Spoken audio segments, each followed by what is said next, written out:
Hello, everybody, and welcome back.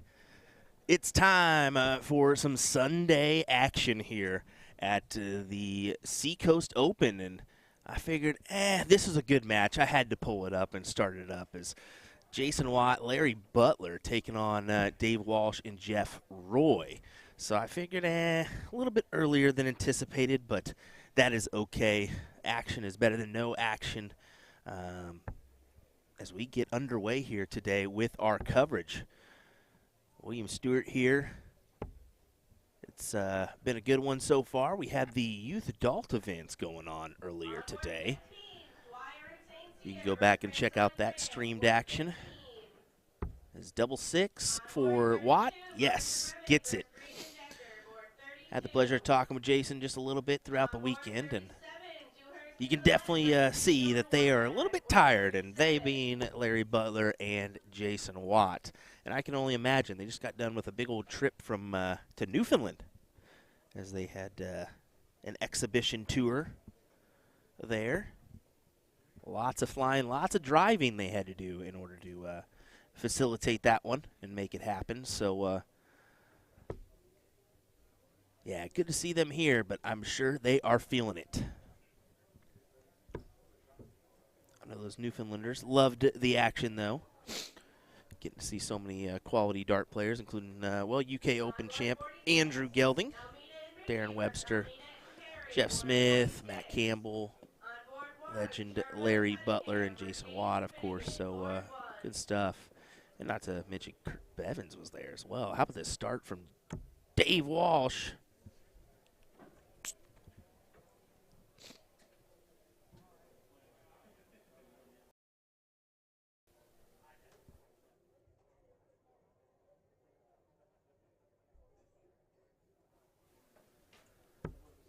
Larry trying to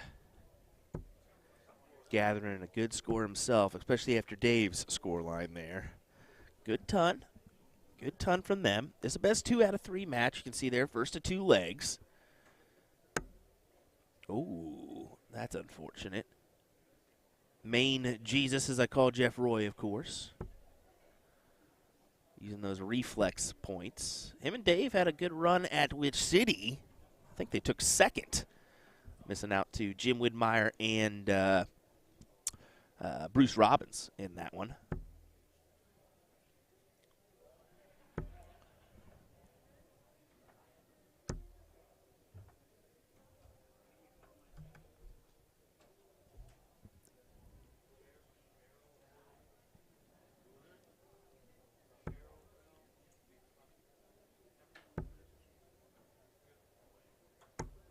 Dave, another solid score line, ton there for him.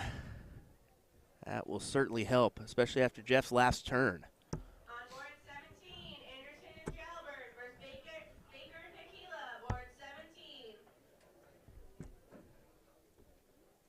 Let us know where you're tuning in from. We want to thank you for joining us.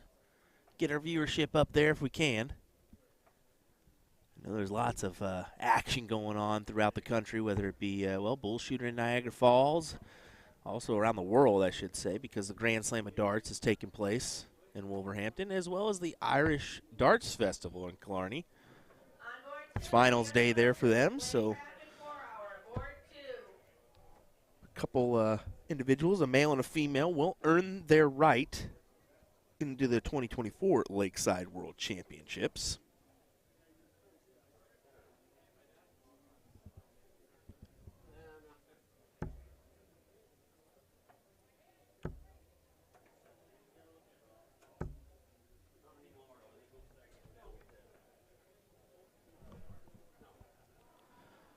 Dave sets up the 56 look.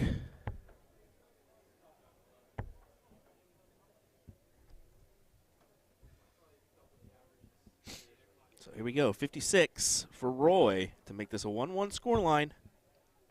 16 for tops. And he gets it right away. Good score from Jeff, as we'll wrangle that one in a little bit better, huh? What do you say?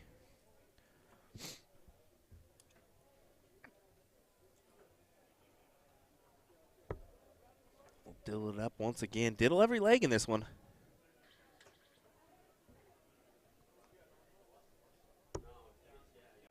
And Dave Walsh gets the advantage.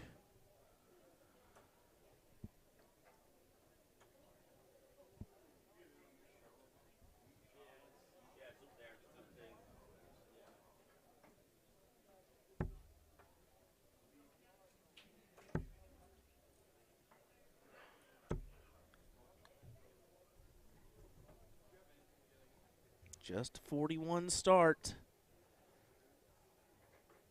Not ideal, to be honest.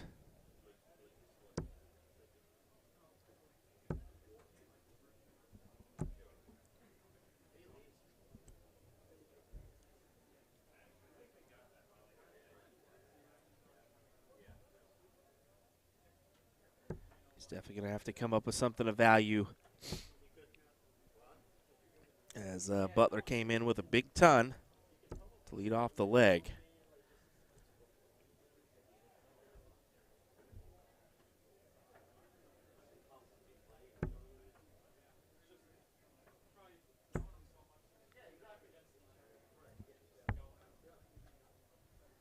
Yeah, Watt just a little bit of a struggle there. Just 40 on the board. It's definitely been Dave Walsh and Larry Butler that have kind of held the reins so far in this one.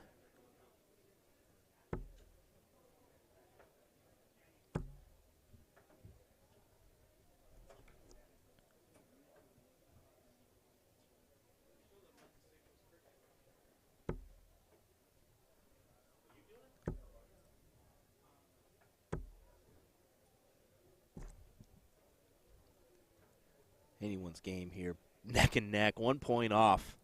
And look at the score. I mean, look at the averages. 73.28, 65.67. Pretty decent for a doubles match. I think with doubles and triples, you definitely have the tendency to, you know, it's like 65 to 85 is a possibility. I mean, each round you never know. It's so hard to establish a rhythm each and every match just because you're not touching the board as many times. I mean, there's two more individuals hitting the board before you do in a singles. You know, a singles match, you're touching the board after one person. You got two more people to wait on. So it can be tough.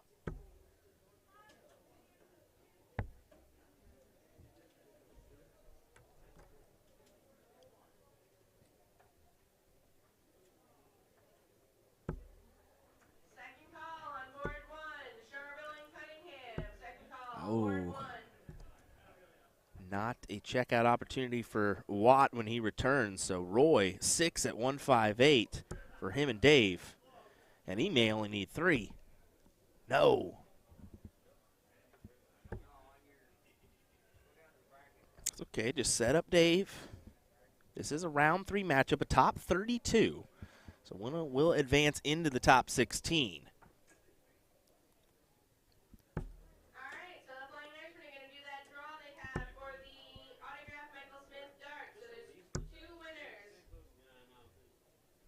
Solid ton.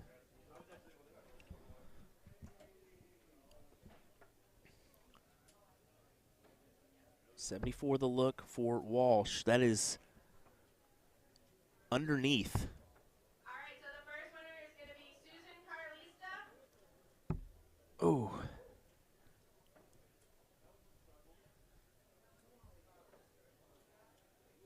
So 96 for Larry. Gonna have to 91. Ooh. Okay, so here we go.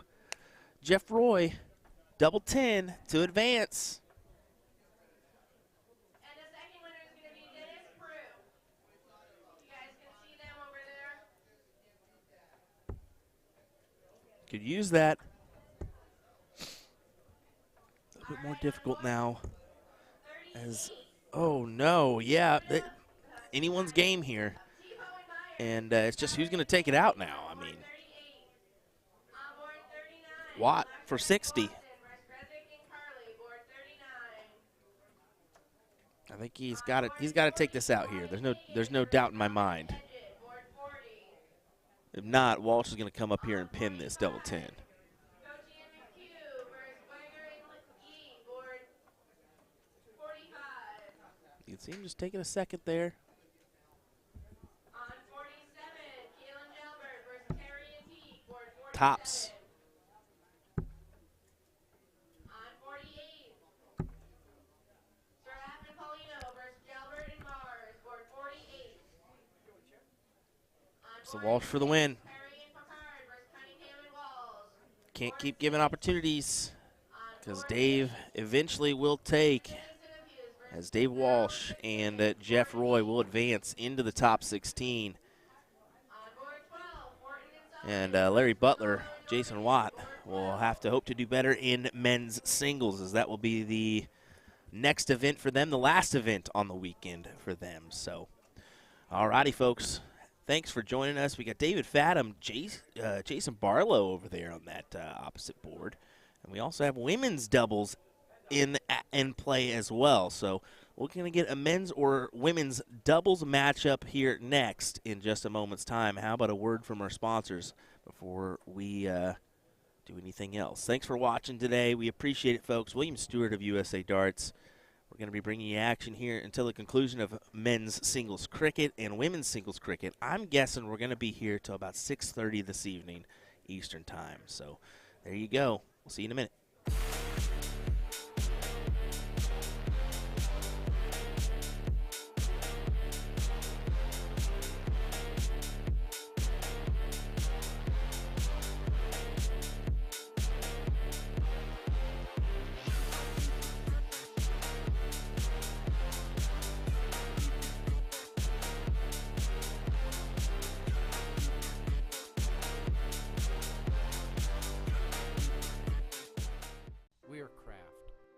For us, it's more than just grain, fermentation, and distillation. Craft is more than creating a product for the masses in taste and scale. It's also about my son and I working together, hand-making our stills and equipment, hand-ricking our barrels. It's that we get to be part of the special moments in life for ourselves and others. At the end of the day, craft for us is family.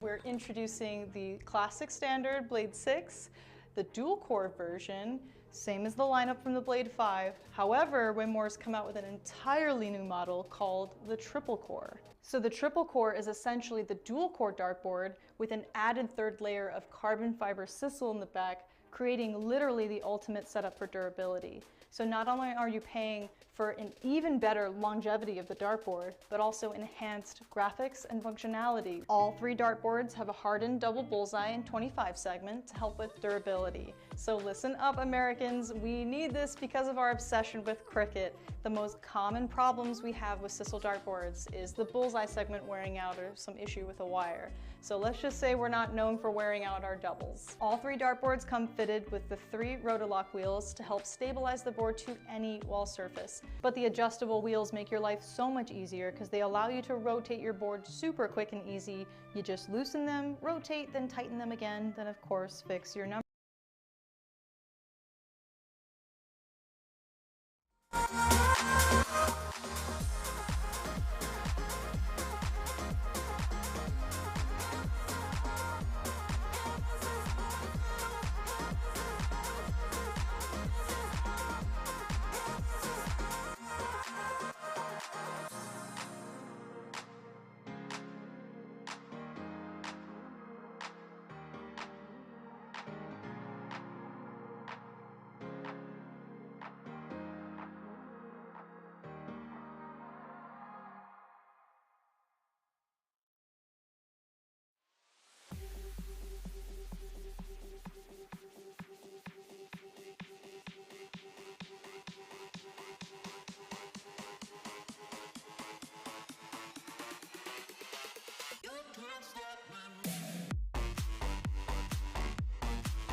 Alrighty, gang, here we go. This is going to be a good match. We've got Brendan Mills and Kevin Collins taking on, is that Tom Curtin? Tomcat? And Co? I think that's how you say it. I'm not sure. I have an opportunity to interview a couple people for the Lakeside World Championship. So I'm going to go ahead and take this opportunity to do that. This is a top 32 match. So we really haven't entered those. I guess this is a money. It is a money round, but no, first. No. Top 16's a money round. My apologies. So not a money round yet, but I'm going to go ahead and try to knock out these interviews so we can get them posted before the Lakeside World Championships, December 2nd through the 10th. So anytime you can do it live in person, we're going to try to do that. Should be a good match. I'll turn on some tunes so you guys can enjoy it for right now. Appreciate you being here. But like I said, I'm going to go ahead and knock those out real quick because content is king.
Alrighty, those interviews we managed to get done, so looking forward to posting those. But how about this? Here we go. This is going to be a good one. This is a round 4 matchup. Jeff Roy, Dave Walsh taking on Dave Cameron and Bruce Robbins. I believe it's a top 16 matchup. So first round of our money rounds. $60 on the line for this one. Bump up to $80, and then $600 on the line for first place. So just to give you an idea of that one. There should be a good match.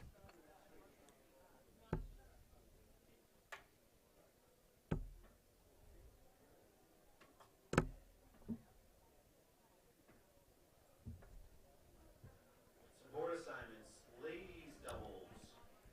Board number 10, Michelle Dewhurst, Kim Millette, Janet Melvin, Brittany Edgett. Edgett, Melvin, Millette, Dewhurst. Board 10, please. Board number 8, Cunningham, Waltz, Lemieux, and Dahl. Kirsten Dahl, Donna Lemieux, Patty Waltz, Betty Cunningham. Board 8, please. Board number 16, Melissa Jalbert, Marlies Keel, Lisa Yee, Julie Weger. Weger, Yee, Keel, and Jalbert to board 16, please. And a second call to board 33. John Keogh, Tom Curtin, Jason Barlow, David Fathom. Fathom, Barlow, Curtin, Keogh, 33, please.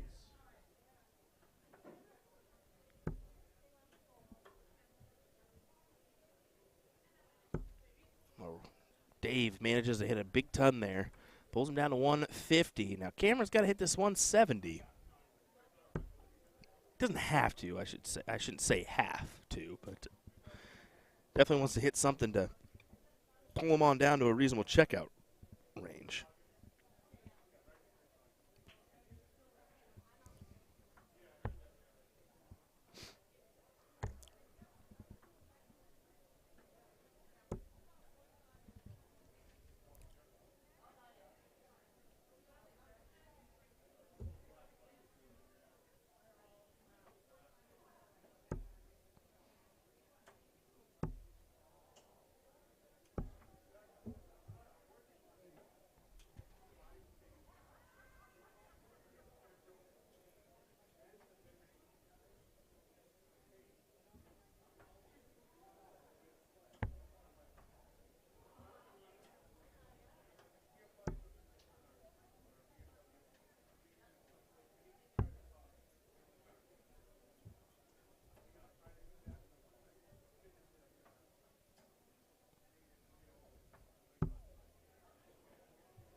There you go. Dave Cameron takes out the first leg. Sorry for the dullness there.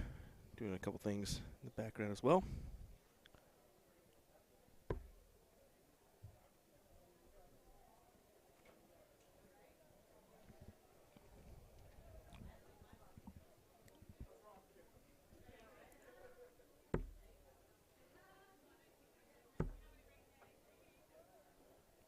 Cameron searching for a trip. Can't find it. Just 60 on the board, but that 1-0 advantage here in this one. Some and Bruce give each other little knuckles there. Chatted with them just a little bit today and asked them about yesterday. They had having a little bit of issues in that finals matchup, and you could visually see that. Kind of went there. I was like, so what was going on last night? And they said it was the wind. We had some air or something going on, so they felt like their darts just were kind of landing weird. So, and it was present. It was, you could see that on the stream. So,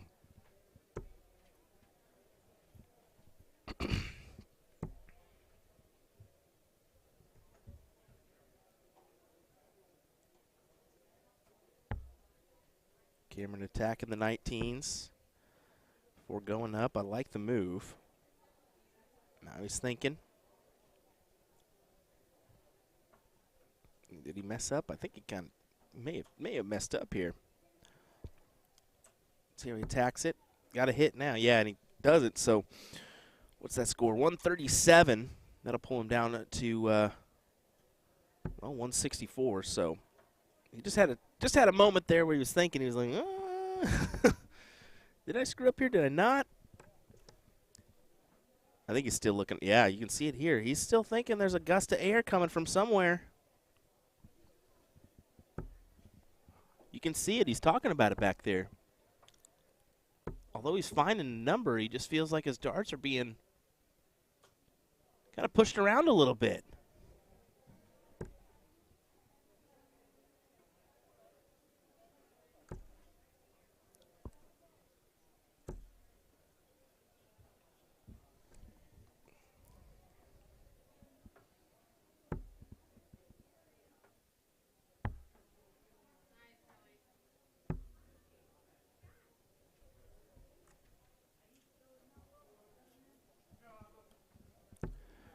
Cameron sets up the tops.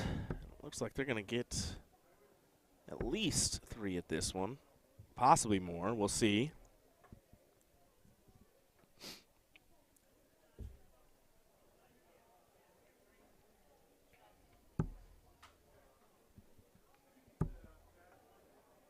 Brucey, can he use those? He can. Big darts as Dave Cameron and Bruce Robbins will advance into the next round. I believe the round of 8 is what they're looking at.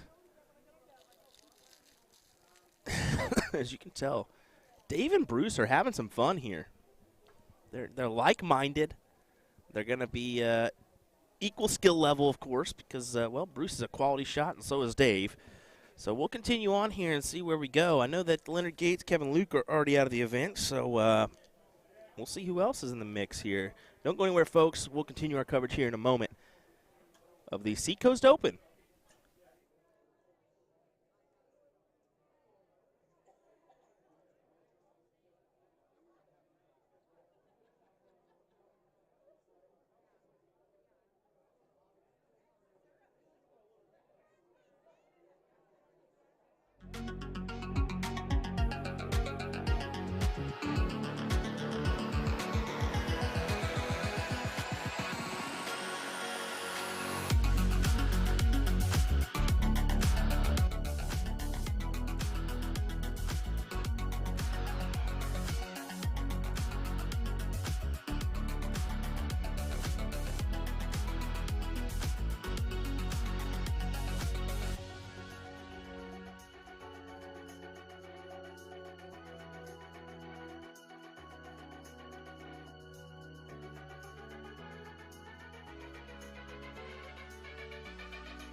Another match in the Open Doubles 501 bracket gets underway now. Aaron Jalbert, Bill Anderson take on Nick McKinnon and Alex Spellman here in this one. Looking forward to another good match in the 35th annual Seacoast Open here in Andover, Mass. Quarterfinal match here. Best 2 out of 3. Board number 27, Johnson and Couture, Burns and Fisher. Fisher, Burns, Couture, and Johnson. Board 27, please. As we continue our coverage here on a Sunday. Last day here of the Seacoast Open. Looks like our ladies are in the top 16.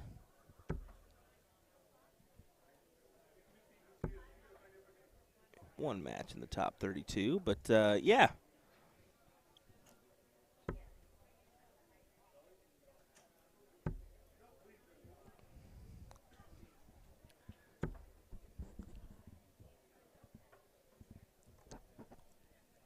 Later on today, 1:30 is our start for our women's singles cricket.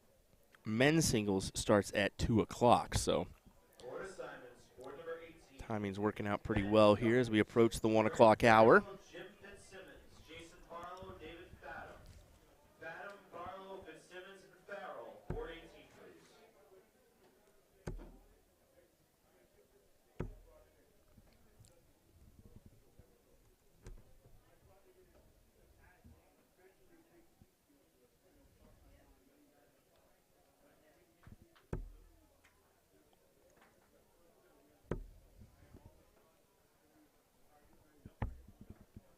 Nick going downstairs trying to collect on the 19s. Instead it's a 3, but it is a checkout opportunity at 160, which is needed with Jalbert and Anderson on 156, and they're going to try to make it interesting.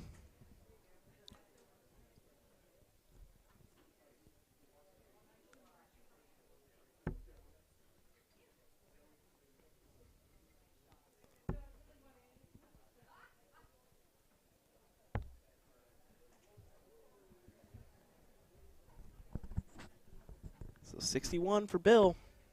He'll go 25, 36. And 1-2 punch. Great shot from Bill Anderson. Of course, of Connecticut. Got that TCB logo on there. Spellman needed to put that a little bit closer, but he may have got away with it. We'll see.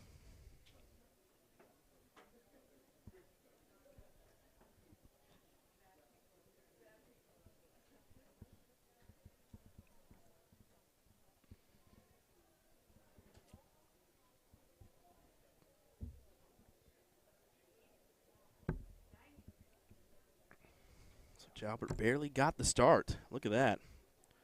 They're going to try to make this a 2-0 affair. We'll see where we line up here.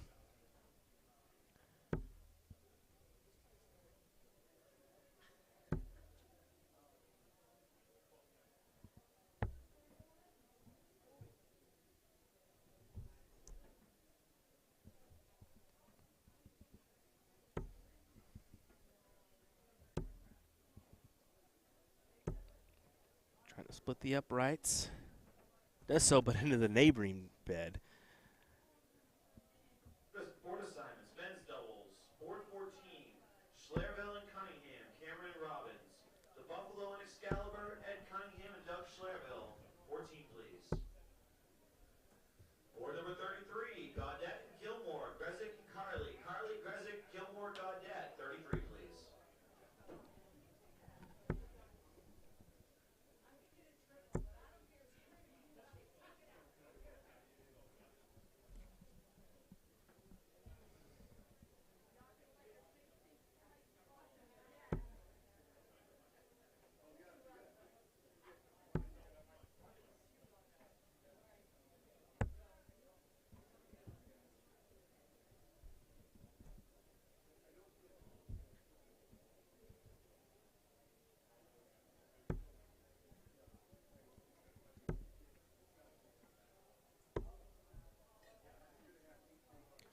Good shots from Bill. Bill's really playing well here in this one. you can't tell already. Look at that shot to leave 236.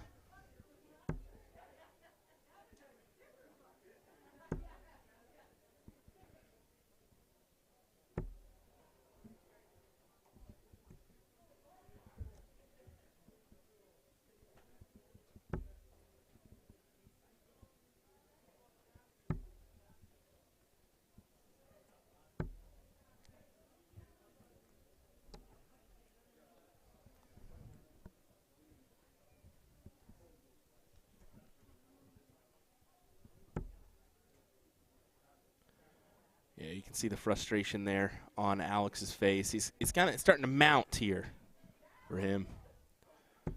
With Bill and Aaron on 136, I mean, the opportunity is all theirs to take this out in 2 straight legs, which I honestly didn't see that happening.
And there goes Bill Anderson, Aaron Jalbert end up taking the win there. 2 straight. That just is surprising here. Didn't really anticipate that. But, hey, into the semifinals they will go. Nick McKinnon and Alex Bellman will have to hope for a better next go-round as our doubles events close out for the weekend. So hang tight. We'll be right back with more action, folks. I'm going to try to get an energy drink or 2 in. Sean should be joining me here around 3 p.m. to get some extra commentary in. But hang with us. We'll continue our coverage here in just a moment's time from the 35th Annual Seacoast Open here in Andover, Mass.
With Maria Carly once again. Your first time here at the Seacoast Open, huh? It is. It is my first time. I've heard some great things, so I think it's going to be fantastic. I mean, the room alone has already been welcoming, and you know, it's the first time here, so sometimes you get that little look. Sometimes, like, what are you doing here? But I mean, it's been great so far, and it's great to see everybody that you don't see that often. So it's good. Too far of a trek for you, is it? How far? About 9.5 hours. Okay, so a little bit farther than I anticipated, but not too far. Not too far. Yeah, but we cut it up, right? So we break up our travels a little bit. So we stopped off in Syracuse last night, so it was only about 4.5 to here this morning. So not too bad, not too bad. And we being Trish Grezik, I'm guessing. Yep, Trish Grezik, Jay Barlow. So we normally travel quite a bit because I play with Trish quite a bit too. And we're all from the same area, so it's good. There's not a lot of people from our area that travel as much as we do, but you know, it's great, and you share on driving, which is fantastic. There you go. There you go. Well, good stuff. We like that you're here for this WDF Silver event. I mean, trying to get some points on the board to get a Canadian over there, huh? What do you say? You know, it'd be good. It'd definitely be good. Like, I've been there a couple times, but it's been quite a few years. Yeah. It's been quite a few years. It's very hard, obviously, in Canada. We don't have a lot of WDF tournaments, or any, to be honest, except for maybe Canadian Open, maybe. I don't even know what they're doing this year. So it's been quite challenging this year, or for the last few years. But you know, we'll have at her and see how it goes, right? We definitely don't mind having you down here. We love seeing your face on our USA Dart stream, so thanks for being here. Good luck this weekend. Thank you so much. I appreciate it. Thanks. League coordinator for the Seacoast Dart Association and a phenomenal player, Jay Waugh. Phenomenal. I manage. You manage, Well, how does it feel? Another Seacoast Open here, 35th annual, huh? It is the 35th annual. It's amazing. There's a lot of great players here already.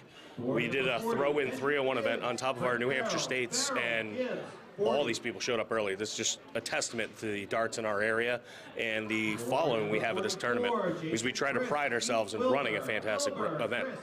It's a great warm-up. 301, double in, double out. It's great to get you started for the weekend, so it's great to see so many players participating in this event. It's a good one. It's a good one. I enjoy this tournament, huh? It is, and we've always used to do it, and then so this is nice that we're spiced back into it. But yeah, it's a great warm-up for the mixed, and and I'm sure we're gonna have a good number of mixed, because they're all rolling in now too. So, and of course, this is a WDF Silver event. What does that mean to have a WDF Silver event here at this tournament? Well, I enjoy that we're at WDF Silver. We were the first North American tournament that had a gold event a couple years ago. I would like to get back there. We'll have to twist some arms and stuff to see if we get back there. But yeah, having the opportunity to send people to World Masters, both men and women, and multiple people, because I know the grades are, so I think it's like what the winner and runner-up go, something like that. So it's nice. But I mean, that's what we should be. We're one of the premier tournaments in the country. Not to toot our own horn, we should be that way. We should be trying to send our players anywhere and everywhere to be better. Well, the also thing that people don't realize with that WDF Silver is you're earning massive points towards Lakeside in a world championship. So it's crucial that you get here, get these points in, because you never know what can happen. You could find yourself on the stage, huh? Hopefully someday, you know what I mean? But yeah, especially because we're right at the end of the year, so this is one of the last big chances that some of these guys are going to be able to get their points to be able to get that invite. So it is nice. So we do usually see a lot of very solid players all the time, and it's a pleasure hosting them. Well, thanks for chatting with us. Good luck to you this weekend, as you're going to be competing as well. I'm going to attempt my best. I'm going to attempt my best. There we go. Jay Waugh, everybody, thank you. Appreciate it. Here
Just so you're aware, that was definitely on purpose, folks. I gave you that look just for funny. It's not my real expressions on my face, I can guarantee you that. All righty, good match coming up here as we got Farrell Fitzsimmons taking on Bill Anderson and Aaron Jalbert in our semifinal matchup. Looking forward to this one. I'm hoping it looks like time, and they're probably just going to play out to the finals of the men's, and then we'll probably get the women's top 8 or semifinals up here. Would have liked to see the women's match up here in between, but that's okay.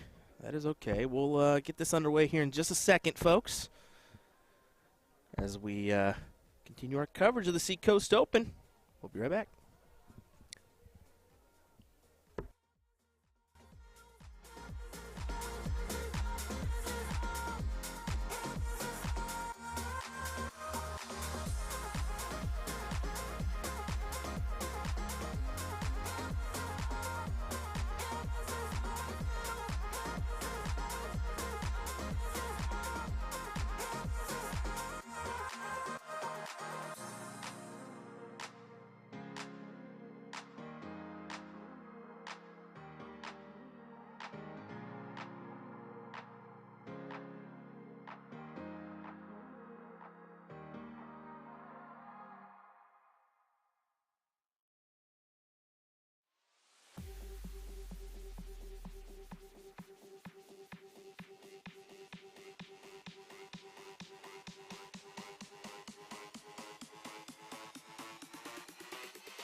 Okay, here we go, ladies and gentlemen.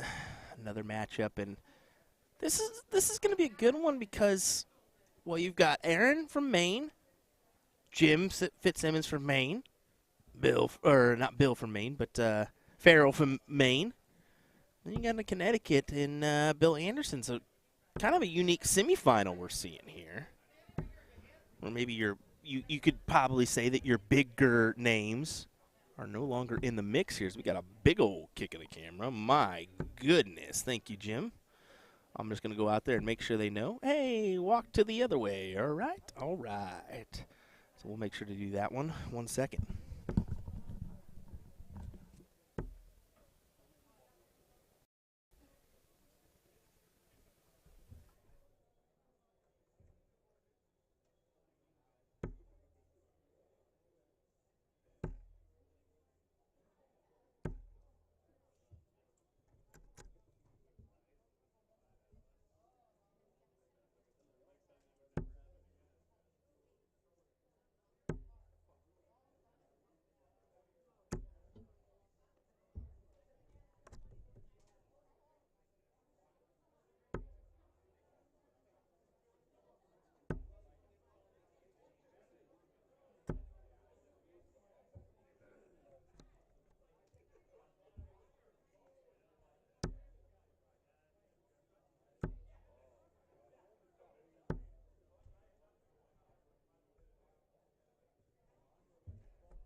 Okay, so I ran out there. Looks like we had something happen here, but I ran out there and I told Jim, I said, hey, walk the other way for me. He's actually rocking a boot on his, not a boot, but I should say a, what do you call it, a cast-like boot for his foot. So I was like, hey, you going to take out my whole camera angles here or what? And he's like, man, I can't walk with this dang thing. I said, yeah, you need some crutches. Oh.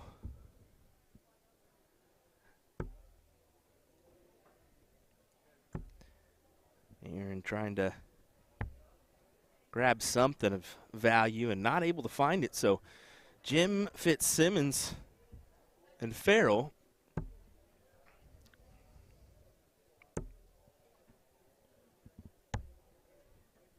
yeah, big pickup at the last one from Farrell.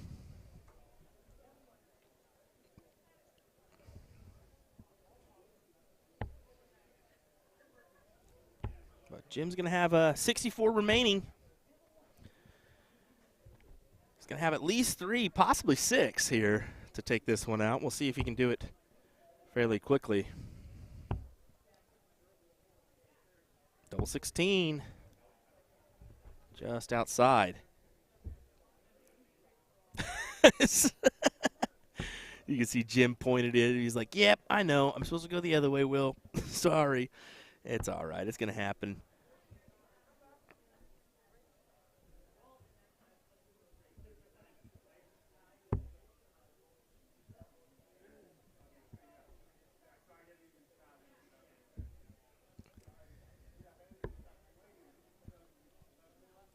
Bowl for Aaron. 25-bit. Last call for ladies singles. And bowl for Jim. Call for ladies singles. Let us know where you're tuning in from if you would. We appreciate you joining us today. We know there's some other action going on, including, well, football and darts as well.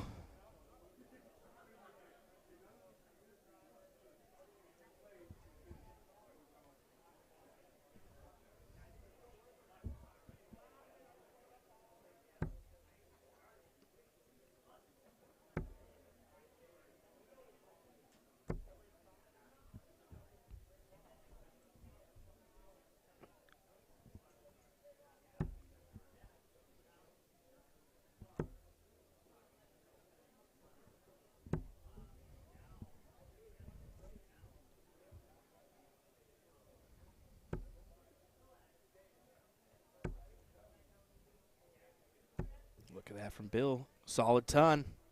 Solid ton.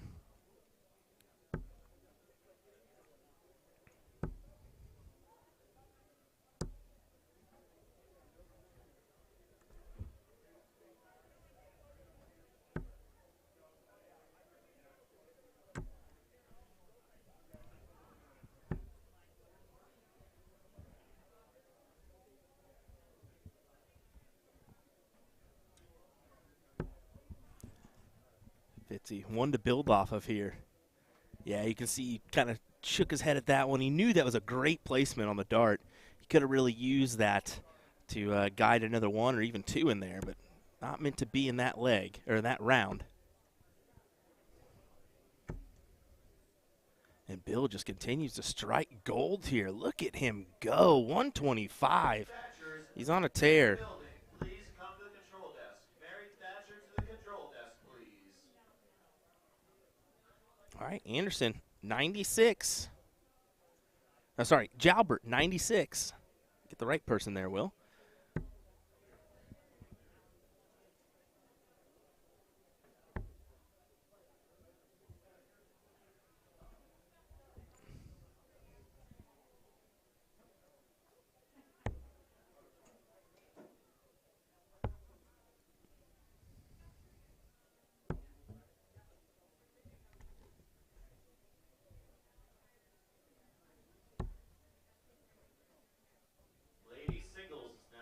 There we go. Bill gets it right off the bat. 2-dart checkout there. So 1-1 scoreline in our semifinals. Who is going to find a berth into the finals? Let me take a quick peek here. I don't know if we have our other semifinalist ready or not for the men.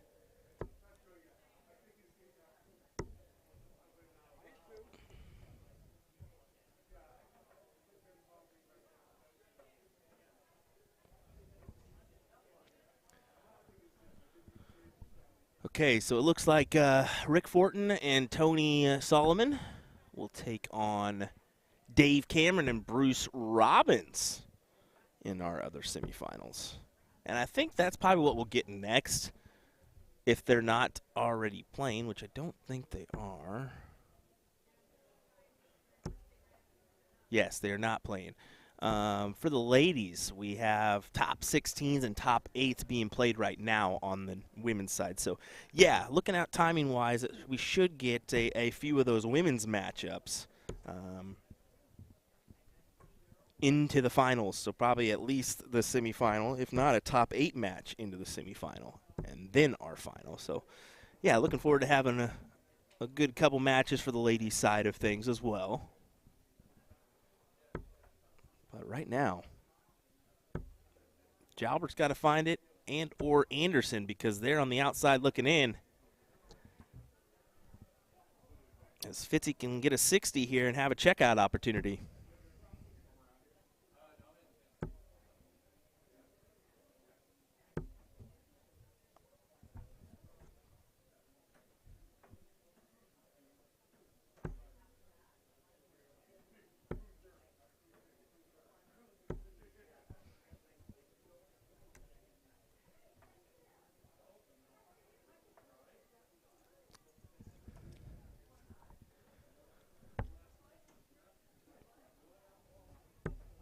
Right mindset there. Gotta go 19s, and he looks right back at Jim. Williams says, "What was that?" I don't know, bud. What was that?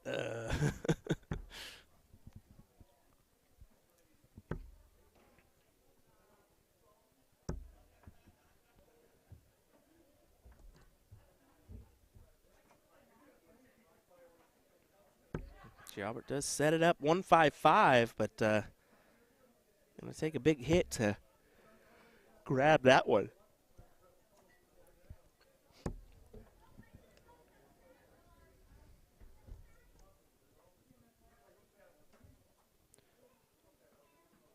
So who wants this first? Is it going to be Bill Anderson?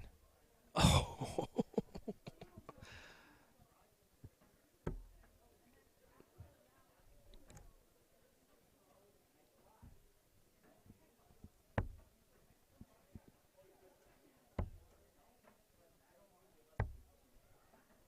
Oh, man, just a scramble here at the very end, and not going in the favor of Farrell Fitzsimmons. Is here we go, folks. 60 remaining for Jalbert. 19 for tops. For the win.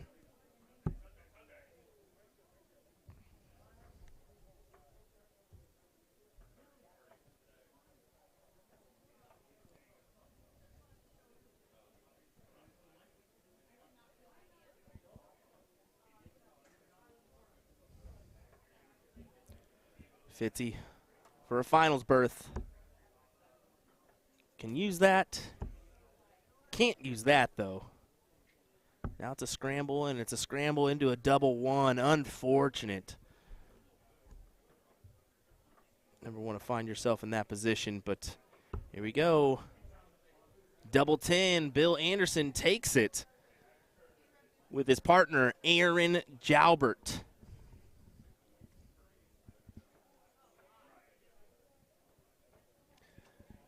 So should have another semifinals next and or final now. He's going to pop up here and try to hit it. Look, first start.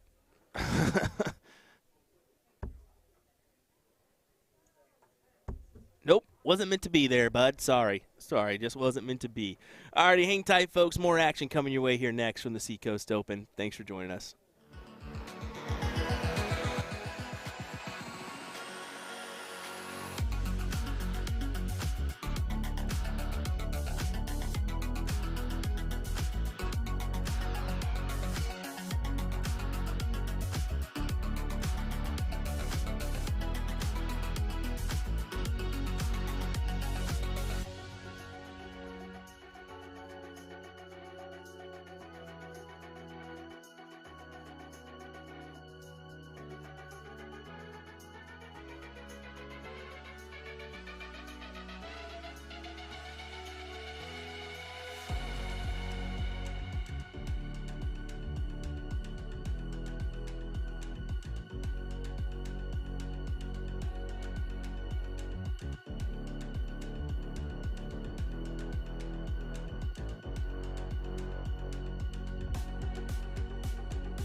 Wow, looks like these guys are going to get going pretty quickly here. Looking forward to this one. Missed the diddle. They went so quick here. So how about this? Our semifinals: Tony Solomon, Rick Fortin taking on David Cameron, and Bruce Robbins. Should be a fantastic match. Of course, most of our matches tend to be. I can't say that. I can't say that one because we've had some stinkers every once in a while. That happens.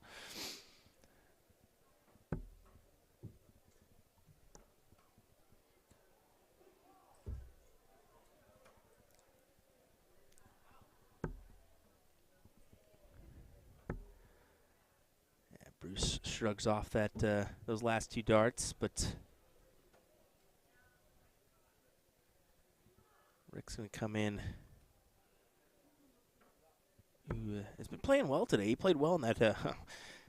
He played well in the youth adult. That one's kind of a chuckler, but no, he really did. He really helped him and Olivia win that title because he set her up nice and helped her out along the way, guided her. So.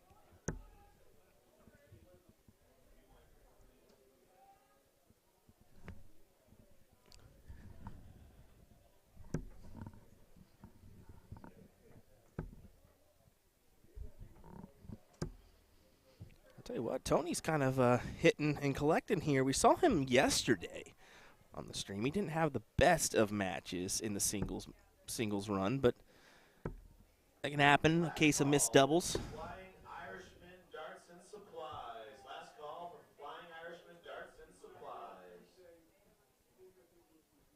Yes.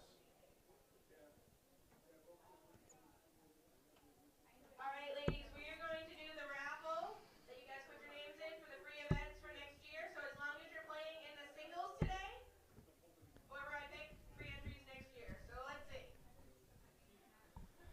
40 left for Fortin as he sets up the look. If I can grab one ticket. Looks like they're doing some raffles for It is Heidi Sanford. Is Heidi playing singles today? all the events paid She is not. next year. So good stuff there. Solomon, though, for 40. Next we have Bethany. Okay, can he use that as a marker? She is in singles. So she gets her entry. Cannot. Difficult look. Entries for free next year. We'll do the men's when the men's starts. Look at this, though. 89.80, 80.17 for this one, and 12 for tops. And he hits it right away. It shows you if you miss your look, they're going to be right there with you, especially with these averages. Good stuff from Bruce Robbins and Dave Cameron.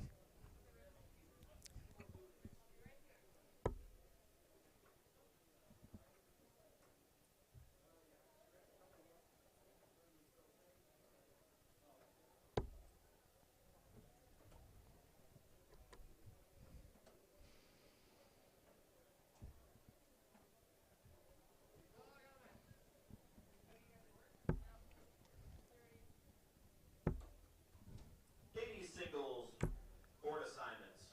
Board 24, Amanda Betancourt, Kaya Connolly-Sisk. Connolly-Sisk and Betancourt, 24 please. Board 26, Ashley Ritchie, Nikki Carey. Carey and Ritchie, 26.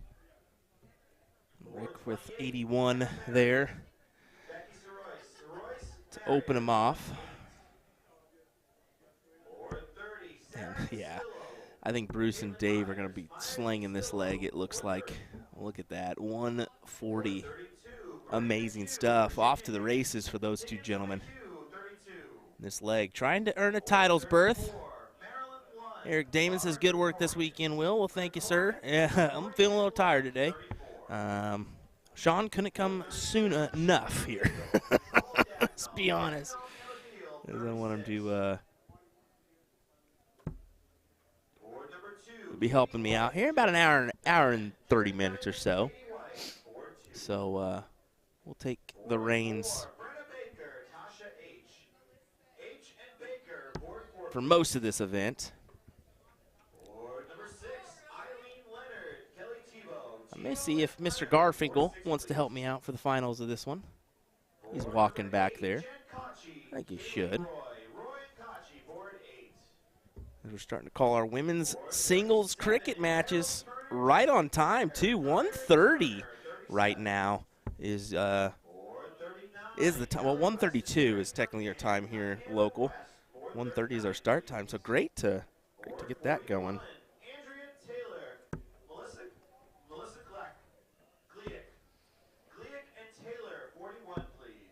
All right, Cameron Robbins, 56 remaining. 16 for tops. And an impressive average as well. Oh, okay, well, we can't talk too soon. That could go quickly, but we'll see. 15 darts gone for Dave and Bruce, but they're going to still come back with at least 3 at 10.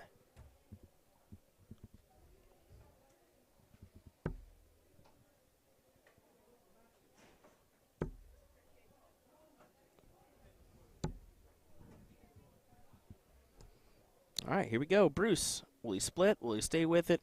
Pretty sure he's just going to go right at it. Full attack mode for him. Yeah, great marker. Oh, no, he doesn't like it.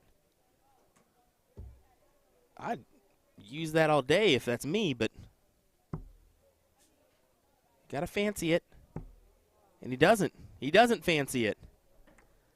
Giving looks to Solomon. It's a big look, but it's a look.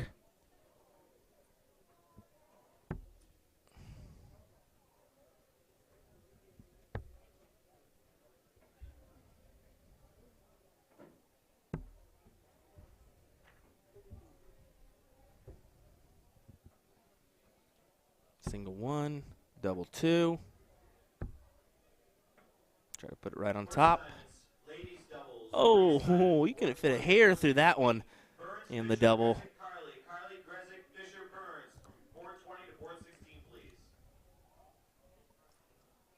Oh my goodness. Did I just hear that right? Maria Carley versus Trish Grezik right out the gate in women singles cricket. Oh my goodness. That stinks. That really stinks for those two gals.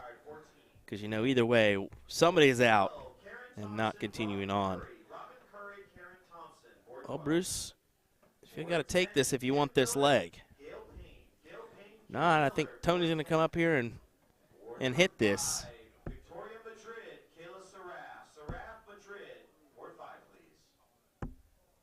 And he can't do it. So let's see if I am speaking the truth or not. Will Tony Solomon hit this double top to force the last league decider?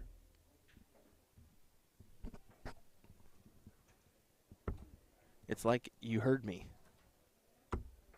It's like you heard me, David. I told you just a second ago, folks. I'll probably see if David Garfinkel wants to join me for the men's final here in a second. And he just appears out of nowhere. Oh, my goodness.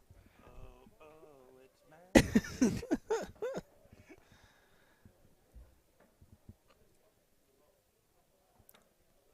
think we're set for the last league decider now. Yeah.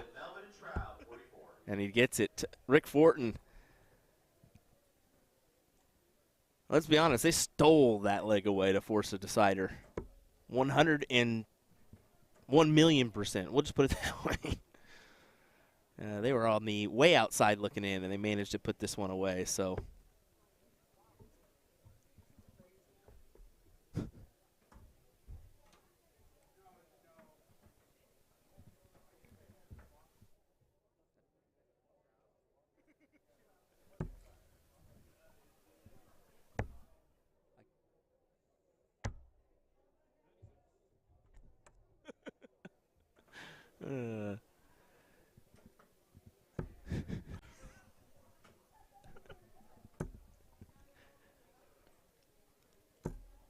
Oh, is that filling it up? It is. Big 180. That was the world's worst 180 call.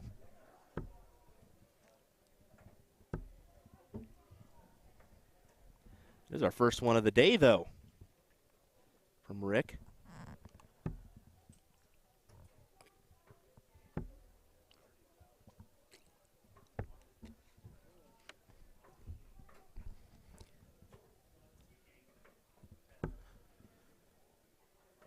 Cameron looking immediately down. Searching for the 174 was his mindset there.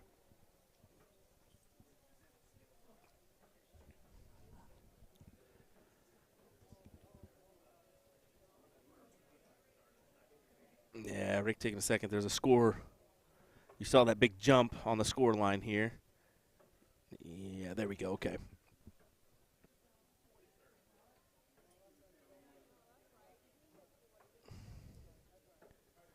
That should be okay. No. Okay, yeah, we're back into it. I was about to say that. We all know that double tap can happen every once in a while where you hit a number and then hit it again by accident, and it automatically scores the next person's turn. Diamond to board 2, please. Second call. Second call, board 49, Michelle Dewhurst. Michelle Dewhurst, please report to board 49. Second call.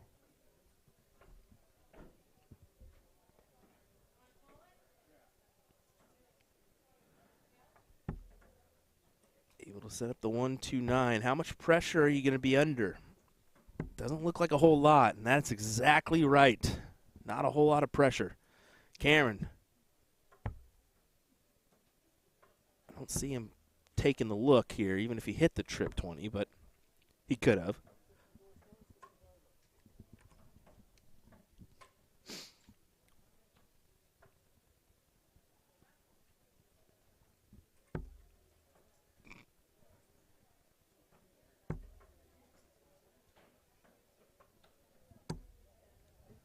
Rick just trying to make things interesting here. He's keeping him in contention. But Brucey, 45 or 25? Yeah, not happy with that. And that's why I kind of would choose that 45 route, but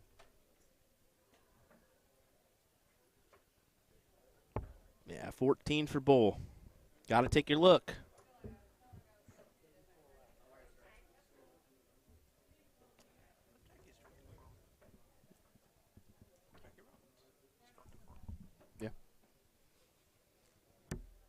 You see Jackie was scoring there. Bruce's better half. Yeah, much, much better. I like to mess with her and call her Jackie Robinson. Drop that one on her by accident. Now it's the new thing to do every time. Cameron, though, 34. Attack the 17 right away. And inside one, 88. And there it is. Dave Cameron, Bruce Robbins will advance into the finals here of our Open Doubles event. Looking forward to seeing our finals here. And you guys should stay and watch it because I think Aaron Jalbert, Billy Anderson will be hopping on over here in just a second. We'll have this final for you in just a moment's time. We'll see if we can get Garfinkel in the mix to help us out with this one.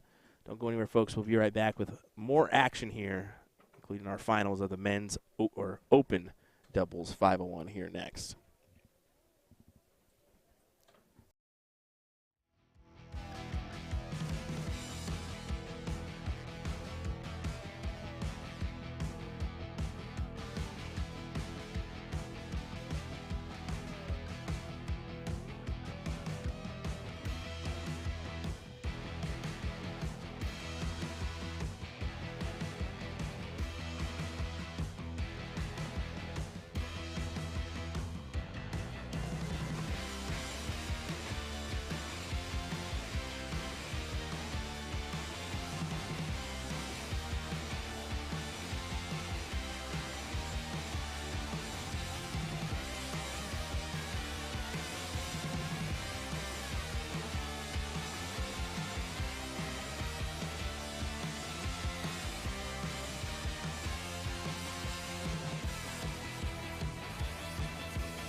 Welcome back, everyone. Here we go with our finals of the Open Doubles 501 bracket here at the Seacoast Open in Andover, Mass. William Stewart here alongside me for this one's going to be David Garfinkel as well.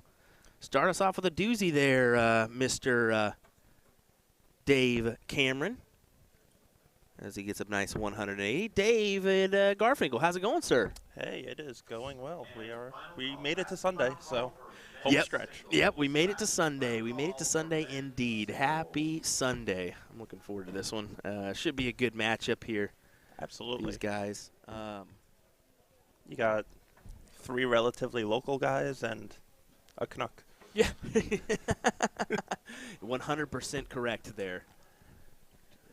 And including a definition of a last-minute setup as Friday morning Bruce didn't have a partner, and an hour later Friday morning Bruce was partnered with Dave Cameron because both of them had partners back out on them. Exactly. So whatever works to get the party going, and look at it now.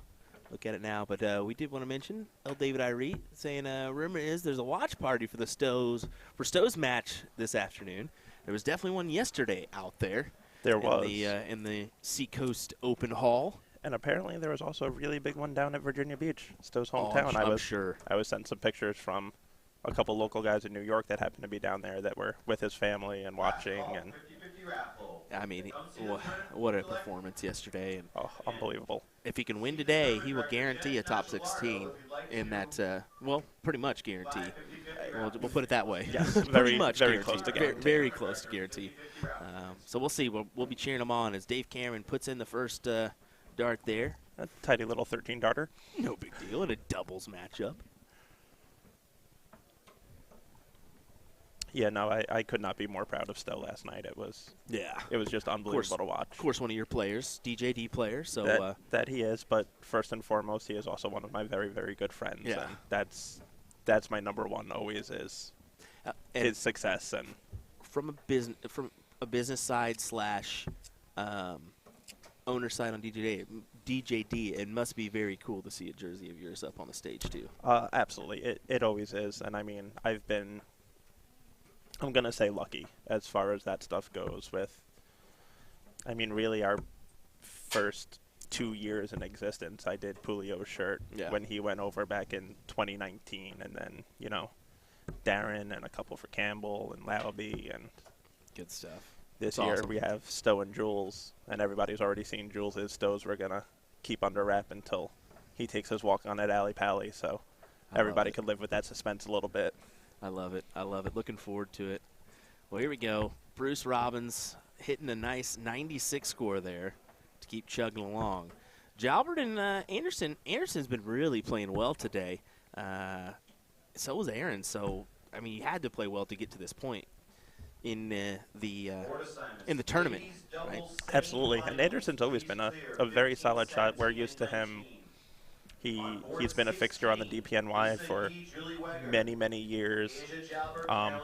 For the travel, unfortunately, he usually doesn't make all 8 stops, so he's usually a lower seed. And a couple times he's had Vanderwhite in the first round of the grand finals, and Vanderwhite always, really? Yeah. I'm the 2 seed, and I get Bill Anderson. Like, this is a tough first-round match for me. Yeah. And it always is. Bill's always brought it. We all know Brucey. If you're from this neck of the woods, you know Bruce. He's been around the game for quite some time. I mean, I think it's gotten to the point if you throw darts in America at any tournament, you know who Bruce Robbins is. he's been around since the Civil War days. So, what? It's true. I mean, he rocks that Beatles haircut with style. Oh God, he's gonna kill us. He's gonna kill us. So I had the privilege at the DPFL tournament. I played the 130 cap with Brucey because he didn't have someone. And Jackie came to me before the event and was like, I want you to know Brucey already stopped drinking. He's super nervous to play with you. Like, he just wants to do well with you. And I was like, oh, I'm going to change that quickly. He walked right up to the board. I look at him. I go, so, hey, Brucey, you ready to play these dots? Who's going to shoot? Are you going to shoot the dot first? Am I going to shoot the dot first? We're going to have a little dot match here. You ready? And he looks right at him. He goes, this is going to be all night, Dave, isn't it? And I'm like, oh, yeah, we're having fun. You can see that double 10 is in there. And in case you didn't catch the rumor, they bag up their R's and send them off to Texas here. So dots is what it's called instead of darts. Yep. Sorry to you locals tuning in, but you know it's the truth. The hardest thing in the world is when someone in Massachusetts loses their car keys. You're not sure if they're looking for car keys or their pants. Have you seen my khakis? That's a good one. That is a good one. That is fantastic. Cindy Kelly, Ashley Ritchie. Well, it's what you want in the finals. Going the distance. Going the distance indeed. Can't complain one bit about that. Now let's hit the triples so we can enjoy the show. Just off there. High side for him. I think I'm going to put a massive banner above the board that says walk to the right eventually. Eventually. Yeah, everyone. It's you can tell the ones that have played on major streams because they're the ones that always know instinctually I go right. Yeah. I want to see Brucey's dart in the air here. Let's take a look at that. You can see it. Big trip 22 to open us off. Yep, he throws a very light dart. I think he throws a 22-gram dart and just throws it very lightly. Has a lot of loft to it. He came to one of the tournaments that I ran in New Jersey that it was actually during COVID, so we ran it outside for that reason. We pivoted, and he came, and watching him throw his darts outside, dealing with the elements and the wind, was just immaculate. At one point, he's playing Walshy, and he's throwing at double 10, starts his dart at the trip 10, and it hooks and carries right into the double 10, and Walshy's just like, how? How did you hit that? Oh, it's fantastic.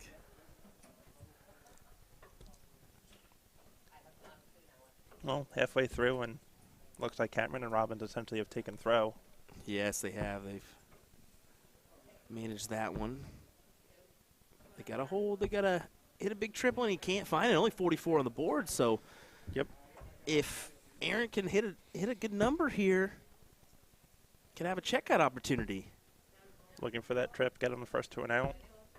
Oh. Unable to come up with it though.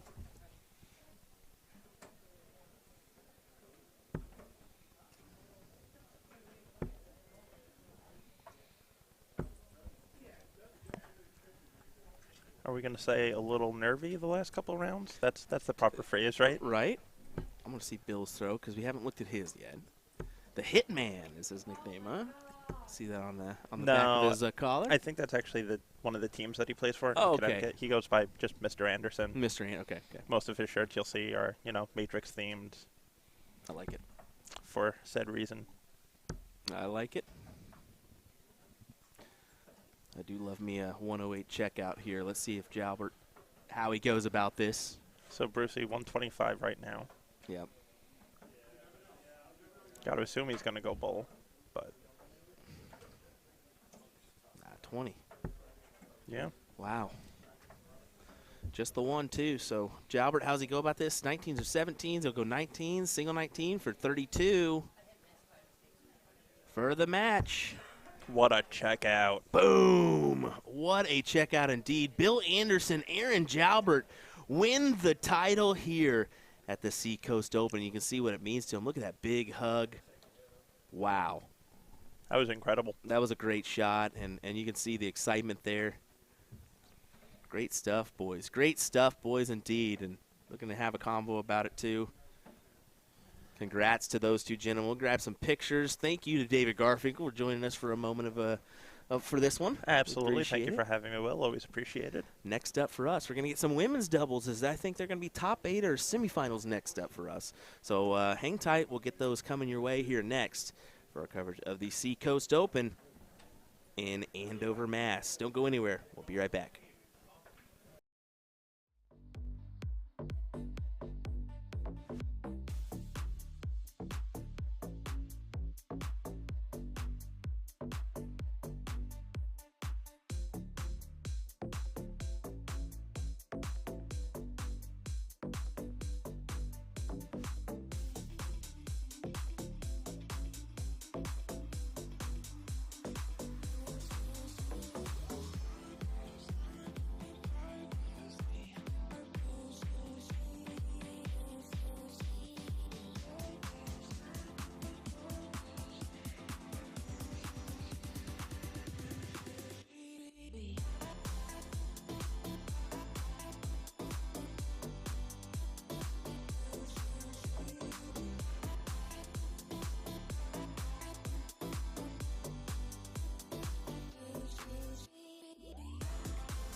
All right, everybody.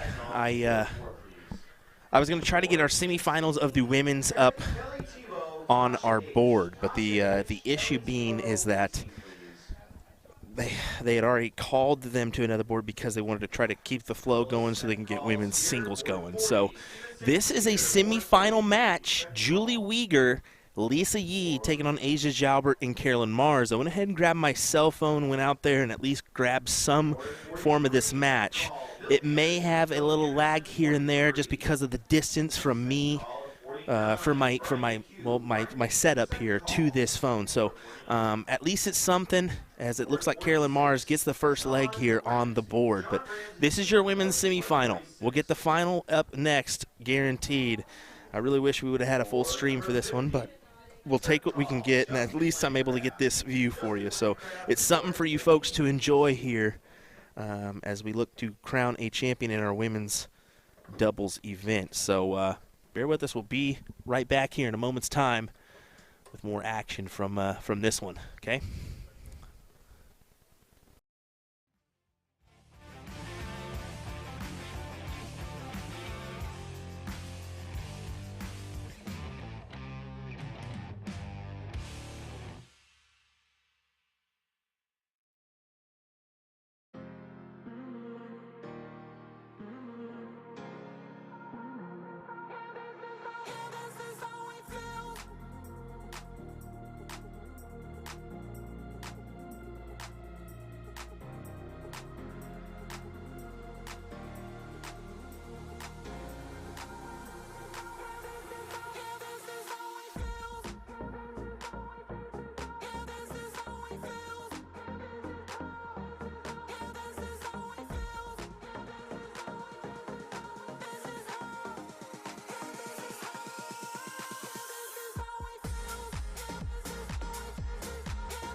Another matchup here at the Seacoast Open gets underway, and it's a finals, ladies and gentlemen.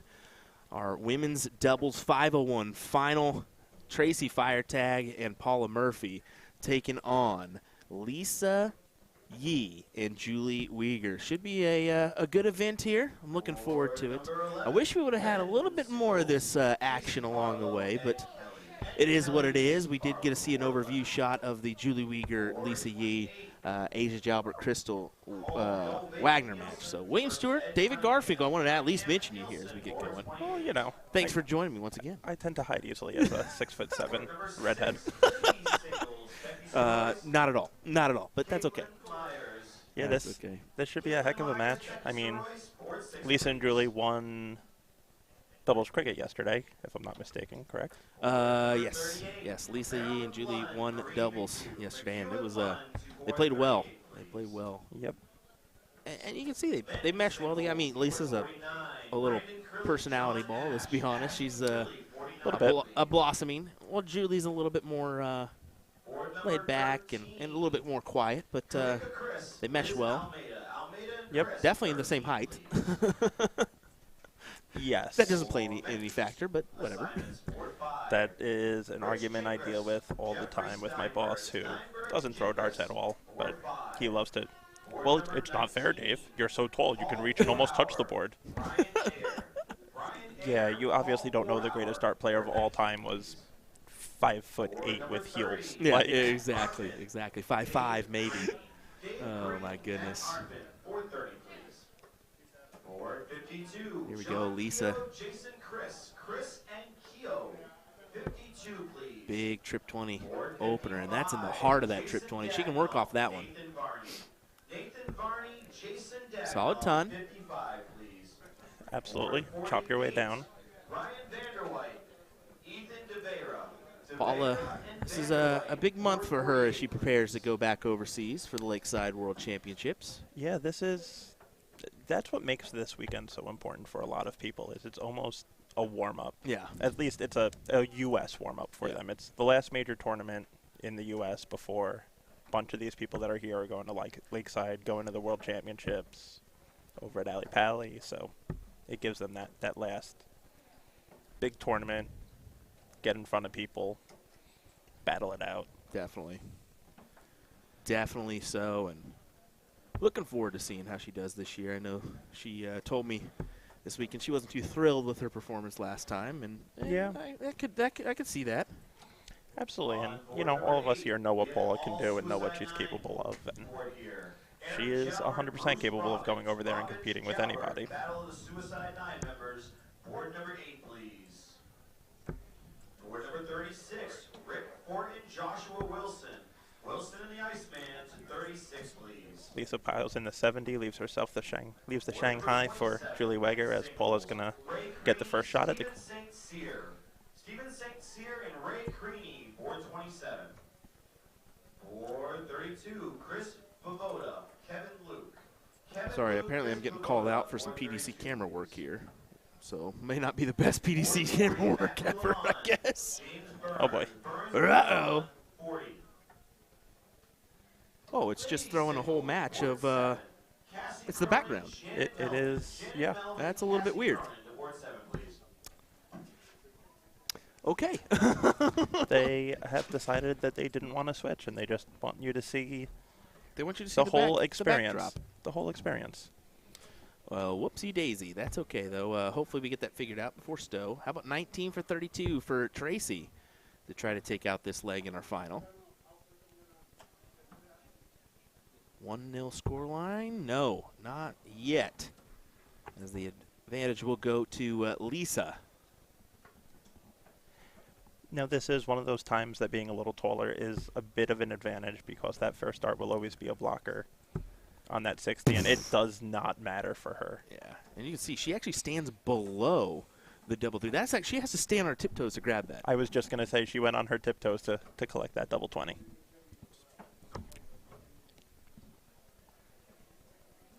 It's crazy.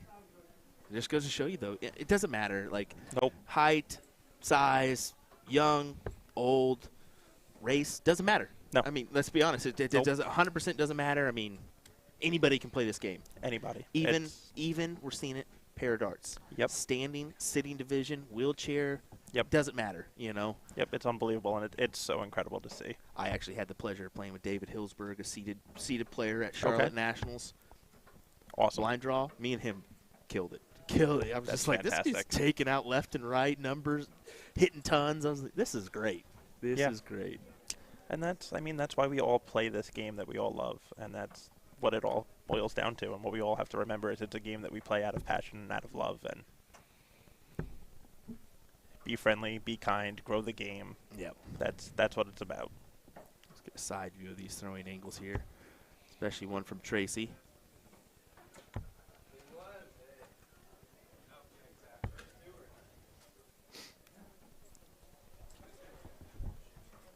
Board assignments. Men's singles. Board 29. Alex Spellman, Matthew Warren. Warren and Spellman to 29, please. Board 42. Scott Lisa kind of Estel, jumps up just a little bit there, too. You see Yeah. that? Estel, 42. It seems like the one that she didn't was that last one, and that's the one that she hit. We'll see Paula's throw here as well. Paula's throw is always so smooth.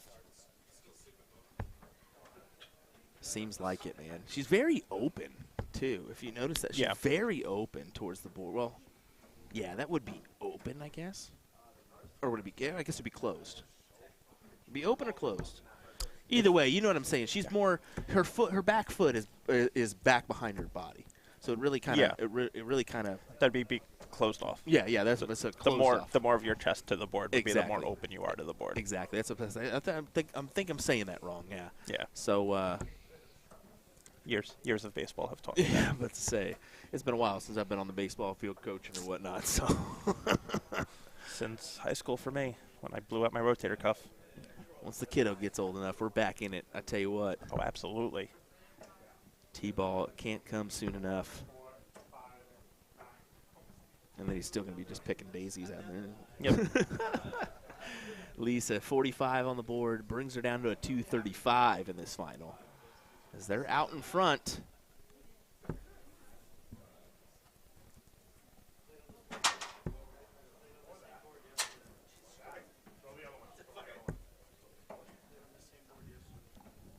Oh, that looks like a 50.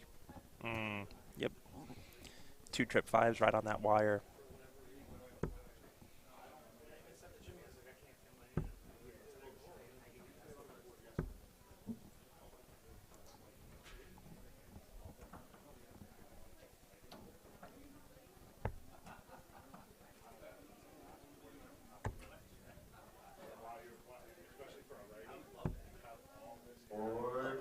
Just 58, so yeah, Lisa can put himself in a good position here to take this out.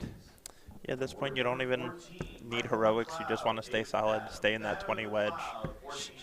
She's been managing to hit the triple, and she does there too. Look at that, 85. That third dart has just been glorious. Watch. Yeah, glorious. And look at her, little slap of excitement there from Lisa as she walks back. Yeah, if they can pull this off, it's always impressive to sweep doubles at any weekend tournament. And well, you can tell Leonard Gates is behind this because of his damn laugh. Oh gosh. Well, starting with the bull first dart. I think she went going trip 40, 16 yeah, for double going 16. 48 there.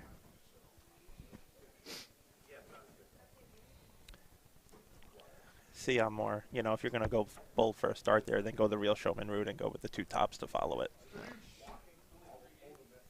Let's see if Tracy can take out this 1-2-4. Trip 18 to leave the bull. Oh. Stay there, leave 32. Now, Tracy's out at what part of New York? Tracy is in Carmel, New York. Okay. So it's by Mahopac. It's kind of, it's not in the city. But not quite, quote unquote, upstate New York by the Albany area. Kind of in that limbo between the two areas. I heard they got quite the facility for darts in their house. Her house is unbelievable. So her basement is known as Cellar 13. Okay. There are 3 dartboards down there. Oh, how about this? Hold on. Hold on. Double top for the win. Oh. So Cellar 13.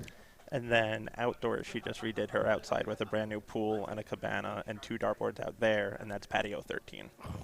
So I'm sure you're going to be able to guess what her house number is. Guess 13. You nailed that perfectly. Paula for tops. Oh, my goodness, and she hits it. We're going to a last league decider. And out. Love it. Look at Lisa. Look at Julie saying, yep, knew that was going to happen. And that just goes to show you that first start, even when you slip out of target. Stay true. Yep. We'll diddle it up here. But yeah, that's usually in the Mayo Pack area. We usually have one of our DPNY stops once or twice a year. And typically it's after that tour stop. Everybody goes back to her house to throw darts, sing karaoke, play ping pong. Love it. I get down on the ping pong board. It's a good time. Let me tell you what. Ping pong is not my thing. Oh, I love it. I love it. I can get down on some ping pong. Oh. I like to say the arms are a little too long to move quick enough to make it work. Got them nice curve shots and everything. Paula with a big double bowl to, I should say red bit, to win the bowl. Don't you know it's a bowl and a 25? I know. I'm terrible. I'm terrible. Ugh. That's my biggest. Us Americans. Well, that's the biggest deal is I do so many soft and steel events. I should know the difference and say it properly, but these days I just too much, too much. And in America, it will always be a bowl and a double bowl. It just seems to you're so used to it because you play. Usually, what everybody gets started in America is cricket. Absolutely, because it's the easiest game to learn to start with. You start with no point cricket. Yep, exactly. You start with no point cricket, and you just kind of learn the game that way. You learn to throw. It's kind of what we've dealt with, and yeah. That's where the double bowl, single bowl comes into play. But. Absolutely, because it's the simple. Well, if this is a double 20 and this is a triple 20, then well, that's a bowl. Well, yeah. what's that? Well, that's 2 bowls. Yep. Oh, okay. Yep. Exactly.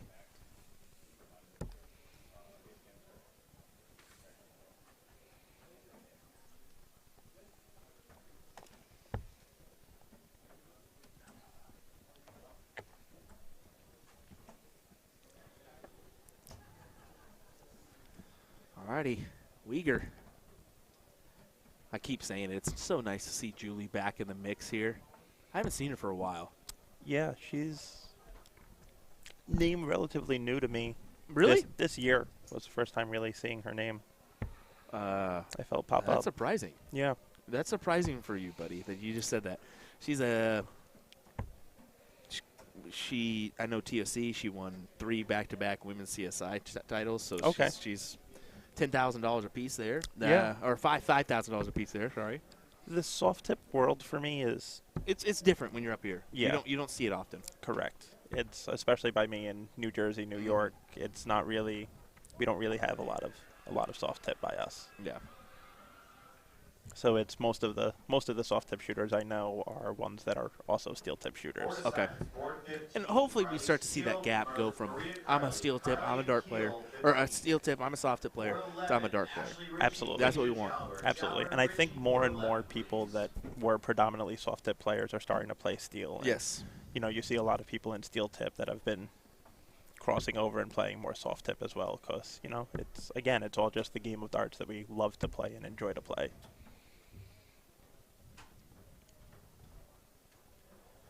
I mean, we saw it this year on the CDC with Ed Levesque from Syracuse, New York, predominantly always been a soft tip player, and came down to the Crater Philly Open and finished second place in Q School and won the pro shoot there in steel and was like, okay, I guess I'm going to try to play the CDC and see what happens.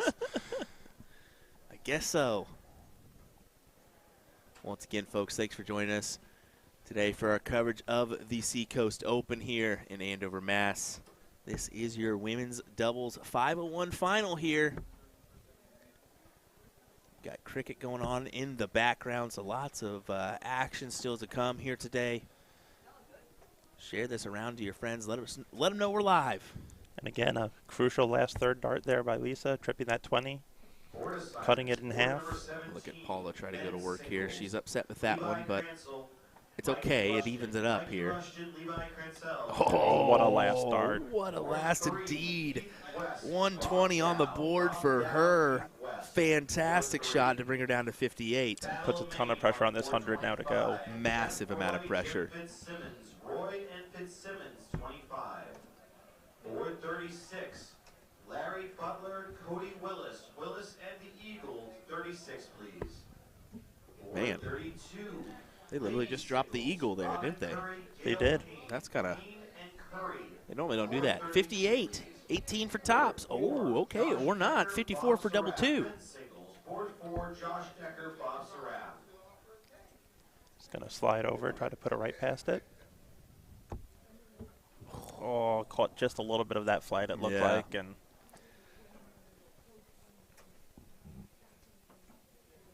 all right, Yee, 50 remaining, 10 for tops or 18 for 32. She could take the Tom Sawyer route, but I don't think she will. That's the 14, by the way, if you didn't know.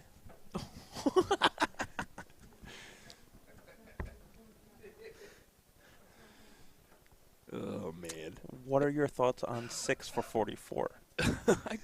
Not too keen on that one. No? Not too keen on that one. It'll be 12 for 32. And the win. Oh, she hits the opposite double, double 8. A little bit of adrenaline in that dart. Yeah.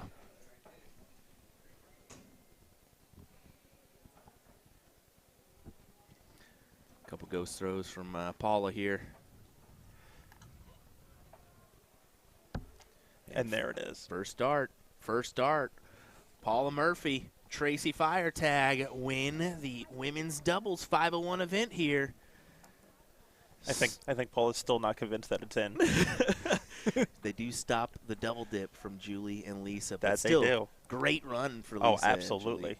Fantastic stuff. A first and a second. Yep, I'll take that any Just- time of the week. Just outclasses Bruce and Dave Cameron's 2 seconds. Yeah, come on now. They Come get to on. say we're a little bit better than you guys as a Just- team. Just a little bit. Just a little bit. Well, don't go anywhere, folks. We'll be right back with, how about some cricket action? As, well, we round out our coverage here from Seacoast. We're going to go run out there, grab some pictures, and we'll be right back with more action here in just a moment. William Stewart, David Garfinkel joining me once again for that one. We appreciate it, David. Thank you. Absolutely. Always a pleasure, Will. Love it. We'll be right back, folks. Don't go anywhere.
And here we go once again, folks, as we're off to the races with singles cricket. This time from our ladies bracket. And this one should be a good matchup to start us off. Tracy Feiertag and Trish Grezik. And what I believe, actually I should take a look here. What this is, I think this is a second round matchup. Yeah, top 64 here, because I believe, no, they didn't. I thought Maria and Trish played first off. No, it's Maria and Marliese Keel taking off in the top 32 right now. So this may be a first round matchup here, and I think it is. So nonetheless, we'll bring you the coverage here. Do have a couple things to do in the background. I need to talk to a couple individuals still. Try to get as much coverage as we can, including some interviews and whatnot.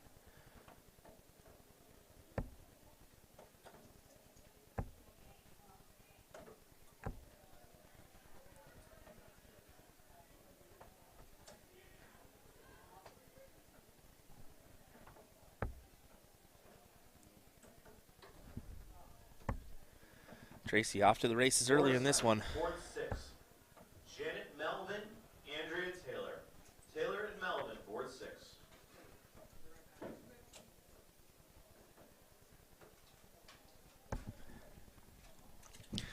Just texting Sean Green, making sure that he's still good to go. He's going to be joining me here shortly for some commentary. Looking forward to having Sean in the mix once again.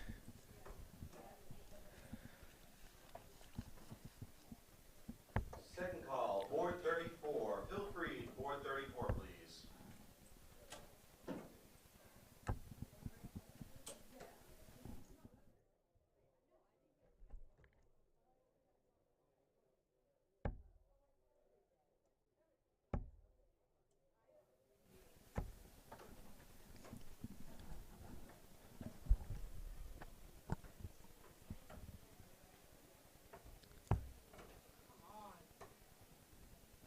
Tracy trying to grab some 16s here.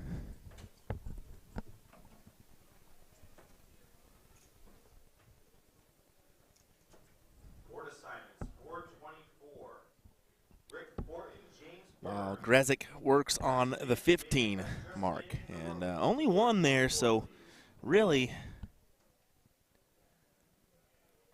this is Feiertag's leg, and you can see by the average here, 3-2, 2 for Trish. So Tracy's definitely throwing a little bit better here in this leg.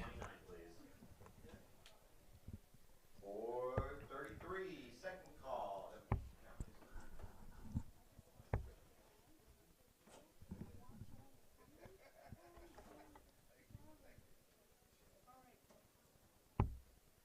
Second call, board 33, Jen Kachi. Kachi to 33, please. Close them out.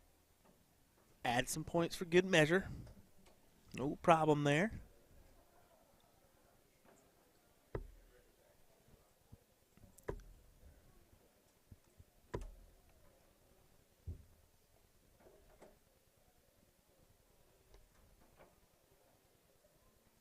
Oh, Crispy asking where Lisa got her jersey from.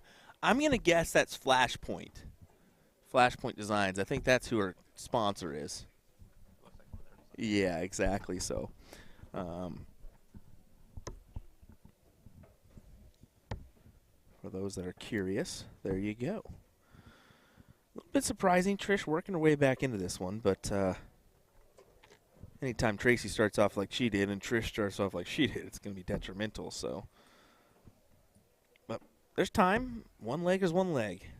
You got two of them for a reason. Well, I guess you got three of them, but you got to win two of them for a reason. As you can tell, it's coming up on that Sunday lag here. Definitely starting to feel it. But it's all right.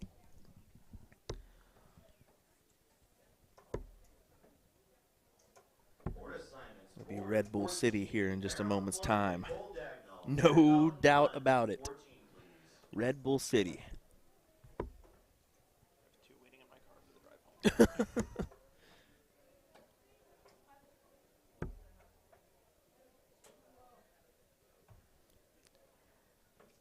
Tracy adding some more points there. Not a bad idea, especially you know that Trish can come up and she can hit 4 bulls. She can hit 4 bulls. There's no doubt about that in my mind. For number 11, John Mondello and David Badham. Badham and Mondello. 1. Board 11, please. Not in yet. We have a battle of That is, though. That'll win the leg. female version this time. Kelly Good Tebow stuff and for Asia fire Jalbert. tag. Asia Jalbert and Kelly Tebow. Battle of Fame. Board 41, please.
Sorry about that, folks. Had to take care of something in the background here, so muted the mic so we could take care of that. But the action still continues on. Tracy only 3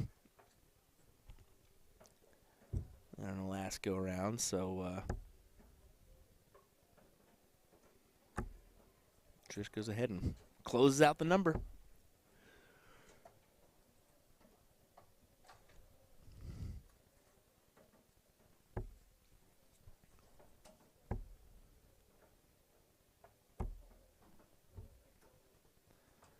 Does the same, so same thing, same thing. 3 for Tracy, 3 for Trish. Just knock off the number that she needs to.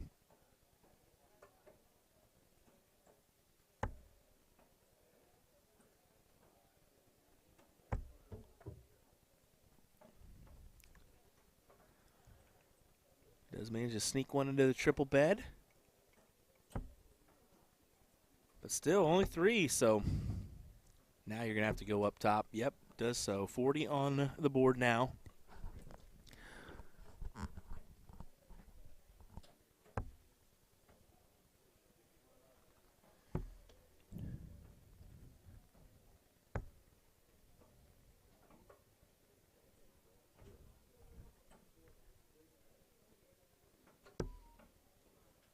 Trish right away. She's actually using conversion points, if you didn't know that, folks.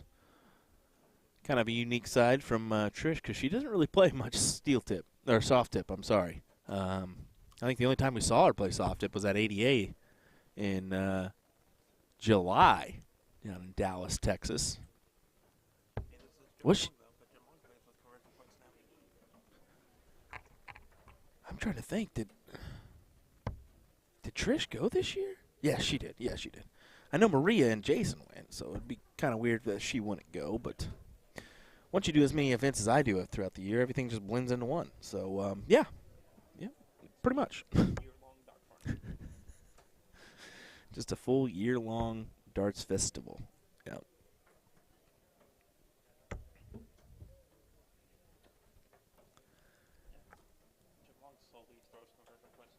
Yeah. Yep. David, who's alongside me, just said Jim Long is starting to throw conversion points, and you're right there. I asked him about that. I said, I saw his points, and I was streaming his match one day, and I walked up and said, are you throwing conversion points? And he goes, yeah, I've been throwing them for a little while now.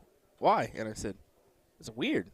Why are you throwing it? You don't play soft tip. And he goes, it's just for travel. And I said, well, you're 100% right there when you think about it. He's doing a lot of travel, whether it be to overseas or to other ones, because he's retired now. So he's got to if he's flying in a plane, you want to make your darts accessible no matter what. You don't want to lose them. So, yeah, good to do that one. True. True. But if you got target Swiss points, you can carry on whatever the hell you want. By the way, get TSA pre-check if you haven't, folks, because usually they just overlook them anyways. Fun fact. Fun fact.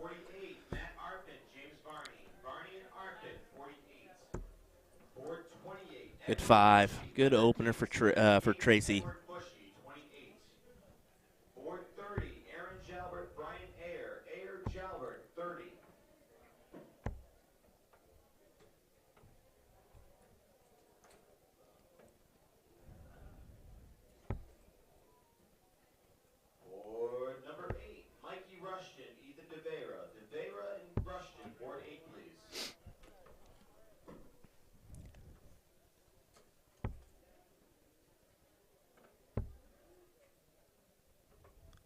I'm surprised Grezik tried to attack that. I really am. When you look at that, it's only one dart for Tracy to go ahead and take out that wedge, and that's what she does there. So weird play from Trish, if I'm going to be honest there.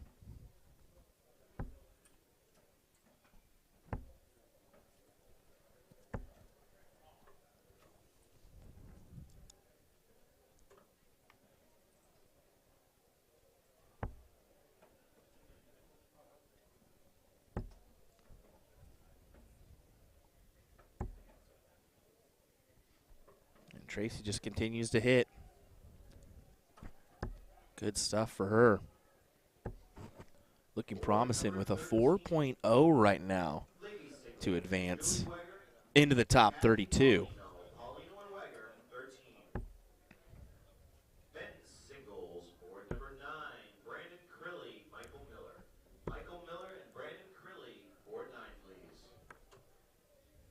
I'm going to guess we're going to be probably live till about 6, well, I'm probably going to think 6:30 or 7 this evening is what I would guess. It's about 3 o'clock right now. We may be able to get this bracket done in about 3 hours and 30 minutes or so. Of course, we do have to do some tear down and get ready for our next event. Well, just for the travel home, I stupidly got the AM flight tomorrow. Stupid. So stupid. 6:30 AM is going to come too soon. Better than the Sunday PM drive. Yeah, exactly. Exactly. We may have Mr. Sean Green ready to go here in the background, possibly. We'll see. We'll see, maybe. And see, he's going to say, nope, not ready yet. Well, I can't hear you, but when you're ready, just give me the thumbs up, and I'll be okay. All right, I guess we're good. All right, we'll cue him in, see if he's there. Sean, you there? Hey, buddy, what's up? Oh, you know, same old here as we get going with our coverage. Happy to have you, if I'm going to be honest, because commentary's a little low this morning. Yeah? Will's feeling a little tired. A little tired. What? Why is that? Well, I mean, it's just a weekend event at darts. I mean, come on, Sunday at darts, you know how that is. Why on earth is this? Hold on. I Sorry. don't think he does either. He doesn't even play darts anymore. Do you? Do you even know what a dart is? Yeah. What's a dart? Yeah, what's a dart? What is darts? I am. That's what it is. That's what it is. Look at this from Trish. Beautifully done. Trying to make things interesting. All right, I should be good now. Sorry about that. My father-in-law / electrician came over and put some and put a plug in my streaming area, so I now have one. So I don't have to use a whole bunch of extension cords. So here's what we call that. We call that an outlet, Sean, not a plug. Not a plug. Well, I'm speaking to the masses here that are like myself and don't know anything about electricity. So, well, I'm happy you got that taken care of, but we're happy to have you nonetheless. Here's Tracy's going to try to put this out, and she does. I mean, good shooting for her. So that's it for Trish? That's it for Trish. She's going to bid adieu to this tournament. Yeah. I believe I came in and now it's gone. That's your favorite person too.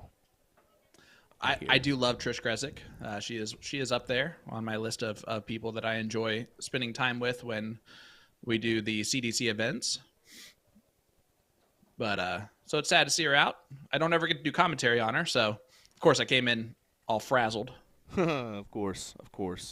Well, we're going to be right back, folks. We'll have more action coming up next as we're going to get another board call here, whether it be men's or women's, on the singles cricket. So bear with us. We'll be right back with some more action here from the 35th annual Seacoast Open here in no time at all. Thanks for joining us. William Stewart, Sean Green joining me virtually from the comfort of his home. Woohoo! We'll be right back.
For us, it's more than just grain, fermentation, and distillation.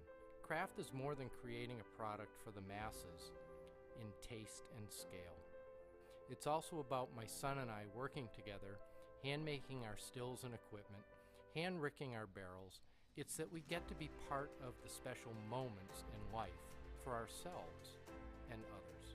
At the end of the day, craft for us is family.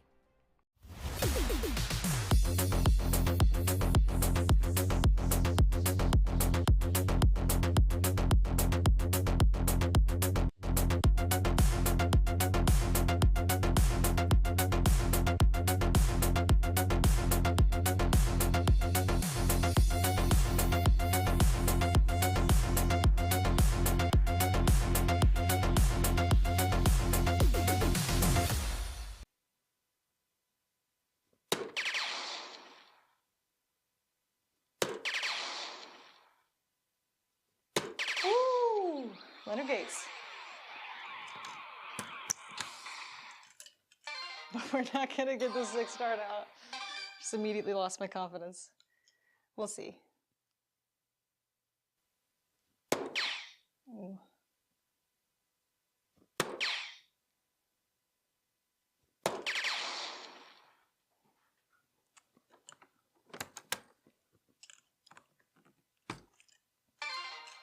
All right, we'll finish this up and then we'll move on to steel tip.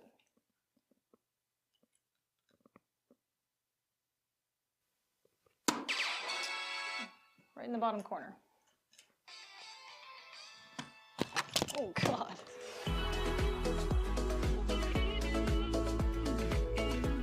We're introducing the classic standard Blade 6, the dual core version, same as the lineup from the Blade 5. However, Winmore's come out with an entirely new model called the triple core. So the triple core is essentially the dual core dartboard with an added third layer of carbon fiber sisal in the back, creating literally the ultimate setup for durability. So not only are you paying for an even better longevity of the dartboard, but also enhanced graphics and functionality. All 3 dartboards have a hardened double bullseye and 25 segment to help with durability. So listen up, Americans, we need this because of our obsession with cricket. The most common problems we have with Sissel dartboards is the bullseye segment wearing out or some issue with a wire. So let's just say we're not known for wearing out our doubles. All 3 dartboards come fitted with the 3 Rotolock wheels to help stabilize the board to any wall surface. But the adjustable wheels make your life so much easier because they allow you to rotate your board super quick and easy. You just loosen them, rotate, then tighten them again, then of course fix your numbering.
Welcome back, ladies and gentlemen. William Stuart, Sean Green joining me here for a fantastic battle between Larry Butler and Jason Barlow.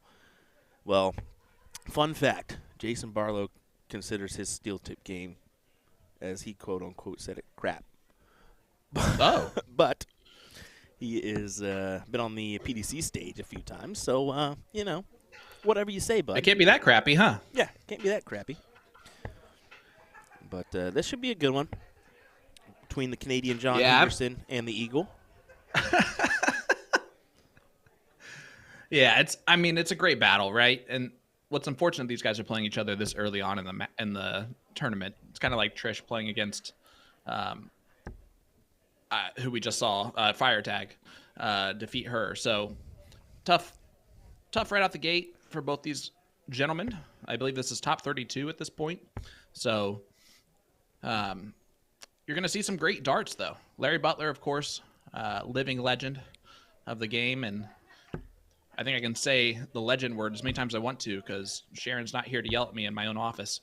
But I won't. I won't do that. I'll respect the wishes there. But yeah, Jason Barlow, obviously a fantastic Canadian player. I don't get to see him play as often as I'd like to. He did come to the Western New York Shootout this past year up in Batavia, New York. So I did get to see him play a little bit.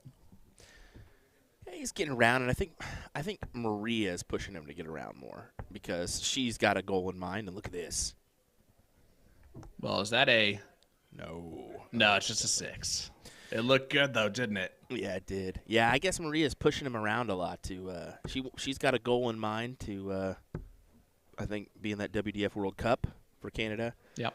In 2025. So, you know. I mean, that's a great goal to have, and she's obviously throwing well enough to do that. And you're right, you never know. And it's good to see Jason out traveling a little bit more. Oh yeah. Again. I'm pretty sure. I never like. Sorry, go ahead. I said I never like actually seen him, but I mean, whatever. No, Jason's always a good guy. He always gives me some stuff, comes in the booth, says hello, and That's always good. Jokes around for a few, yeah. Yeah, I believe that when I first started playing, he had these black and green, looked like almost like electricity flights, and I threw those for as long as I can recall until I finally changed to my own stuff. But and I didn't know who he was when I was throwing his flights. I just really liked him. Really liked him a lot. Right. So far, he's got the 17s and 15s to work with. Where yeah, but the Larry's Eagles perched on higher ground. Yep, Larry's got that upper ground. Which just it puts Jason in a little bit of a look at this. As he takes a 16s too. He's throwing that soft tip strategy in steel tip. You see this? This is soft tip strategy. A little bit. To me, sorry, my internet is about as crappy as Jason's steel tip game, I guess. Per what he's saying, not in reality, because his crappy steel tip game is a 4.1 right now. But you're seeing right here, this is why the high ground's so important, is because Larry is able to, even the 6 mark there from Barlow, he barely has the point lead. Yeah. So it's leg number 1, a race to 2, the men's singles cricket. We also have the women's singles cricket going on currently as Larry steals the 16s. Listen, I don't care who you are. Above a 4 in steel tip is very high quality. Yes, definitely. Well, it goes back. I mean, people all the time, what's harder to do, a 15-darter in 501 or a 5-0 in cricket? And all they'll do RP and say a 15-dart 501 game, and it's just stupid that they think that, because I can hit a 15-dart 501 game here and there. I can never hit a 5-0 cricket game. And even if you look at no, that's fair. Even if I guarantee if you look at the cricket averages for this event, I guarantee you're going to maybe see 1 5-0. That's it. Average for the match. Well, that's a big start there from Larry. That was huge. That was huge. And there's the 4-0 for him, 4-0 for Jason. But you can see that higher ground was key in that one. Well, you can just see how the points are separated there, right? 520 points on the 20s is going to win a lot. And Larry gets to go first again in leg number 2.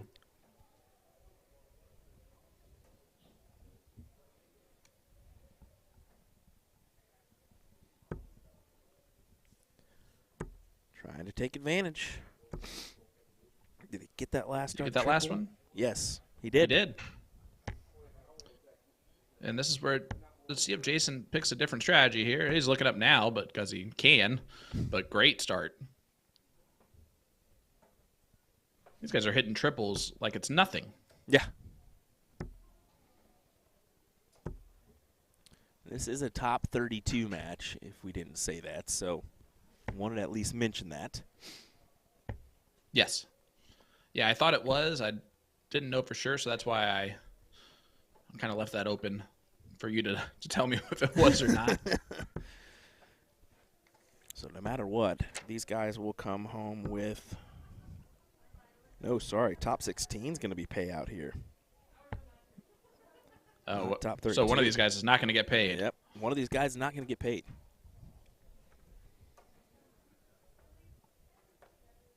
I love that Shaggy Roo is playing today. Hopefully we get to see him a little bit later on. Aaron Jalbert is in a last leg decider. Your new favorite Dude, Shaggy player? is by far my favorite dart player. Yeah. Like wardrobe alone makes me an ultimate fan. Jason Barlow is doing some work right now, throwing a 5.3 in this leg. We just talked about it. It'd be hilarious if you ended up over a 5 in this leg after you just said how hard and difficult it would be to do that. Exactly. It still would be our one and only time happening this weekend. Well, there's another 5 mark, so it drops it just a 0.1. Larry's going at the bowl. Hello, Larry.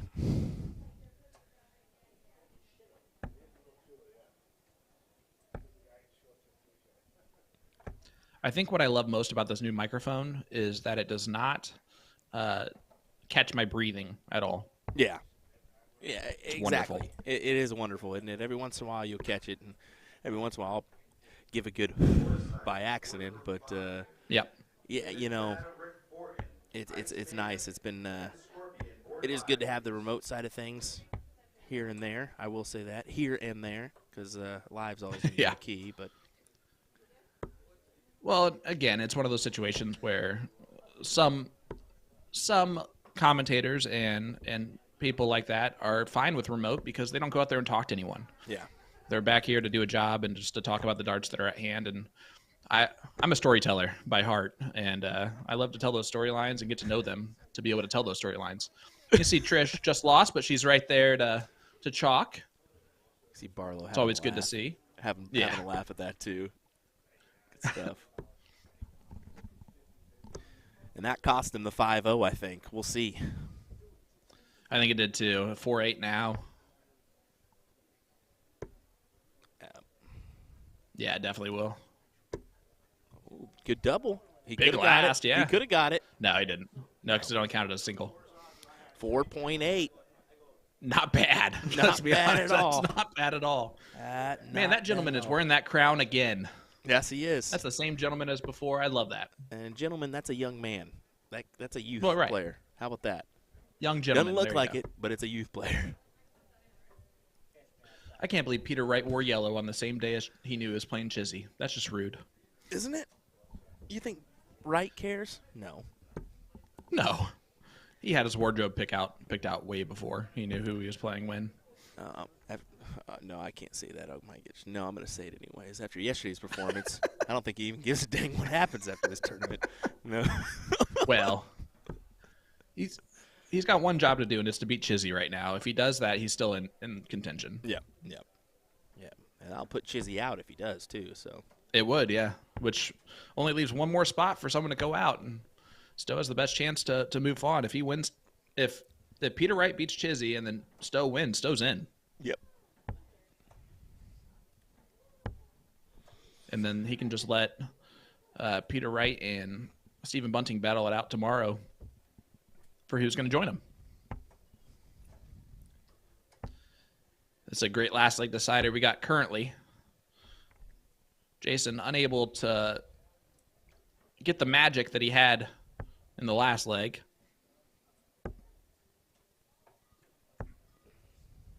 And Larry just going about his business. Another triple. It's also just amazing. The pace is so pure. They're walking right up, throwing their darts, getting out of there. Be nice if Jason learned how to go the other way, but that's all right. I would say that too, and you think he's got the experience to know that one, but hey, whatever. You exit towards the score. Someone That's said a that typical- Matt Arpin, Marshall Law just said Matt Arpin threw a 5.7. Now I'm looking at the Ooh. sheet. He did not throw a 5.7 for the match. Maybe a leg, but not for the match. Jason Barlow actually threw a 4.68 against Ed Kelly in the match. Jeez. That just shows you he's feeling it. Yeah, and it's about to be out. It's crazy. That 7 mark was nice, but again, not enough. Yeah.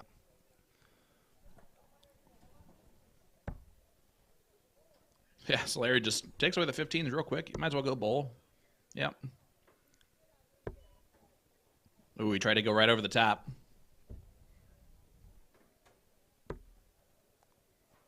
Tried to do the Bo Jackson.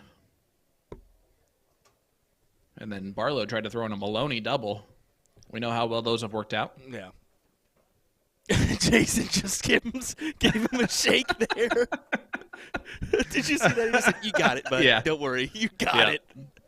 Yeah, didn't even make him throw the dart. That's Barlow for you. That's Jason for you. He's just like, "Fuck it, we're good." Did you just say that on air? No, nope, That's awesome. didn't. Yes, you did. This year he did it on both legs to Doug Bain. He did it on both legs to Doug Bain. Doug Bain won singles cricket finals. Never threw a winning dart. Doug Bain won singles cricket finals. Never even threw a match-winning dart. Never had a dart in the board. Well, That's Either leg crazy. that he won. That's crazy. I mean, if you are him, right, you don't want to win that way. Like at the end of the day, he's like, there's no reason to really. No. Now, if he was playing against me and I had one bowl that I needed to hit, he better not let me just have it. True. The chances of me missing are way higher. Hey, we're finally getting our team picture with these two guys. Bill Anderson and Aaron Jalbert are champions of our doubles 501 event. Hey, there you go. Good stuff. Congratulations to them. Yeah, for sure. So we're definitely getting our camera bumped around right now because of those two, but that's all right. All right, so we'll have another match coming up here in just a second. Larry Butler will advance to the top 16. I'm going to go wash my mouth out with soap, and we'll be right back. All right. See y'all in a second.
All right, welcome back to Seacoast.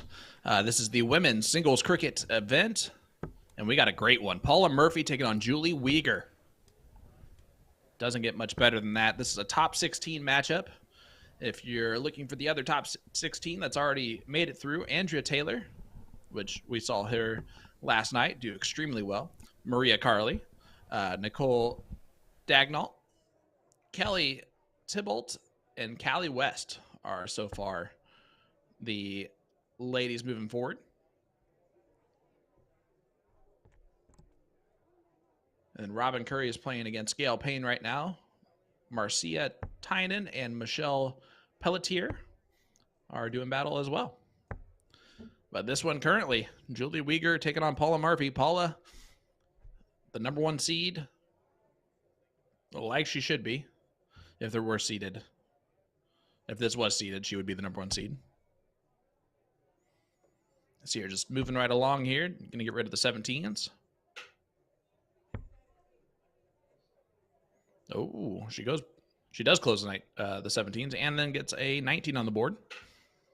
Guys, thank you so much for joining us. Sean Green, going to be joined by Will Stewart. We are in Andover, Massachusetts for this bad boy. Hit that like button, hit that share button, everybody.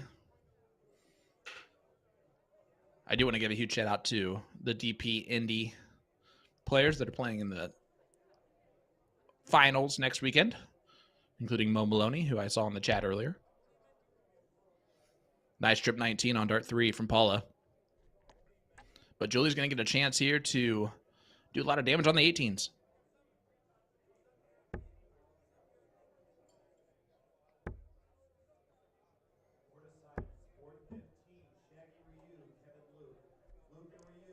This is a tough top 16 matchup.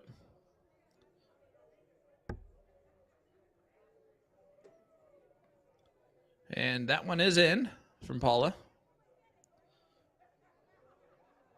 Maybe it's not. She's saying by just this much, so I don't know if that's in or not. I'm going to guess that it was, as she just goes to the 15s.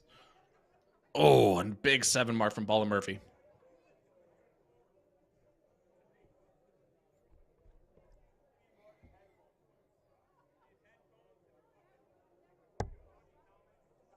I am keeping one eye on the PDC as well.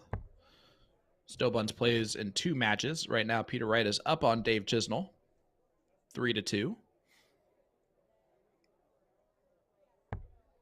Stowe, of course, dispatched Peter 5-1 yesterday.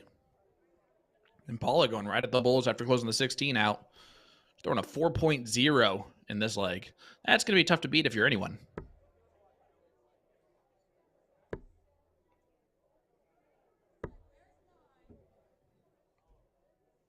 Finds only 1 bull there. Paula should be able to take this out. Scooter, if you're still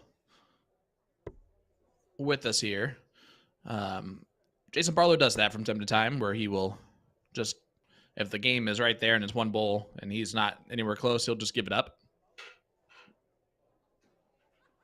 which is fine. Looks like Chisnell is going to break Peter Wright here after some double trouble. And he does. So it's a 3-3 score line now for Chisnell and Wright.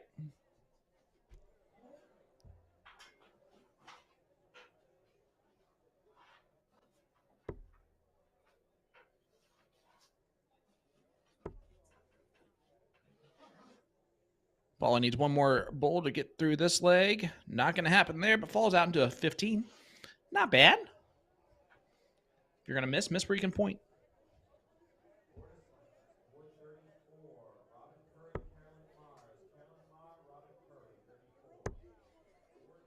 Dave and Peter are both on the 9 after the first 3 darts each.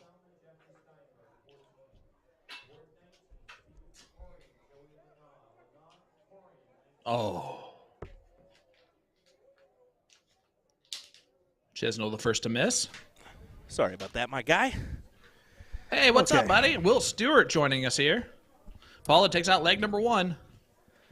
Had to run up to the tournament director's area, and then, of course, got stopped by a couple people, too. And then I said, and, of course, I had to say hey to Robin and Callie, because why not? Well, of course. That's how you get your alcohol next year.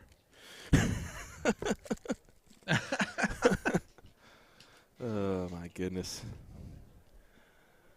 Well, No, I get it. You're Hollywood. no. You're super famous. It's not that. It's not that. Trust me. Hey, huge shout out to Nick McKinnon, who's in the chat.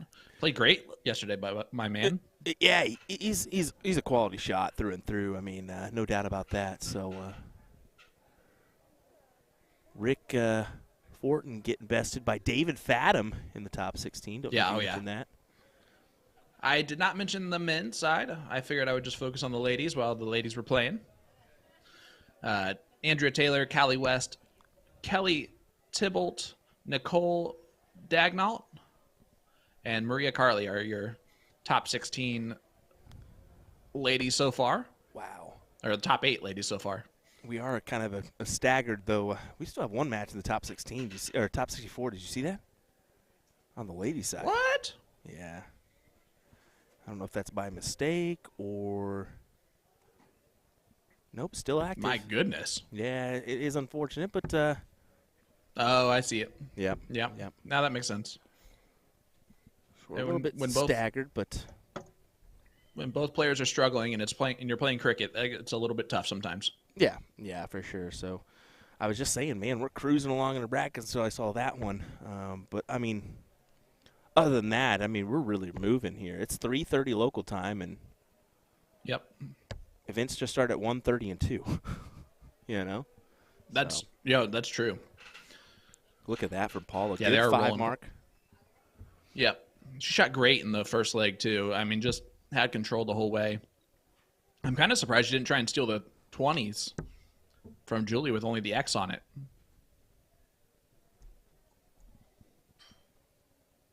How about you? Say that one more time. Sorry. I said I was kind of surprised that Paula went down to the 19s instead of trying to steal the 20s in that first round. Yep. And Paula's been doing that, though. She tends to, if she feels like she's not properly feeling the 20s, she'll start on the 19s in cricket. She's not afraid of doing that. And, you know, with her ability, most of the time it doesn't matter. I can say that with confidence. No, you're absolutely correct. But she is playing a dangerous player in Julie Weegar. Yeah.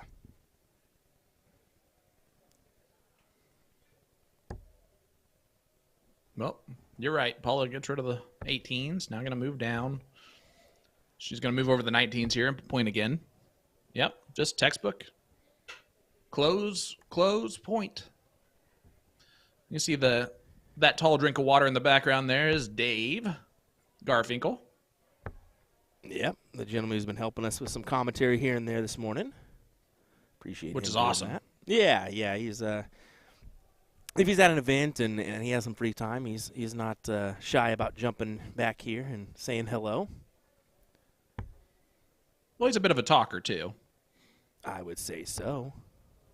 All right, he's a lot of a talker.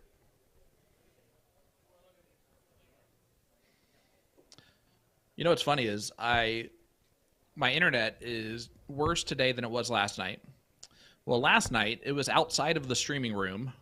My Wi-Fi and everything was outside of the streaming room on the table out there, and now it's inside the streaming room on my desk, and it's worse. It's worse. What kind of internet do you have? Is it Spectrum? No, it is not Spectrum. Thank goodness. I have Metronet. Thank goodness. I'm trying to get the old Metronet is pretty awesome. I'm trying to get the old fiber internet in my neck of the woods, but we'll see if that one happens or not. Metronet is fiber. Is it? So it should be working extremely well. Maybe. And my test speeds are starting to get better. Yeah. My father recently got the fiber internet, and pretty good one at that. Man, he can throw whatever he wants on that networking run. It's crazy. That's how mine typically is. Honestly, right now I have 22 down and 31 up, which is it's decent, but I usually am well over 100 or 200 each. How many gerbils do you have in the cage? 1,000 is what it goes up to. Oh, dang! So you got it. They must be on a break then, those gerbils, because they ain't running. I guess. No, they are walking slowly. Well, look at this from Paula. 16's closed. Yeah, I mean, just padding some more points, and look at that 7 mark for her. Although she's well, that pretty much helps her. Let's just be honest. Uyghur's gonna try to get out in front, possibly steal this away. We'll see. Looks like Marlies Julie's Keel. throwing much better in this leg than she did in the last one. Looks like Marlies Keel is out, so she's gonna bid adieu to everybody, give some hugs and whatnot. Is this last event of the day or Yes. of the tournament? Yes, last event of the tournament Okay. is men's and women's singles.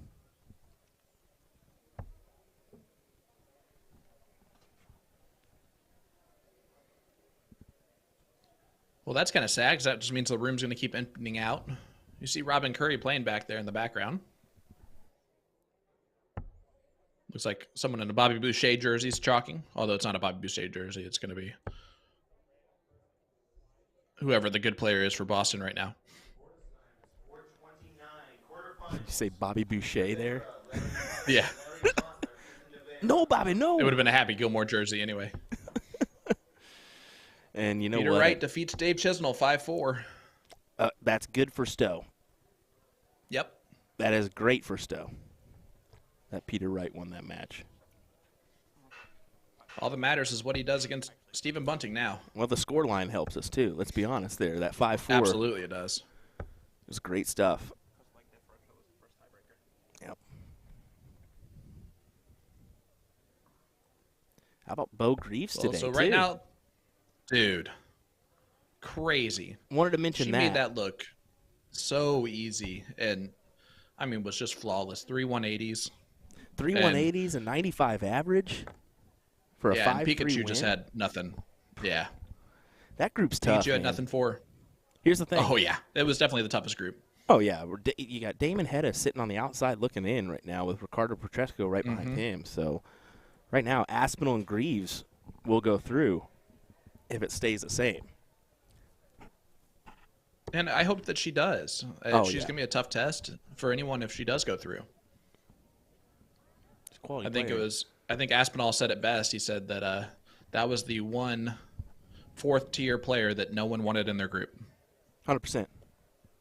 Well, maybe Until still Stowe Bunts. Bunts. Yeah. Maybe still Bunts here soon, you know? Aspinall didn't know about Stowe at that point. No. I don't think anybody does knew now. about Stowe. Let's be honest. There's still some Americans that didn't know about Stowe till this year. Which is honestly crazy. And Paula Murphy does take out Julie Uyghur there with a double ball on Dart 3. Or Dart 1, sorry. Yeah. Gets the job done. 2-0. 2-0 win for Paula. She will advance into the next round. That's a good win over Julie, too. So, especially the way Julie's been playing Yeah, this it was. weekend with Lisa Yee. And I will tell you, Lisa Yee is right now qualified for the WCS. She is. For PPD. Yeah, I looked at the list again today and figured that out. But, yep, there is Lisa. And Maria Carley as well. Beautiful right faces. Yep. With Julie. 3 of the best female players in the country. And if you add Jason Barlow, that's 4 of the best female players in the country. There. You're dang right. You're dang right, my guy. As we're going to get a close-up here of Jason Barlow. I wonder what award you're going to give him. Oh, the best one. If I can spell it. I hope that you can know how to you can spell spell it. John Henderson. No, it's not John Henderson. Well, if it's what you said earlier on stream, don't put whatever. that either. What? Jeremy Drollinger is asking how Kevin Luke is doing. Yeah. He sees himself. Maybe he doesn't. Yeah, there you go. You're in trouble. He's going to come find you. No, he just moves over to the next table. I don't know what he did. I think he's looking for Paula. Well, Yep, he's looking either for Paula. way. It's Bigglesworth.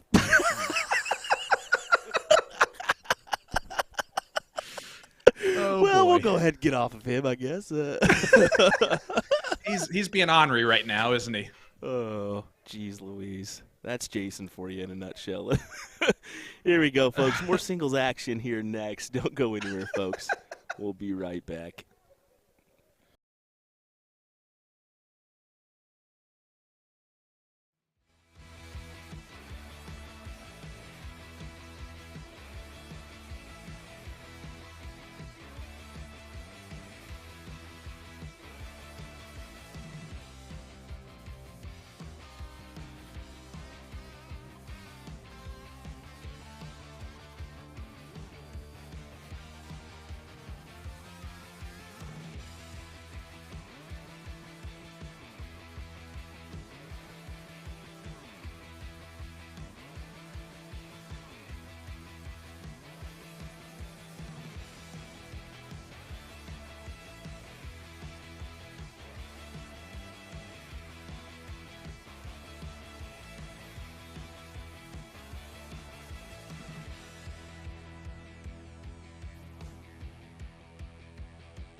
All right, welcome back to the 35th Seacoast Open. This is the women's singles cricket here on Sunday. I'm Sean Green, joined in the booth by the great David Garfinkel. I Dave, throw out that term. we're in for great. quite a matchup here. We are. This should be a doozy of a matchup. Callie obviously is Callie, and Kelly has been throwing fantastic as of late. Yeah, it's actually my first time seeing Kelly play, and that makes sense if she's a local shot. Yeah, I do like having you on the mic with these because you'll know more about the ladies than I will. I wouldn't go that far, but I make my rounds on the floor and try to get to know people. And I know Kelly because she's sponsored by PWI Pest Control, and I have a relationship with Bob, who owns that company. So that's kind of awesome. where I've linked around there. Yeah, Kelly threw a 2.93 in the last round against Asia Jalbert, defeating her 2-1 to get to this point. Callie West is throwing great this weekend.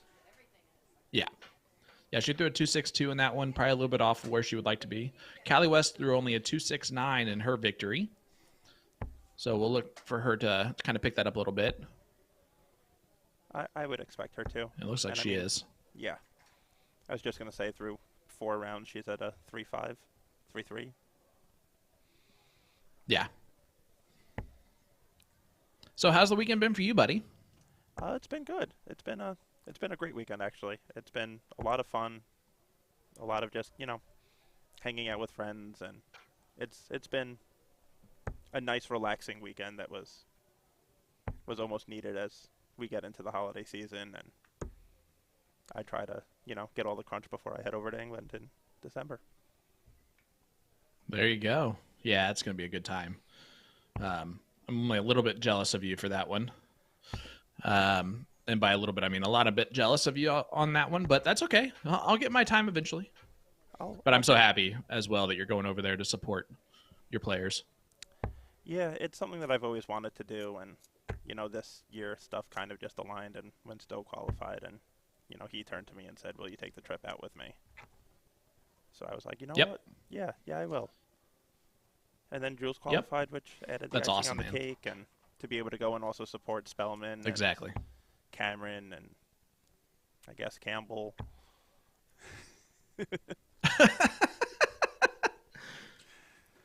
Yeah, that's always like I guess if I'm here, I might as well, Yeah, maybe that's the day I go see Tower Bridge. Who knows?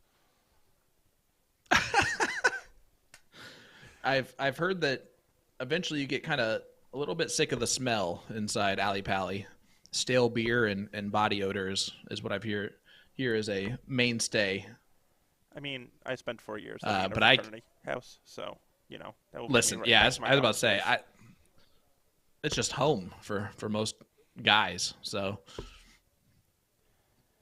Callie continues to cruise in this leg. Yeah, this one's Kelly's having herself an off leg. A little bit, but the nice thing is the full scoreboard gets a race going into the next leg, and you get to start over. Exactly. It starts with a diddle as well. I do like that typical format of steel tip. You earn your start. Yeah, I feel like best of 3 is such a short format that you have to do it. Best of 3 alternate is just, it puts way too much emphasis on that first bowl and way too much power. 1000%. And the only other thing that you might do is just diddle game 3, but even that is just not ideal, Yeah, I've never been a fan of diddle game 3. I feel like if you're going to diddle game 3, then just don't even diddle to start. Just do an alternate. Right. Name on top starts first, and then diddle the last leg. I like that too. That might be a good idea. Right now, Sherrick's up 2-1 on Clearmacher. That she is. And you say that in Clearmacher smashes in a 180. Yeah. So Callie again though starts this one off strong. 520 is looking to close out the 19s now and just take complete control of this leg as well.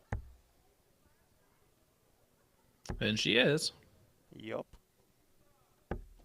Just rock solid right now. It's Callie West.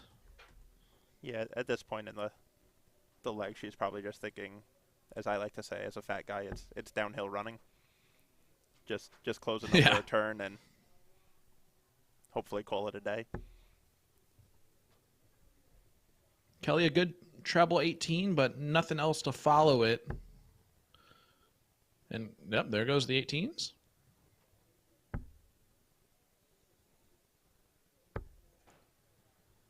And over adjusts on the 17s there, but again, you called it. She's just doing her job. Mm-hmm. And making it very difficult for Kelly to run. It is a race to 2 legs, Sheila. That is the format for the men as well.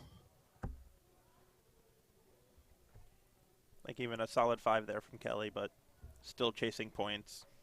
Callie still has 2 open numbers. And an X on the 17. That's not in.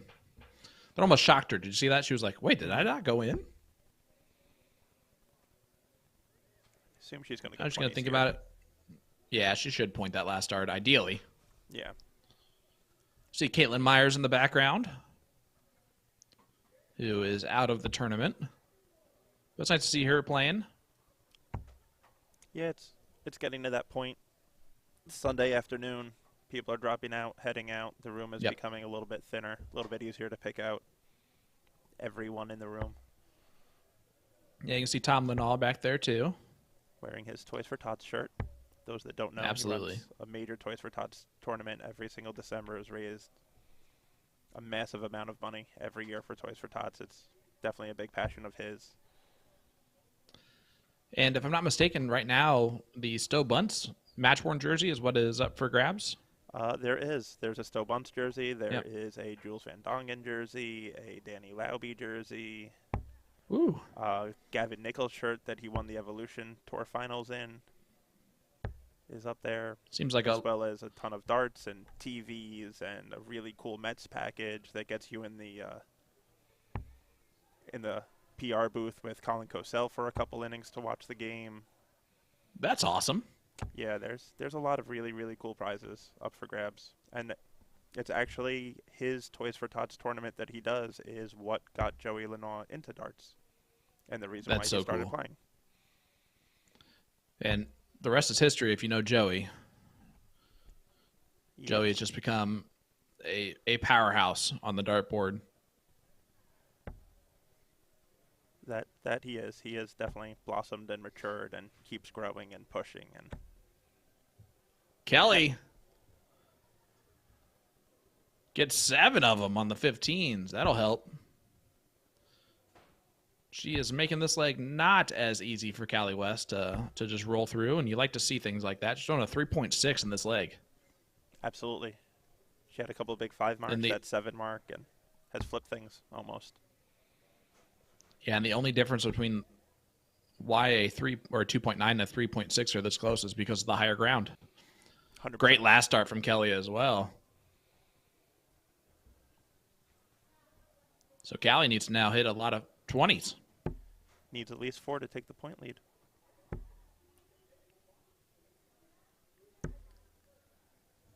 And doesn't do so.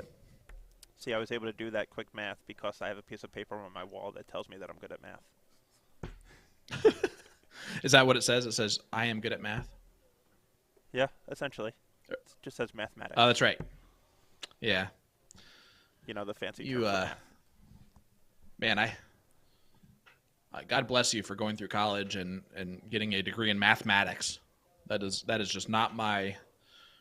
I do not know that language very well. Yep. Callie trying to take control. Yeah, that was a big miss from Kelly in the last round, and Callie makes her pay. Yeah, that was a very big 1 mark. Forcing now 3.15s for the shot at a 20. That's in. And that is not. Oh, no, you got to hit the big number. Crucial. That might be punished to the ultimate degree by Callie. There goes the 15s. Yeah, back up. Good enough. Good enough. That's from it. Cali West. I don't even think at that point Kelly was aiming triples, just looking to get those fats in there.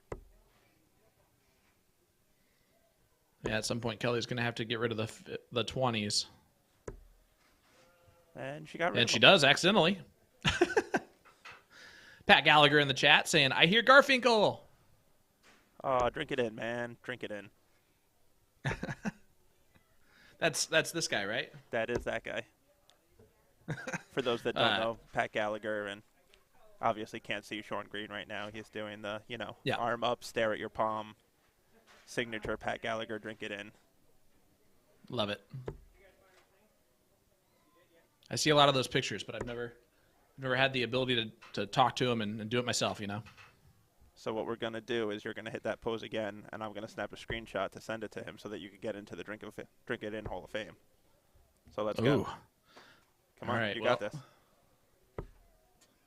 Perfect. Perfect.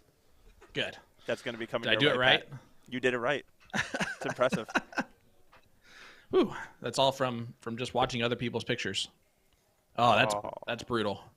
I think for the that's the bounce second out. one that she's had fall out. I don't think the first one was necessarily in, but it still deters you. Paula Murphy Yeah, and now currently Callie up, just 2 bulls needed. and it looks like Paula Murphy is going to take out Andrea Taylor, currently up 1-0, and only needing 2 bullseyes to complete the match. Oh, Callie not done. It's not done yet. Kelly with a chance. Just needs 3. And I can do that math without that thing on my wall that says I'm good at mathematics. Without that piece of paper? That's impressive. That's dart math for you. Yes. Dart math is just memorized math is all it is. 100%. It's memorizing patterns. And Callie does get it done on Dart 3, it looks like. Yep. Yeah, that'll do it. So Callie West takes out Kelly 2-0, but that was a close battle between those 2 ladies.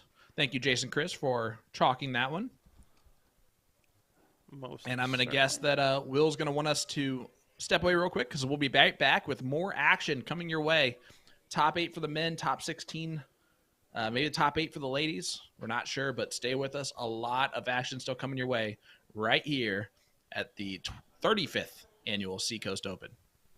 Yeah, just to let you know, it'll be men, and then we'll probably get the ladies right afterwards because they're going to be playing a couple games of catch-up here to get underway. But there you go, man.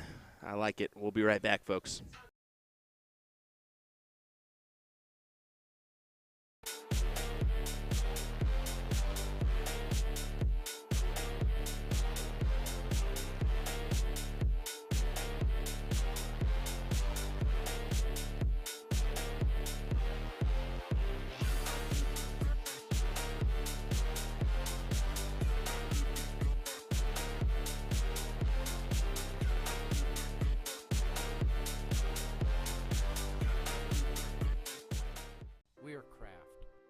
For us, it's more than just grain, fermentation, and distillation.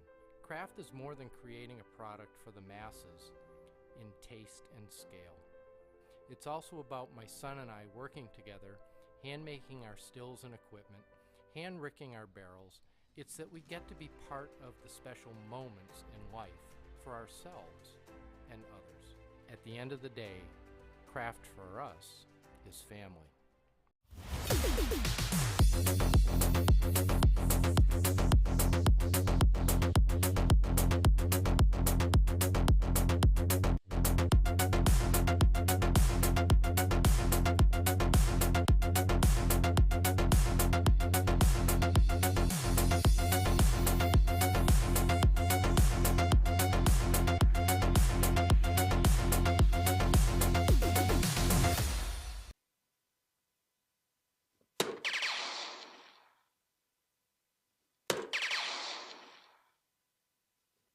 Ooh, Leonard Gates.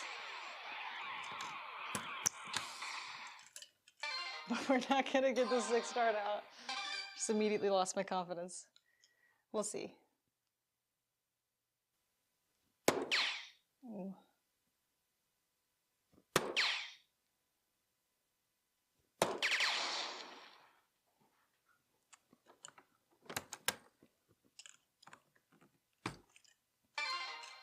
All right, we'll finish this up and then we'll move on to steel tip.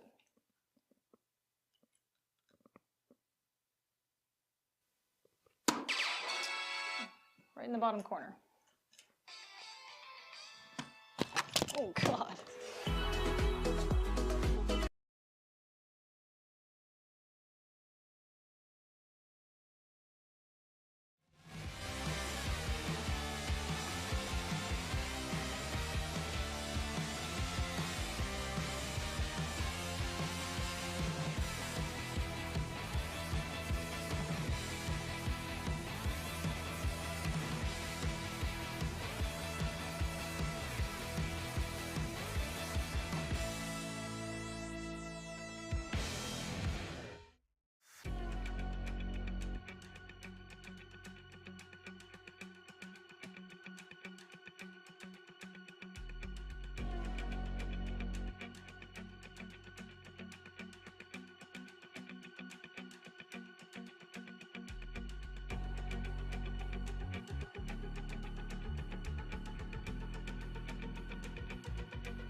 All righty, ladies and gentlemen. Next up will be Jim Fitzsimmons and Kevin Luke.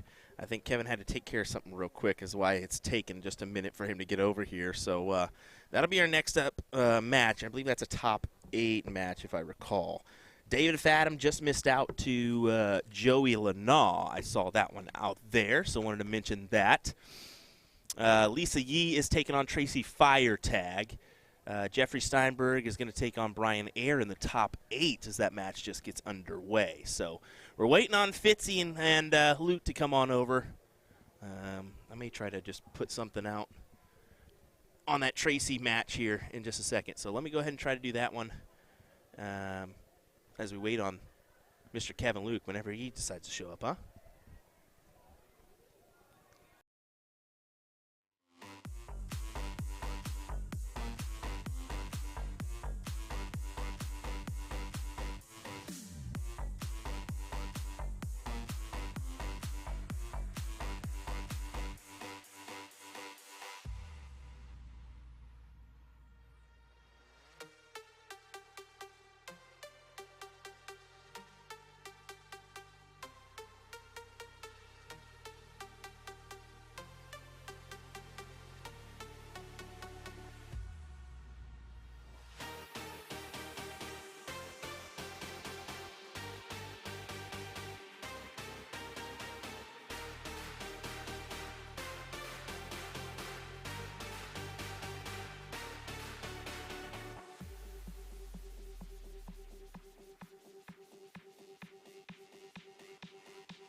All right, welcome back to the 35th annual Seacoast.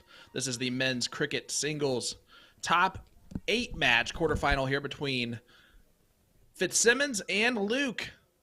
It's going to be a good one.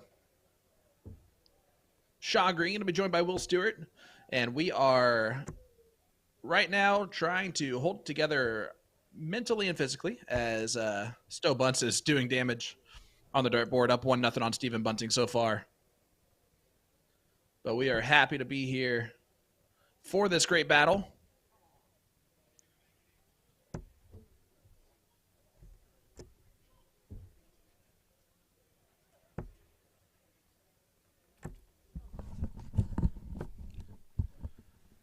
Kevin Luke gets a big score there. Good to see Just to close out the 20s and get something going. Good to see Fitzy making a run here again. Fitzsimmons Yeah, of Maine, absolutely. as I call them at the Witch City Open, the homeless guy in the room. He just, the inside joke, he just was looking a little bummy one day. I said, man, you with that hair and that beard, brother. Goes, you like it? I was like, far from it, my guy. Far from it. No, but happy to have you folks. If you're joining us right now, we do know that the Stowe Bunce match is going on, so great day for multiple devices here. We're definitely cheering them on. That's why I bought 2 computer screens. We're definitely enjoying our the coverage here. Yeah, I know Sean's watching. I know I'm kind of watching the background as well. As nothing but support here, and there's a good group. You can actually see it in the back there. There's nobody paying attention to this match because they're all watching Stowe Bunce back there. Yeah, you can see them in the background, yeah. All of them are surrounding the tablets and TVs that are there. I know if Stowe was watching this live for that room, it would feel really good about that. Yeah, big shout out to the one and only Sharon Butler for providing that coverage, huh? How about that? Yeah, that's always wonderful. All right, so Stowe for a 2-0 lead. And he gets it. You can see here, look at that. Love it. You see the roar here? Oh, yeah. Maybe they're just a little bit behind on you. I think they are. But great stuff. Every leg counts here for Stowe, don't it? Oh, it 100% counts. And Stowe stole the first leg and is still just throwing really well right now. Speaking of throwing really well right now, Fitzsimmons. I was about to say the same thing. Look at him go. Look at this. Great darts from Kevin.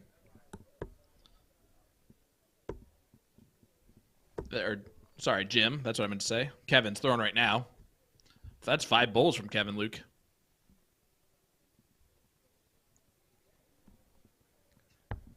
Oh, Fitzy. I know you didn't see that, but the interview that they did before the match started was with Stephen Bunting and Stowe Bunce together, and they just interviewed each other. Really? Yeah, it was really cool. No way. What was said? I gotta hear what was said on this one. Well, Stephen asked, like, how is it different playing over here than playing in the U.S. and I like that. You know, Stowe talked about what is his opportunities there moving forward for Stephen Bunting, and Bunting just kind of laid out how he's feeling about this event and all that good stuff. It was good. That is cool. They said whoever wins our match, let's just make sure that they're at top of the group stage, and then we go from there. Like they were just hoping for both of them to get in there, you know? I love that. There's Shaggy. Yeah, Shaggy was helping with the chalking duties here. Good on him to do so. He had a good run. He had a top 16 finish here today in the singles group. Yep. Good player. Good player indeed out of New Mexico. Yeah. All right, Stowe needs this 161 or else it's going to be 2-1. Not going to get it. And Jim is not happy. Sorry, with I'm that doing round. commentary on the wrong match. Yeah, you're Jim, okay. Only a 1 mark.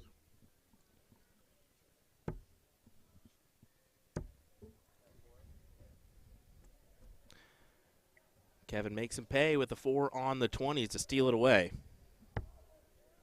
Yeah, Jim's going to look down at the 19s. Threw very well in the first leg, a 3.9 average against Kevin Luke. Just closes.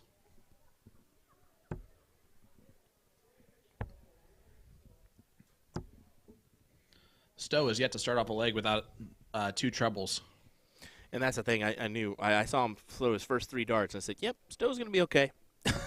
Yep. You just kind of knew once he hit that nice 139, and he was going to be set. So yeah, good for him. Well, especially when it followed the 137 from Steven to get started. Yeah. Well, Kevin just taking out the 18s as he should. Yep. Yeah, great darts there from Kevin Luke. And grabs another wedge to work off of too. So.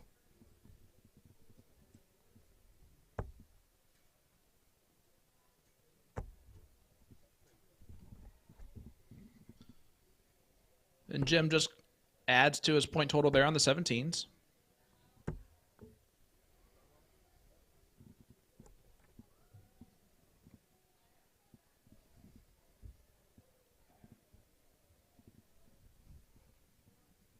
Oh, Stowe.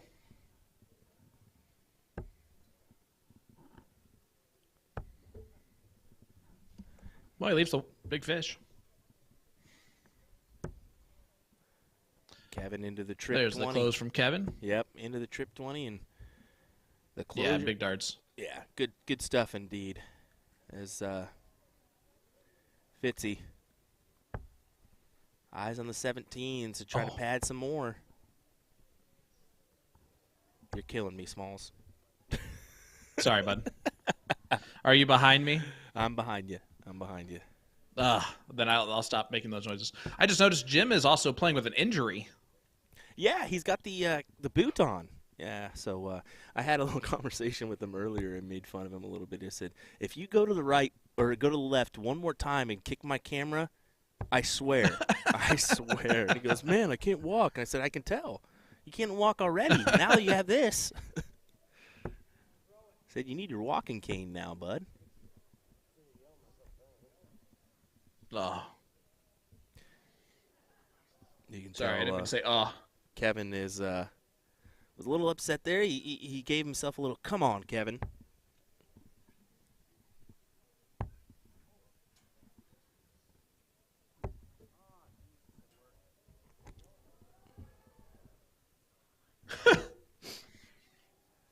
You know what was funny? Did you see the graphic at the start of this match? It said Stowe's only has thrown one 102 average and nothing high, and one match average higher than that in his whole career. You know when that match average was? Yeah, the CDC Continental Cup last month. That means he's on a roll. He averaged 104. Yeah, he's feeling it. So I just thought that was he's up 3-1 right now. Yeah, it's really cool. I did not know that was the only time that in a match he shot those levels. That being said, I think that's not going to be the last time he does either. No. Great shot there from Jim. But Bunting's on a 9. Jeez Louise. Kevin's on the Fitz is on the outside looking in here. As Kevin locks it in and needs just 2 bowls to win it. The leg, that is. We'll go to a last leg decider. Oh, my gosh, double 12. Shh. Oh. Shh. Okay. They just gave it a big whoa out there. Yeah. You can see it in the background, folks. Kevin does get that done in leg number 2, so we'll go to a last leg decider. Even Stowe was like, come on. He wanted to see that. Yeah. That's a nice double bowl there from Jim. That is a fantastic double bowl. He'll get the start. Yep.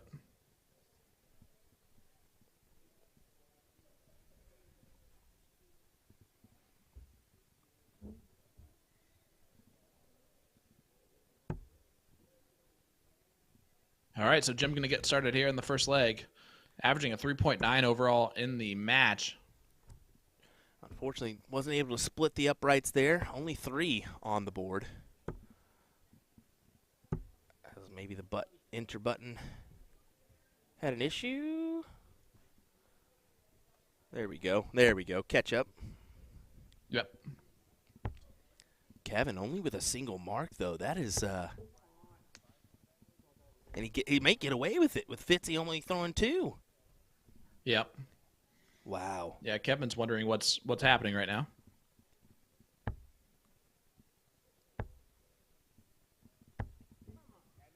Only a 2 mark from Kevin. He says, "Come on." He is wearing a much more normal garb. Attire today, rather than looking like a jelly bean.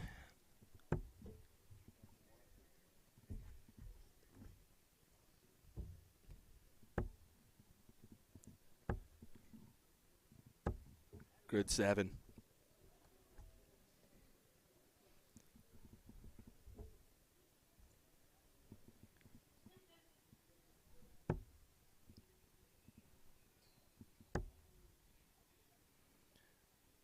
Fitz trying to close the door at that second dart. Instead has to go back for some more points.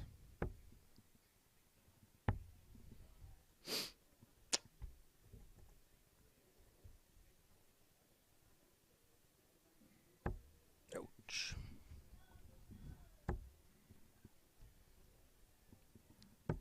Good close there from Jim, and gets a big trip 20. Great last.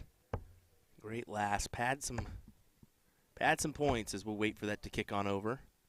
Sorry, our scoreboard's being a little bit slow here.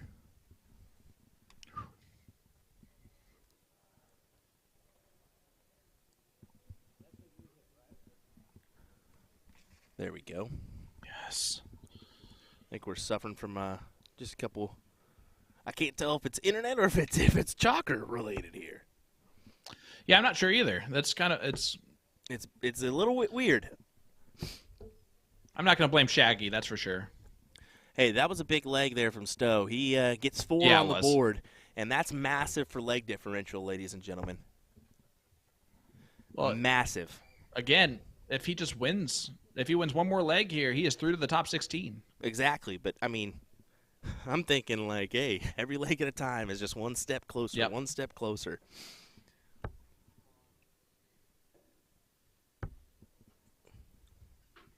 Oh, that's a good double. 17 there from Jim. It'll work, won't it? Close. It's amazing what a new person who does that changes your feelings about the dart.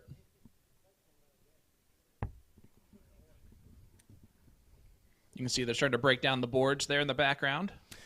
Yeah, they've already got both sections. They have 4 sections of boards here. They got one in the bar, just as extra boards if they need it. Jim with an 8 mark. What a fantastic 8. But they're already done with the section I'm in. They're already done with one other section. They're working on the main hall now. Yep. Kevin Luke just nonchalantly threw in 3 bowls. And that'll do it. Jim Fitzsimmons will move on. Taking out Kevin Luke. Great shots for Jim Fitzsimmons. And FKL will bid adieu here in this one, as he'll have to wait until the next event to try to get some more money on the board. Don't go anywhere, folks. We'll be right back. Go enjoy that Stowe Bunce match as he tries to round out this one. We'll pop in once it's over and let you know how it ends up. But thanks for joining us. We'll be right back. William Stewart, Sean Green, Seacoast Open, baby. We'll be right back.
Ladies and gentlemen, Stowe does it. Stowe does it. Look at him go. Oh, that's so Stowe awesome. bunts, ladies and gentlemen. Oh, I'm so happy for him. That is fantastic. Great stuff, Stowe. He is going to top the group with Dave Chisnell, Peter Wright, and Stephen Bunting in the group. Like, what? What? That is amazing. Congrats, buddy. Woo! Let's all roar in this chat for him as everybody in the background was definitely cheering as well. You could see it there. 88.46, but it's enough for him to win the match. 5-3. Love it. The kaleidoscope of color and neon nightmare. Moves My on. word. Woo! Absolutely insane. Well, next, another insane match. How about Ethan DeVera versus Joey Lanal, the two youngsters going at it. Yep. As Ethan's 19 years young, Joey just turned 22 not too long ago. Wow. Yep. Hang tight. We'll get this one going for you in just a moment, folks.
All righty, folks. Sorry for that delay here.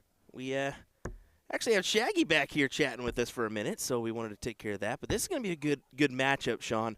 Joey Lanaugh, Ethan DeVera, two youngsters that they could be around this game for a little while here in the U.S. What do you think? I think that they are going to be two youngsters that are around this game for a very long time. Joe Lanaugh, of course, CDC tour card holder, multiple Evolution Tour champion. He has a single Evolution Tour championship, but plenty of titles.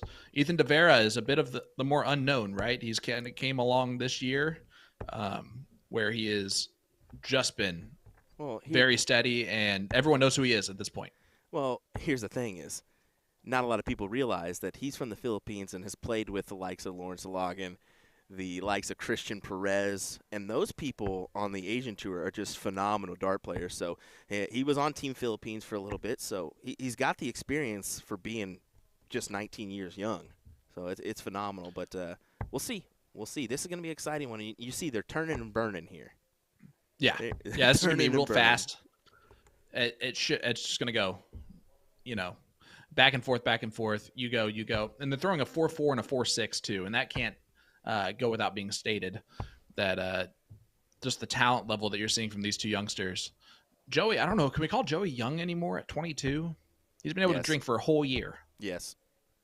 Yes, you can still consider Is that just because 23 is the Youth World Championships, buddy? Well, that's fair. Yeah, that's what I was saying. So they're both still youths. Yeah.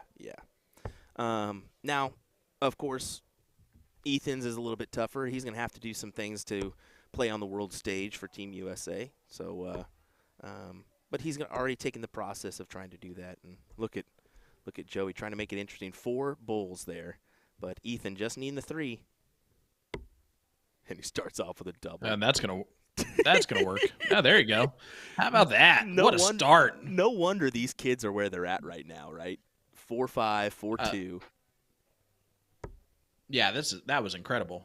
This is and Joey puts a nice little blocker in there. This is a top 4 match, so this is a semifinal match here. Ethan DeVeras came through the likes of Larry Butler. I saw him out there playing him. I know Joey played David Fathom as well. Yep. So that's just a this is the semifinals, top 4. This is actually a first to 3 legs here, so it does extend out the format a little bit here in the semifinals. How about this? And then, go ahead. Jeffrey Steinberg, Jim Fitzsimmons, Joey Lanaugh, Ethan DeVera. That's your top 4. Yeah, and we talked about the talent that was in the room earlier. And for those 4 gentlemen to make it through, including these 2, is a testament to not only their game, but also just how packed this field was with players that are known and unknown talent. We got, you had Spellman, Gates in the room. You had Butler, Watt in the room. And out of everybody, that's your final 4. And our ladies aren't too far off. Top 8 right now, Lisa Yee and Carolyn Mars. So I wanted to mention that. Which is, honestly, it's really impressive that they've caught up like that. Oh, I figured they would. Yeah. They were behind quite a bit there. As you see, Ethan throwing the double on the double 18. And Mike Maloney, this is why you're literally teaching these 19-year-olds to shoot at doubles in cricket. And that's just unfair. It's unfair for them. It's unfair for us. Get it together, bud. Right. And the semifinal for the ladies that's going on currently is Callie West versus Maria Carley. So Maria just continuing her display of fantastic runs over the past couple of days. Callie feels like she hasn't had the best of weekends too. So and I would agree with that. It's been kind of a tough one for her. Usually she finds herself deep in events. Not this weekend. My goodness, look at this kid. Dude, I tell you, he's phenomenal. And what's funny is I asked him. Joey's just like, whatever. I asked Ethan, I said, you going to OKC next week? I mean, we can team up. And he goes, I think I'm going to take a break, man. I said, are you kidding me? We can walk into that room and single-handedly win this. Oh, yeah, because of Ethan.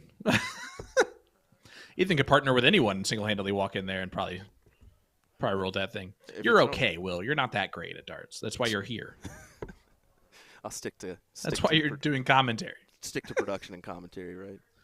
Ethan just Well, needs it's what you're best at.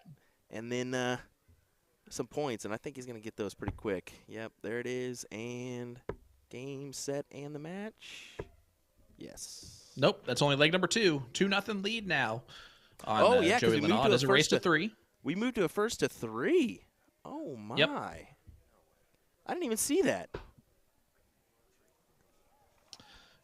Well, if you were to listen to me do commentary, you would have heard me at the very beginning say it has extended out to a race to 3. Oh, see, yeah, they moved top 4 in finals. Last year it was just the finals that was best of 5. Wow. Huh, okay. I like it. Apologies, Sean. Apologies. That's why it took me off. Apology is accepted, but barely. Ooh, Joey with the bull. And there goes Sean's commentary as he slips out into this. Listen, you can't say things like that on air because my wife will be like, oh, really? No, we'll just keep turning you she's down, right now and eventually nobody hears you, Sean, because now your mic's off. You see? See how that works? Perfect. Okay. I can scream in this room. Well, you're good now. You screamed when Stowe won, that's for sure. I did. Oh, dude, I was so hyped. I didn't know you were going to go live right away.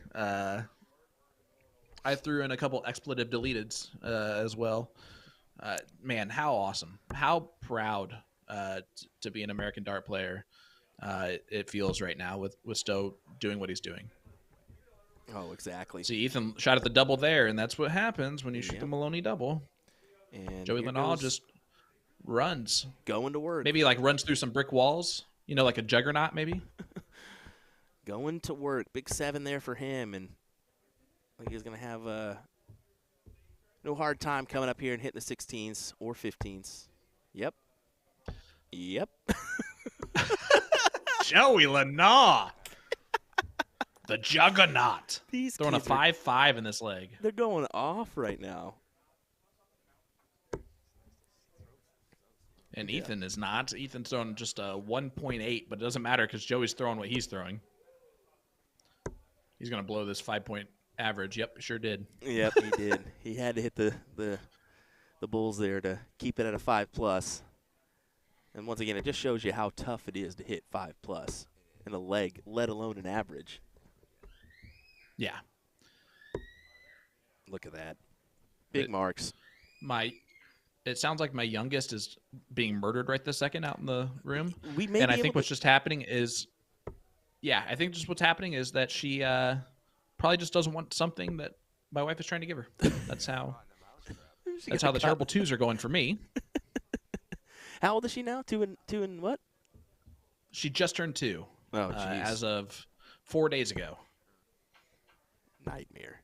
Jim Fitzsimmons up 2-0 on Jeffrey Steinberg currently. Yeah, throwing a 4.34 too in that match. This is a ridiculous standard we're seeing, folks. Ethan taking off the last leg and trying to get back in there now. Joey, when he throws well, his darts just are so smooth on the release. And right now they are smooth. He has no movement. That's the thing. He has no movement other than the arm. I mean, Ethan's a little bit more direct. You can see that follow through his, he kind of pushes it towards the board, where Joey's just, look at this, man, just doesn't really have any movement at all. Textbook for sure. Right to the eye and just go straight forward and with it. If only Tom's was It's that insane. good. Yeah, Linaw, Chris hope you're Forbes watching. saying, imagine beating 2 ex-world champions on TV debut. Yeah, that's insane. How about the fact Stephen Bunting's only 38? That's What? about as shocking as it gets on an age. The only one that's a little bit different is that in the opposite regard that Leonard Gates is 52. Yes. By the way, I told you, man. I told you that stash is there, present, all 7 years. It's honestly impressive. It reminds me, big boom goes the dynamite there for Joey Linaw with a round of 9. Needs to win the leg, and he is off and running in it. Sorry, I had to throw that in there. But you are 100% correct on the little tiny mustache that Leonard has. I did not expect it to actually look as clear as it does, too. It reminds me of the Office clip where they are trying to decide if Stanley has a mustache or not before he goes into the room. Except his is a little bit more prominent anyway. Shaggy said it's a fade. It's a oh, okay. Little facial fade. That's good. Joey. Look at Joey. Unfortunate miss there for him, but he's still out in front. No harm, no foul. It's not going to matter. Still needs to find it, though. Uh-oh. Yeah, you'll have Got to to go up and point. Does hit the treble, at least.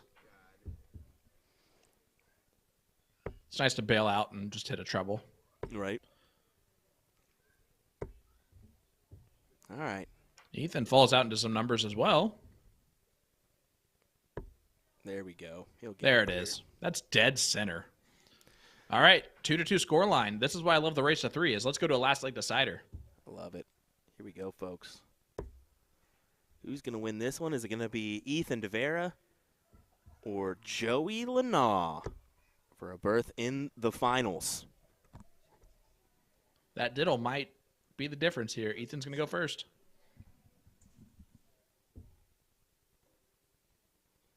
Looks like Jim Fitzsimmons. Again, this is the semifinal. Looks like Jim Fitzsimmons is probably going to wrap up this match. We'll see. But looking promising. He's 2-0 ahead. He's got the advantage in this leg.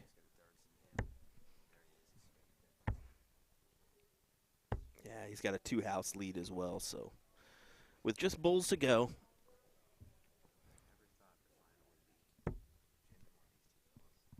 The quarterfinals for the women is set up. It's, well, the semifinal, sorry, is Maria Carley taking on Callie West, which is going on right now. Yep. Maria has a 1-0 lead. And then Paula Murphy versus Caroline Mars. Oh, Caroline came out on top. And look at that. Another one, bud. Boom goes the dynamite there for Joey Lanaugh. His second of the match. Wow. Oh, look at Ethan. Oh, my goodness. They're both. These kids are insane. They're going nuts right now. And look at Joey. Joey. My gosh. Almost back to back. Follows the 9 with a 7. He's still throwing a 7.0 in this leg. This is great. Share this around if you have not. Let your friends know we're live for the semifinals of the singles cricket event at the Seacoast Open. Joey closes the 18s and then tries to go back to points. Unable to do a whole lot there. Ethan, 2 treble 17s will get him to look at the 19s. Nope. So close to.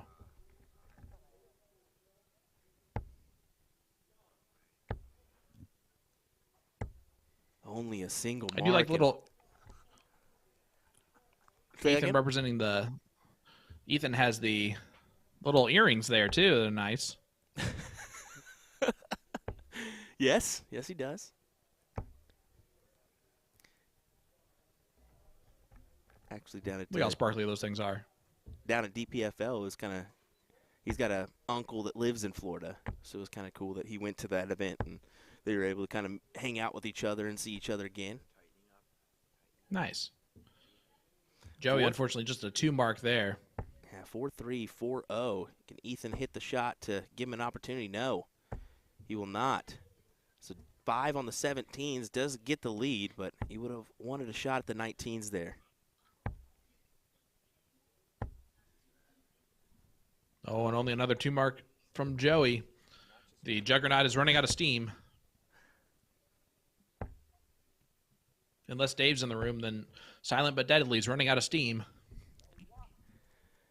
And you can see Joey there kind of looking to the floor for a second, shaking it off, knowing that what just happened here. They went from 7s to now 2s and 1s. Look at Ethan. Yeah, it went from the opposite of scrappy to scrappy. There's the point lead plus. Yeah. Ooh, I don't even know where that dart was at. Yeah, it took a shot, but well outside.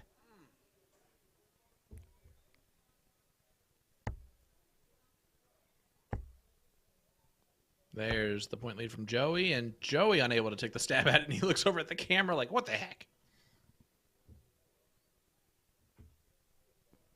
Yeah, they're going to be stuck here in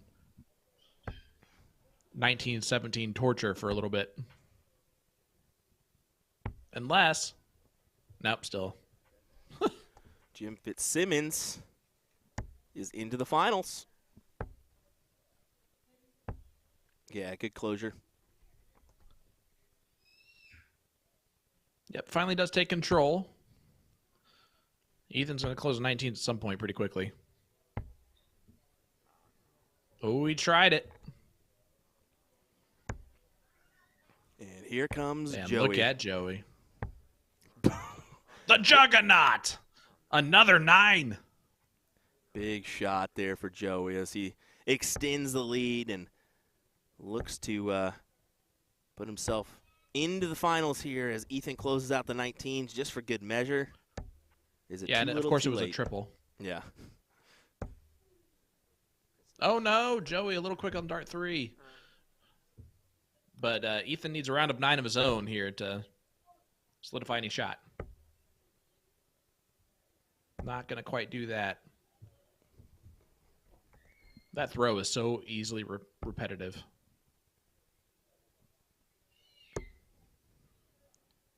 Joey goes in, takes it out, misses the bulls though, Ooh. but he'll come back with 3. Yep. Possibly. I'm just kidding. Or no it's matter gonna- what. It's going to, yeah, it's going to. Oh no. He had to hit something here, and Doesn't do it. all in the hands of Joey now. 2 more. This would be a heck of a comeback for Joey. And he gets it on dart 3. Joey Lanaugh down 2-0, comes back to win 3 on the spin and win the match. Wow. What a match, And though. Ethan I mean, is out. the youngsters gave it a go, man. That was fantastic. That was fantastic. And Garfinkel gives him a see. little love. Yep. Well, how about this? It's great to see that. I think next up will be How the about it? finals. Unless they throw us the women's, but I think it'll be the finals here coming up next. Yeah, for sure. I don't think that they're ready for the. Yeah, they're not ready for the women's. No, not yet. So give us a moment, folks. We'll be right back with more action here in just a second's time. William Stewart, Sean Green, 35th Annual Seacoast is coming to a close here in a moment. Share this around. Let your friends know to watch the action now.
Here we go, ladies and gentlemen.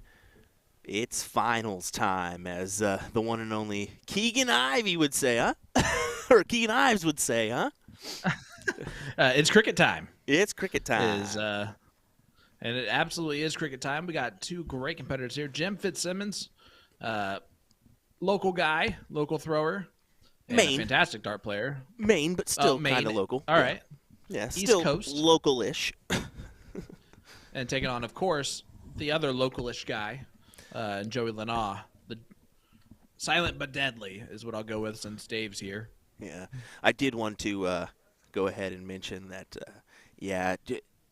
Jim's actually near Lewiston.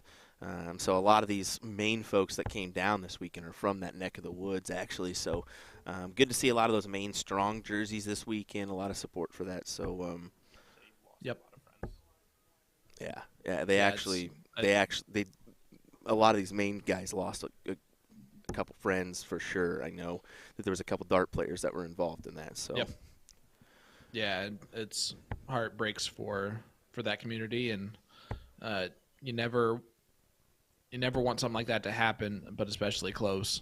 And thoughts and prayers with everyone involved in that situation. Just terrible. Yep. Another terrible tragedy. When will it end? All right. Happens way too often here. Let's get on to this finals match. It should be an appetizing one. First to 3 legs, Jim Fitzsimmons, Joey Lenaw. Both have played extremely well today. Yeah, Joey had to win 3 legs on the spin against the very talented youth, Ethan DeVera. So I was going to say DeVries for some reason, which was not right. And, he had to throw really well and able to do it. Yep. And here we go. Finds himself in the finals. First to 3 legs. So it's the same format as the semifinals. Both women's matches are tied up 1-1 in our semifinal. Did the women's play the same format? Is it race to 3 now? Yep. Okay. Yep. Race to So Joey 3 for Lenaw both. defeated David Fadham. Jim Fitzsimmons beat Kevin Luke in the top 16. Fitzsimmons beat Matt Arpin 2-0. And Joey defeating Stephen Krikorian. Steve With Krikorian. a very Yep. Krikorian. Yeah, very interesting flag that he has flying for him. And top 32, Justin Landcraft is who Jim Fitzsimmons beat, and Joey defeated Jason Dagnall. Look at this from Jim. Big Phenomenal. darts. Yep, and takes out leg number 1 right there. 4-0. That's a tasty average. Fun fact, Jim didn't even think he was going to be here this weekend. That's crazy. And he's here, and he's making it work. See, both of them are in the 25 there, still in the 25. Joey says, leave that because I'll kiss it off of it. And he does. Gets the bull, so Joey Lenaw will start leg number 2. Great.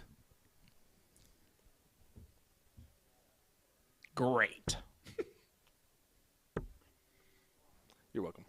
Joey Lenaw had 3 rounds of 9 in the last match, 2 in 1 leg.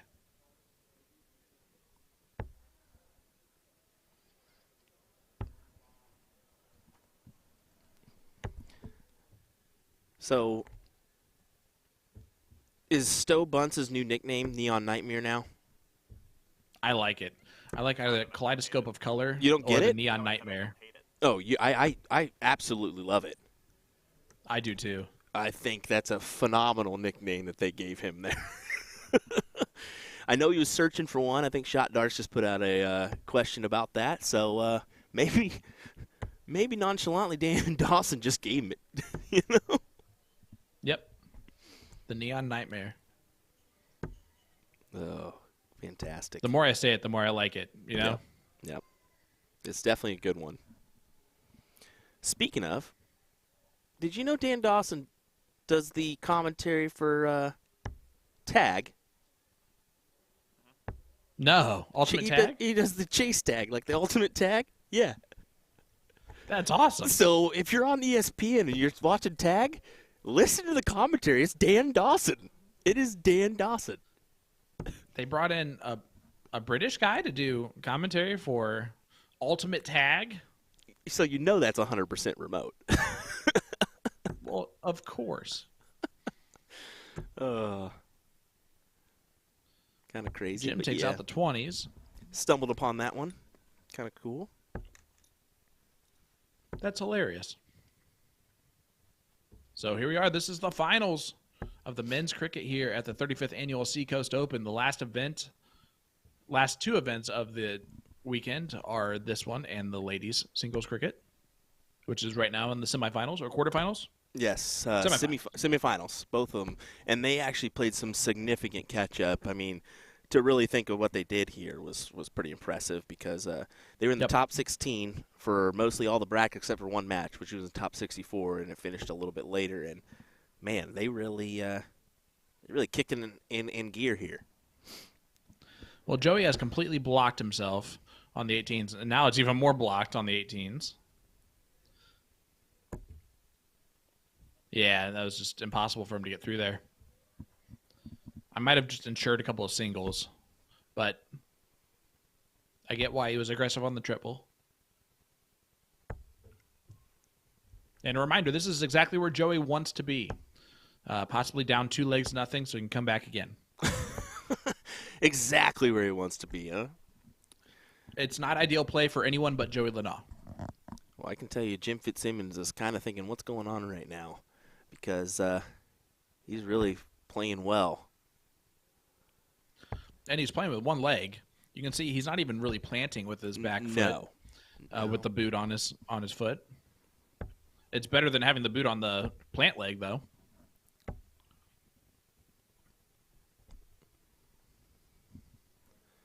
Let's actually see. We may be able to get a shot of that.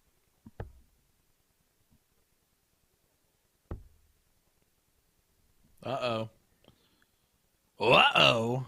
The old Maloney double fails again. Wow. Okay, so interesting, very interesting. We'll check this out here in just a second.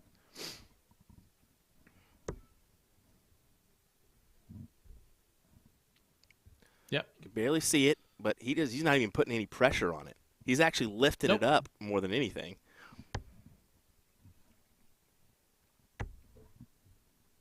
Great darts there from Jim. Good 7 mark. Gets a big point lead. Closes out the 15s. And Joey just all around the bull, but not in the bull. So Jim to go up 2-0. Needing the 3. He'll get it here. He'll get it here. Oh. And he jinxed him. The old commentator's jinx. Happens to the best of us and to the worst of us. Joey nonchalantly throws in a double bull. Let's do this one. One bull needed. There it is. That's a 2-0 lead now for Jim Fitzsimmons. Joey going to shoot the bull first.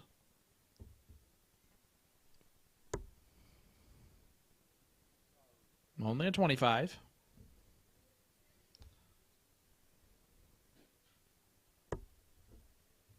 But that'll work. So Joey will start leg number 3. He's going to have to start getting something going, though.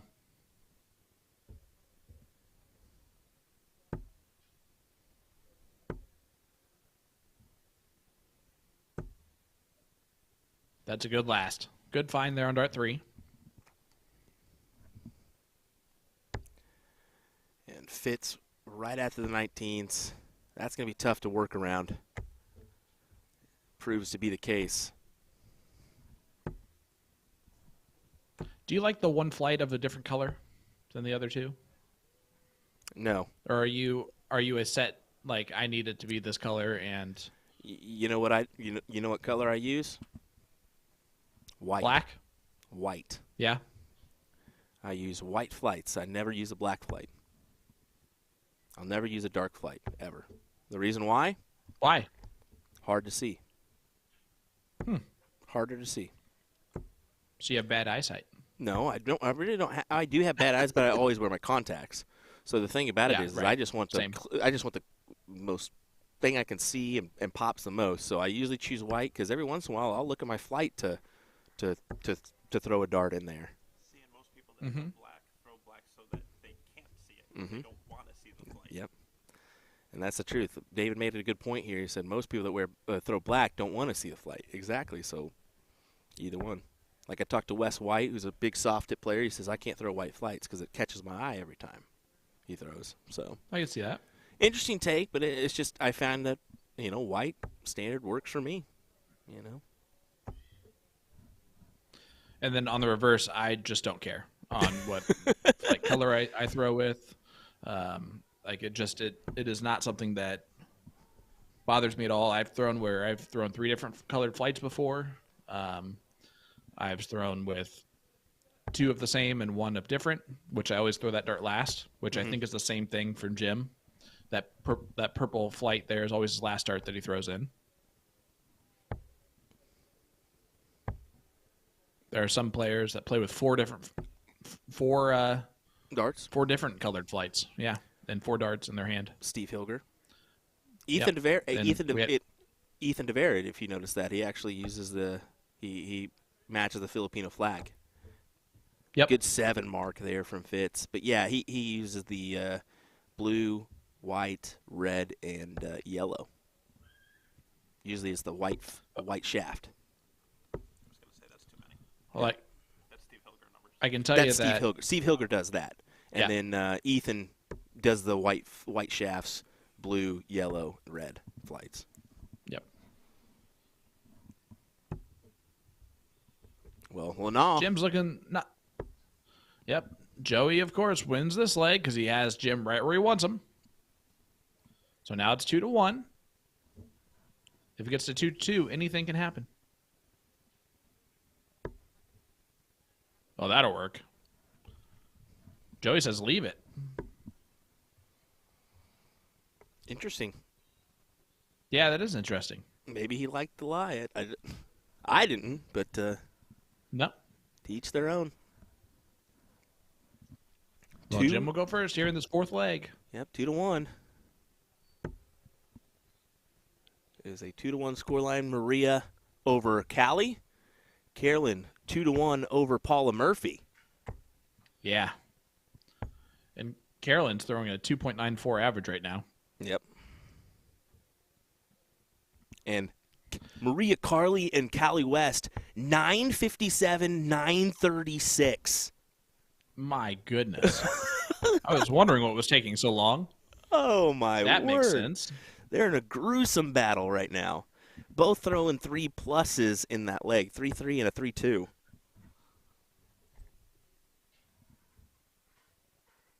That is awesome.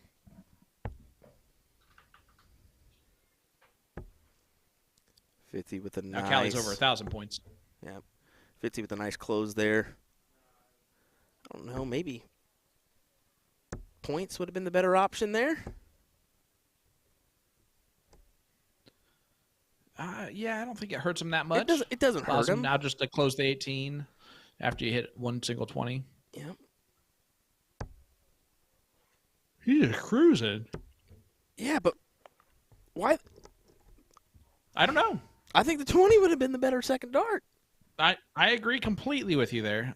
But whatever it is he's doing is working. It's working. Last dart was just a bit outside for Joey. And when you trip the 7 with a second, just stay on the 7. You already tripped it. Yep.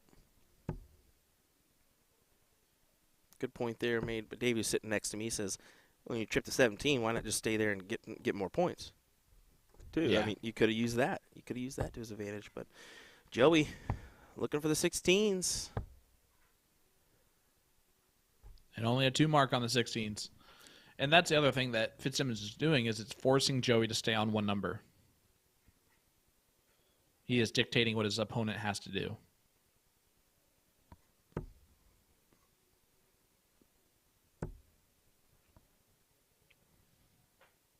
Is he staying up there? Yeah, he is. Big 7 mark on the 20s. He said, fine, I'll point, guys.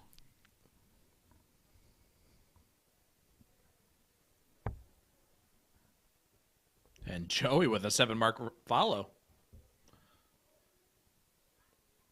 4 points, is it enough? It is enough for him to take the first stab at it. Uh-oh. Door opener. The purple guy didn't even help him out. Yep. Door opener. But he's got to hit the triple. He does. With the last, but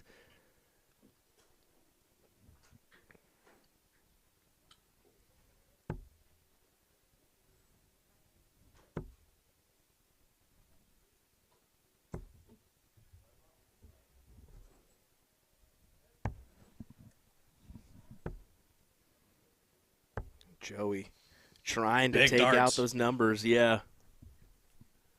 Must-win leg for Joey Lenal, down 2-1. He's just forcing Jim to take just a second. And look at that close. Back to the 17s. Great darts.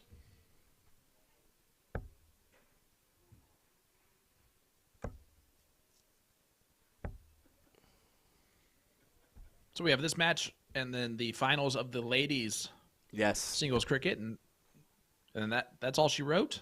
That is all she wrote. And it's cleanup time. Is you don't have to go through that one because you're at the comfort of your home in Indianapolis, but that's okay. That's okay, bud. That is a nice bonus. I'm going to be honest with you. It very much. That so. being said, you don't want me to touch any of your equipment anyway, Yep, so you're right. I don't have to clean up either way. Yep. You're right. 3 for the win. Un más, por favor. Oh! Oh, no!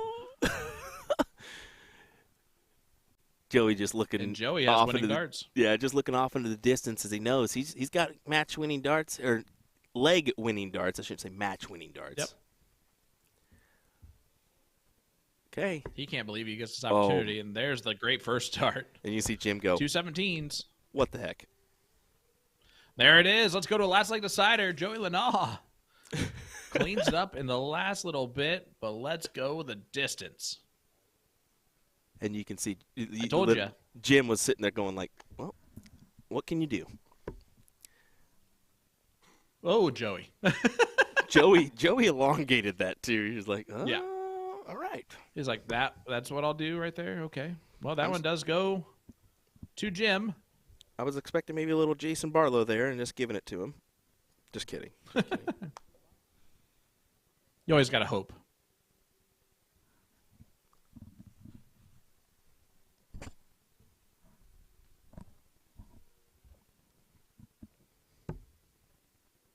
All right, so Fitzsimmons getting us started here in this last leg decider. This is for the title of this event. Look at him go all the way over, Sean. Yeah, and you went all the way over too. Man, I had to. I was like, this guy's straight off the screen. I think he was actually Great touching. 5 mark follow. I think he's actually touching the Aki next to it.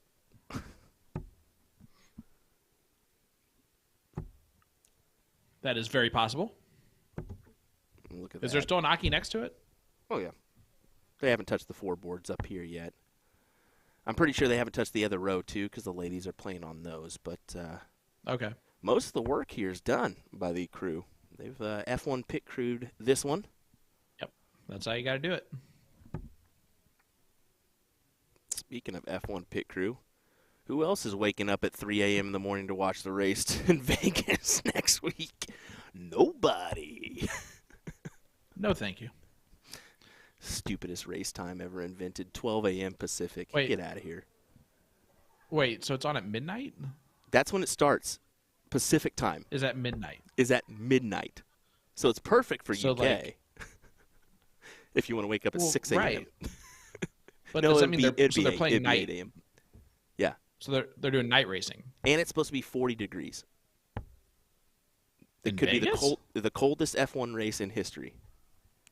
Oh, that sounds dangerous. Isn't that funny? There you go. Fitzy, 18's big mark there. It'll allow him to possibly close the door. Just a single. Oh, we attempted it. Yep.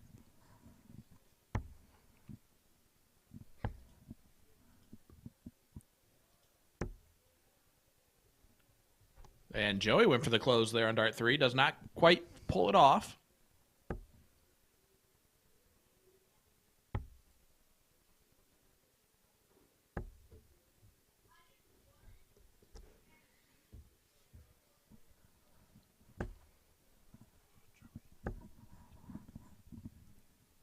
Maria and Callie are 2-2 as well. Wow. So big stuff. I believe Carolyn Mars actually came out on top of Paula Murphy. She did. Yeah, Wow. 3-1. A 3.09 average is pretty darn good. And it's 40-0 Cali West, and they've got like 5 more closed. So complete different game now. It's crazy. Yeah. It's so funny how that happens. Right.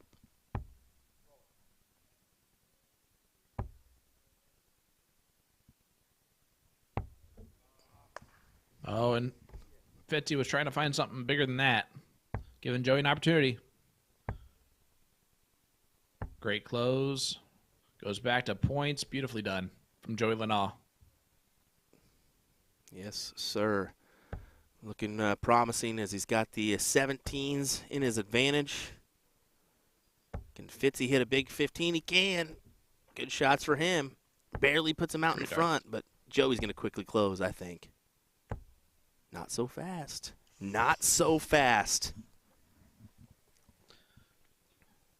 Well, if you think about it, Jim was 1 bowl away from winning the match. And right now he is a touch behind, but not anymore. That's a big first start on the 17. That is gutsy. And he closes that 17. That is gutsy. My goodness. And he gets the 2-point advantage. Yep. So now if you're Joey, you go bowl first, then close. Oh, Joe. Stays right there.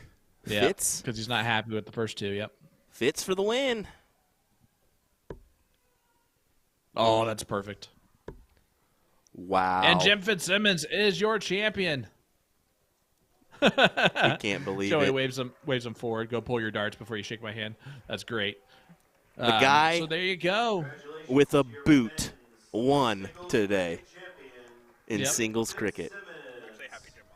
Wow. Great job, Jim. He may tear up on this one. That's going to be a lot to him. I'm going to run out there, grab some photos real quick. Wow. Big victory. Okay, that's big, and I'm going to go out there and give him a big old hug, too, because he earned Yep. it. So we'll be right back, folks. Our women's final should be coming up here shortly. I'm actually going to see if – no, Callie just won the match with a 4-4 in the leg. Wow. Wow. So it'll be Callie West versus Carolyn Mars in the final.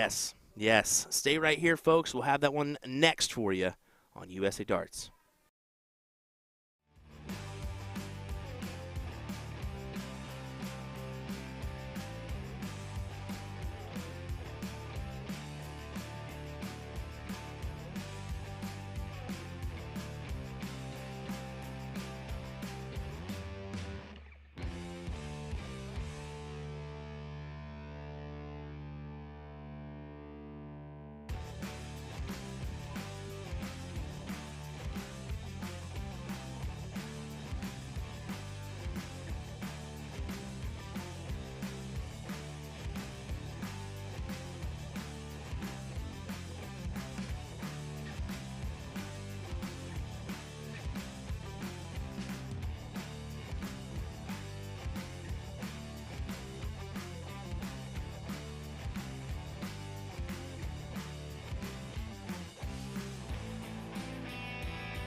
Well, welcome back, ladies and gentlemen. Here we go with your women's finals. Carolyn Mars, Callie West, who I believe Callie actually won the event last year, if I'm not mistaken. I know she was first or second. I think she picked up the title.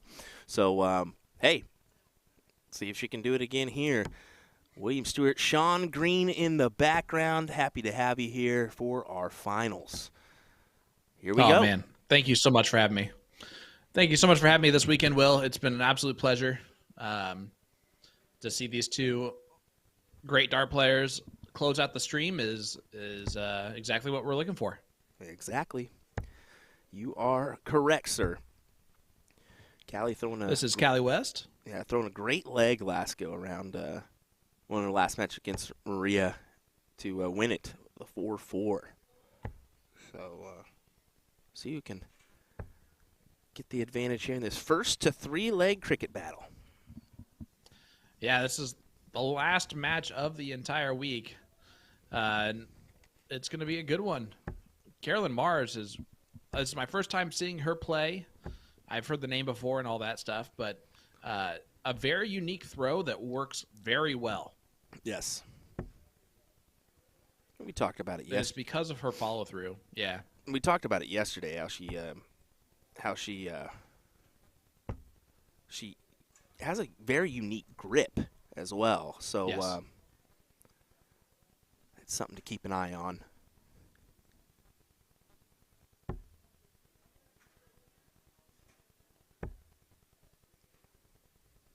All right, just we're looking at Callie trying to add some points. Not going to add as many as she wanted to. So now Carolyn, does she close 17s first? Try to go with the 18s? She closes the 18s first. Big dart. Huge. There goes the 17s plus some points. Look at Might as well just move it along. She went for the bowl. Oh, she went at the bowl on dart 3. I love it. Absolutely love it. You see Callie back there? I did not. Look at her right now. Yeah, oh yeah. She's wondering what the heck is happening. Well, she saw the bowl look, and she goes, okay, all right. Hey, whatever works. And unfortunately, Callie unable to get really anything going so far in this leg. And on the reverse side, Carolyn's throwing fantastic.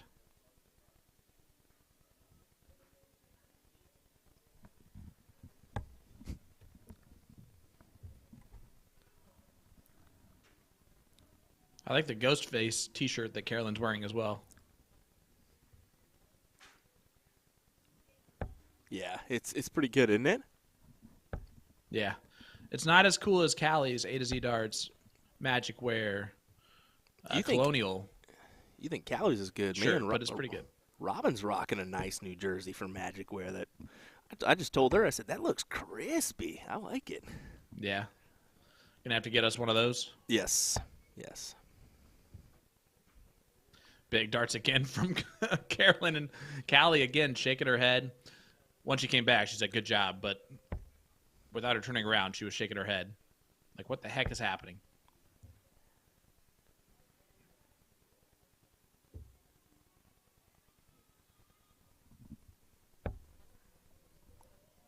And that's what's happening, is Callie's just not throwing very well in this leg, and Carolyn is. She's going to try and take out the 15s. She does so. She's just cruising right along here. Do you think of this? So Carolyn's throw is one to where if I saw that in person, I would be like, okay, that's different. This should be an easy match. And then she comes out firing the way that she's coming out firing. Do you think that that's like a mental advantage that Carolyn has on her opponent, just the way that she throws? I don't know. I mean, it's tough because Carolyn Mars has been playing for a while. She's got a name behind her. People know who she is on a national level. Right, right. But yeah, if maybe if you didn't know who she was, the name, and maybe you saw it, maybe you think you got an advantage. But I try not to think of those things when I step up to play somebody, because then you're already, either going one way or the other when you just need to think about your game, Well, that's my problem then. I don't ever think about my game. I'm just like, can I beat this person? It's tough because you see, like I've played Leonard Gates numerous times at tournaments. You see the name, you know who he is. It's tough to overcome that. So Right. You can produce your best effort, he's going to produce the same. You can produce your worst effort, and he's going to just top you by just a little bit because he knows how to do that. Sometimes 3 singles is just fine for him when he knows, he's got 2 houses already and the point lead, Right. So. Well, one more bowl here. We'll take out leg number 1 for Carolyn. Unable to get it done there. Does fall into some points. That's nice. Call that a little happy accident. Yes.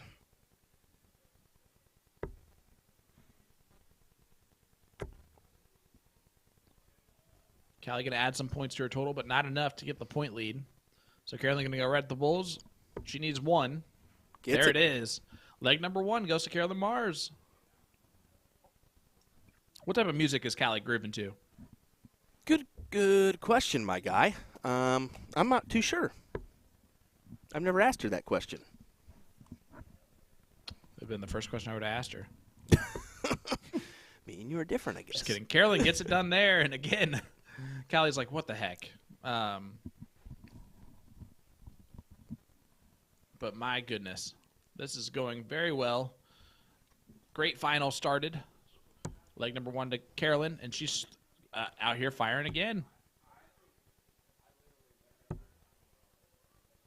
Good 4 mark.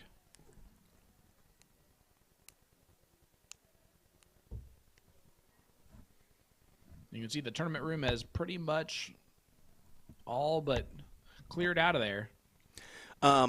But they had I walked out there, they had all the boards up, and I think all the boards are down now on that one wall. That's crazy. It is pretty crazy It's to fast. think how quick they've Yep. gone at this one here. Well, when you've done it 35 times, you know what works.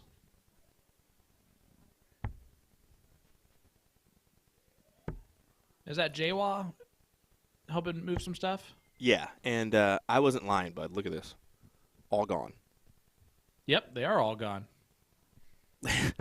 What a tournament staff to get this one done. They had 55 boards, folks, and they have taken them all down in probably an hour. Yeah. Yeah, it was probably a lot longer for them to put it up. Oh, I can guarantee, yeah.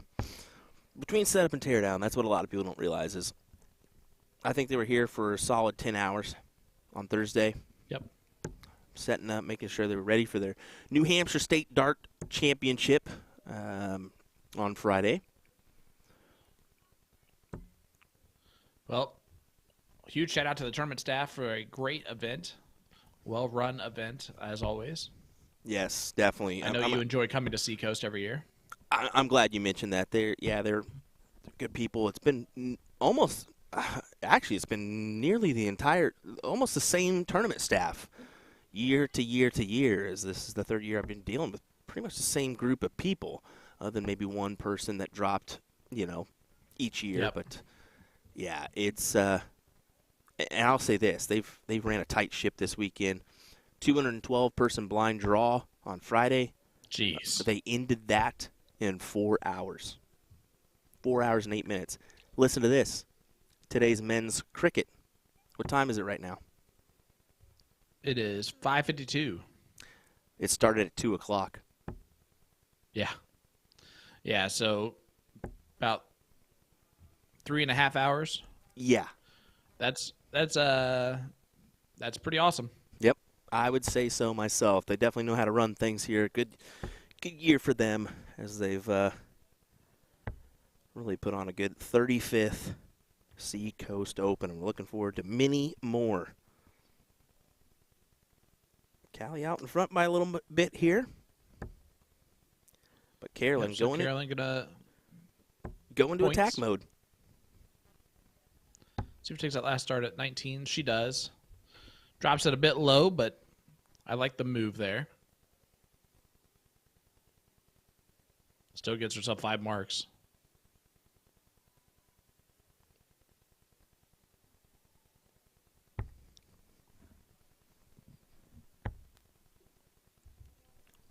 Callie just goes ahead and points a couple there on the 19. It's going to stay right there, unable to do much. Yeah, so Carolyn, she'll probably take out these 19s right now. She does so. She goes back up to point. Yep. Yeah, and hits a big treble.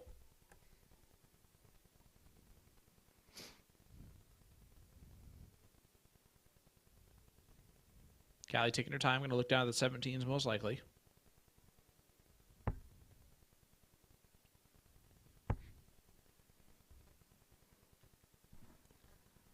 Is she overthinking it a little bit? Yeah, she probably is.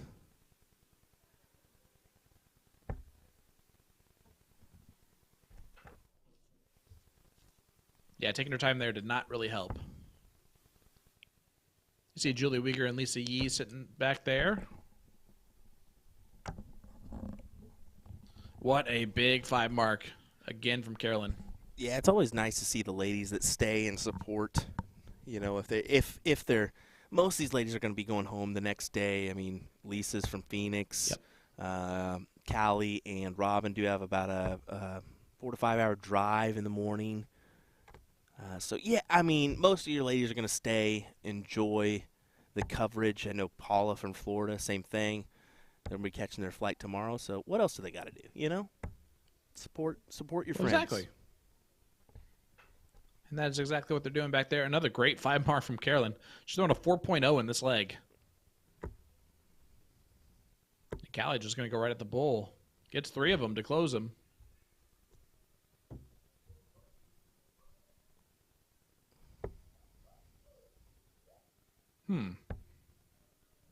There we go. There's the close on the 15s. That's what I was really looking for before she shot at the bull. She tried to do that in a little bit of a different format, different order.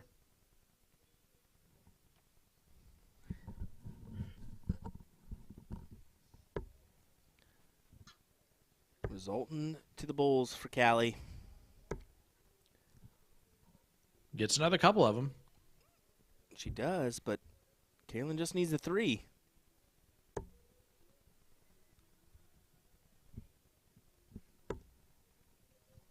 Oh, no.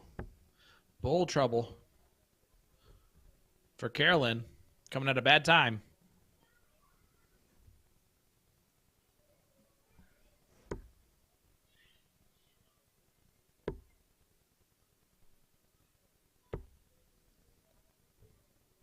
Oh, Callie 1 bull away from taking the point lead. So Carolyn again can shoot at the bulls, especially with 3 numbers.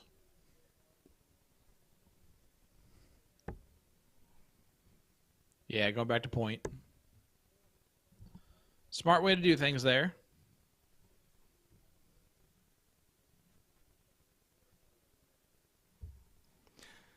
Yes, indeed. I mean, Callie knows what she's got to do here. She's got to hit another one. Is that a? Oh, that's a big dart. That's a red bit. Yes, Yeah. it is. Big dart indeed. Yeah, now up to 505 points. Forcing Carolyn to go at the 18s. Only 2 of them, so Callie with winning darts in her hand, if she would like to look at that. She does not. Very well done. Takes out the 17s and adds an extra bowl to her total. Yeah, and kind of getting interesting here in this leg. All right, Nick Teixeira. Yes, it is. Sorry, bud. Did I actually yawn into the microphone? No, you're good. You're good. I just barely heard you and saw it, so I had to Dang throw one out there for the old Nicholas. Yeah, I hate pulling a Nick Teixeira. I don't know if you know this, but Nick actually pulled a big thing this weekend. Yeah, what was that? He played and streamed at the same time, or at least his What? doppelganger did. Okay, so it wasn't actually him? There was a guy that I think Doug's partner looks almost identical to Nick. He was wearing a tuxedo shirt and Yeah? everything. Yeah, it was kind of funny. That is amazing. Nah, you have to go back and check it out.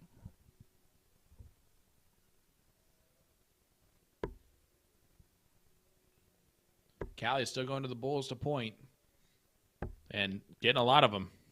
Was that a trip 18? I cannot tell. It looks like it. Yes, it Yeah. is. So now only the 15s for Caroline to point on, and this is quite significantly coming back in Callie's favor. It really is. And, I mean, everything that could go wrong is going wrong for Carolyn right now. Which is just mad. It's crazy what has kind of turned around here.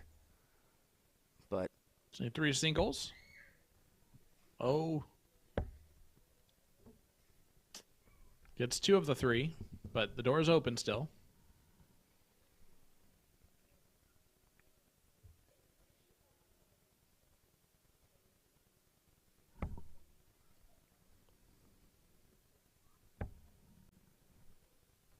Needs a treble.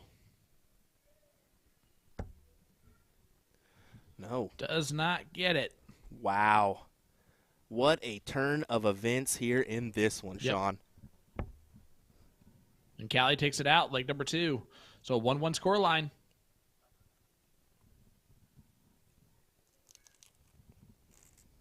Look at that. She pointed 325 points on the bull.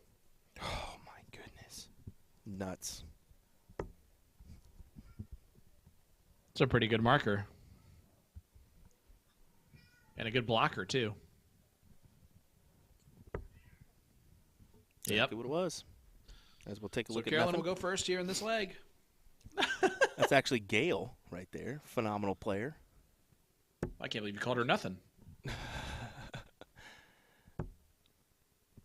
Well, what are we looking at right now? Nothing. There we go. All right. Big dart. Turn this camera around here. Turn around. I do kind of want to get the angle of these darts going in for Carolyn, especially, just because it's that interesting look, and you'll be able to see the lift that she has here. Well, maybe. Yeah, there it is right there. You see that lift of the flight? Oh, yeah. It's kind of crazy.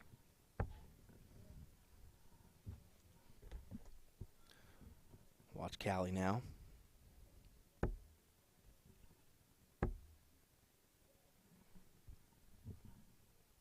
Sorry, it froze on me entirely. Did it? Yeah, so now I'm back. Sorry about that. Okay. No, you're good. You're good, buddy. If you, like I said, this is our. I've done this before with Ryan off and on, and now we're kind of experimenting with the second, third time here on our virtual commentary side with first time with Sean. So so far we've been doing all right. Have had a couple issues with the internet, but overall successful. Yeah, I've honestly been very impressed with how smooth everything's kind of been on my end of things. A little bit of internet issues today, and I think that was my fault for restarting my internet and that stuff a little bit before the stream started. I kind of lost track of the time of getting going. And so I was rushing to kind of put everything back together. Like I said, my father-in-law did some electrical work in my studio here today. Cannot say thank you enough to John. Big triple there for Callie.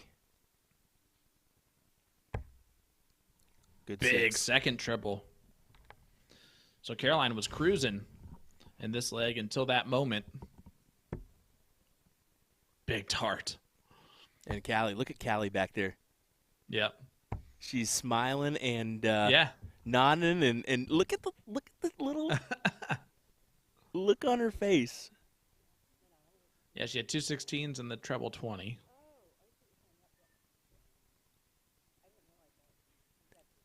It's on Callie's scoreline, so Oh, that's why they're backing it up, yeah, and making sure that it's Yep. good. There we go. That's accidentally hit the enter button twice.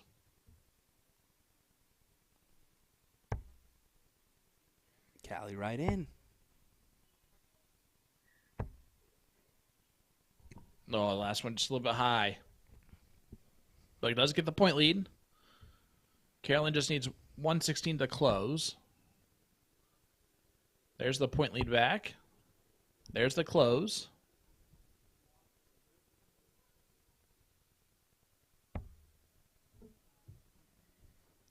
There's a lot of people that are talking about the Neon Nightmare as a nickname that might stick. I like it.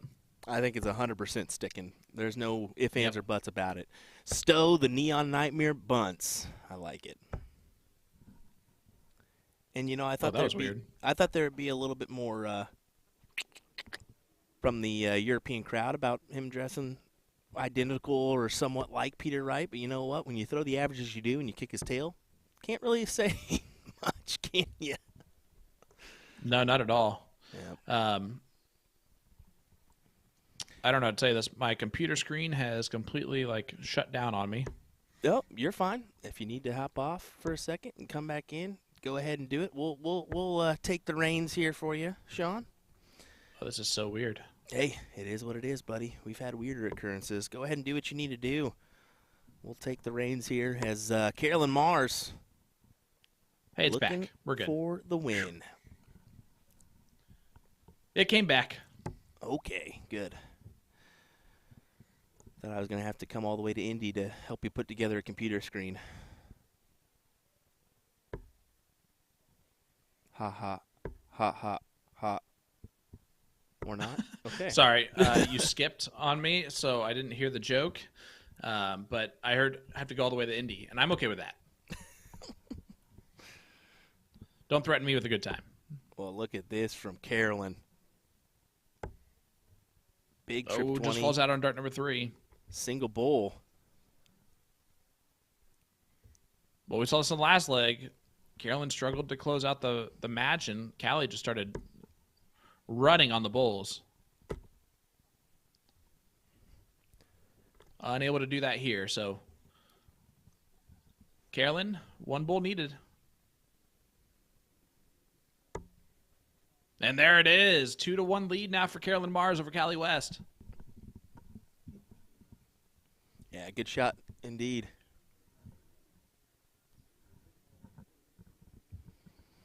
Look at our averages here. 2-8, Yeah. 3-1. That was a 3-4 and a 3-0 leg there. Yeah, definitely not bad at all.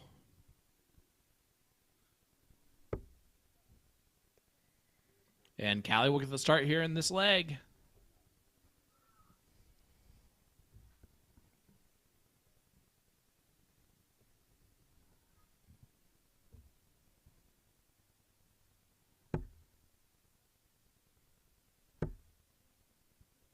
Callie's starting off nice. Good 5 mark from Callie West.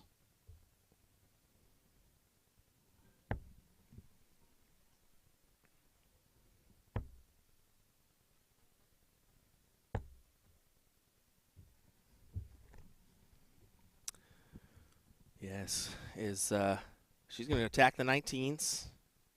Mm-hmm. That's 2. No hesitation to look Gets up. it closed. Yeah. After the first 2, you just stay right there. Yeah, I couldn't quite see if that. I thought that second one may have been just touching outside, but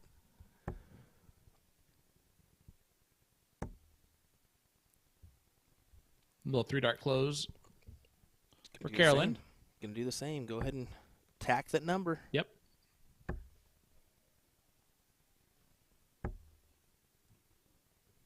And Callie does that. Yep.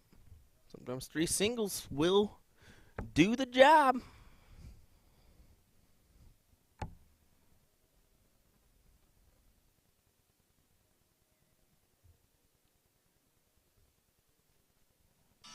Carolyn trying to figure out what the right route is to go. Only gets 2 of them. So Callie again with the opportunity just to keep rolling. Yeah, she's outside there, but just hangs true. She just hangs true there. Oh, she snuck it in there. Yep. Deceived once again, Will. I should just ran a camera out there and got a second angle real quick. Nah, it's too late. Too late, definitely. A little nod of the head from Callie there. It's almost like she expects it at this point, Yeah. Oh, yeah, definitely. and she's okay with that. She knows. She knows. I mean, these two were World Cup teammates in Denmark this year, so they know what each other are capable of.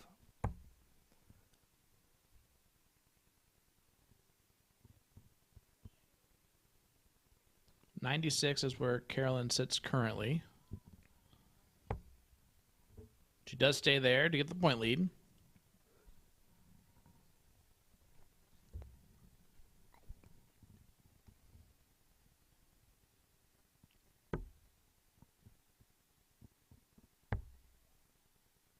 Chooses to attack.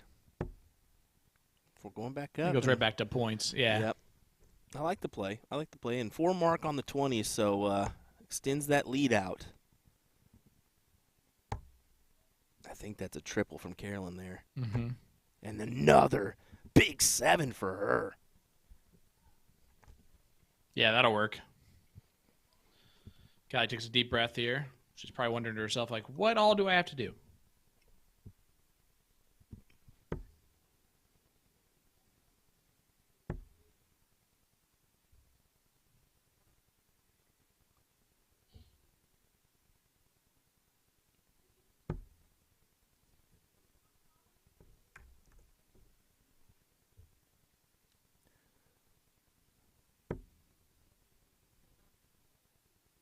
As Carolyn here. Yeah. Ooh, and double. Double, indeed. But it'll work. It'll work, won't it? Yes, it will. Gets an extra point in there. Closes the 17s.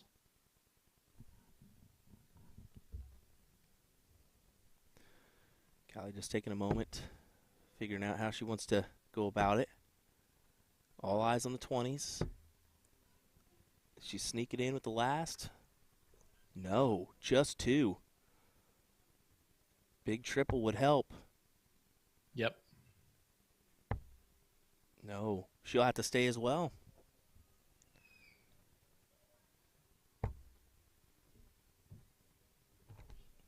Back and forth battle in our women's final, folks. Will Callie West capture this leg and force a last leg decider, or will Carolyn win it outright? It's a great first start from Callie. Callie tries to follow it with a close on the 16s, unable to do so.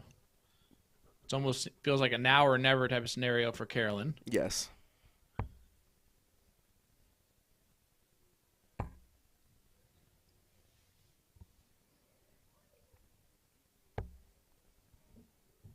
Not going to do enough damage.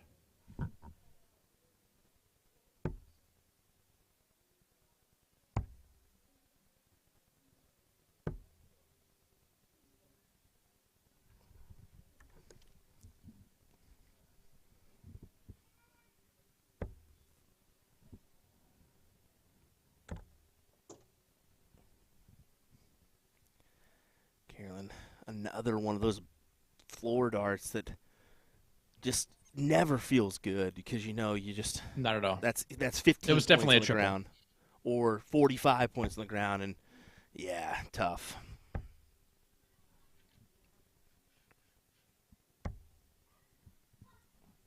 Did Callie get that last start in there? Nope, just 2 marks.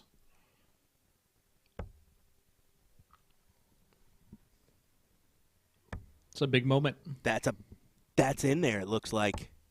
Is that in there? Yep, it is. Oh, she got 4. My. So it does get the point lead, but it's just barely. Callie, quickly close it. Yes. Back up. Folks, looking more and more like a last leg decider here. Yes, it is.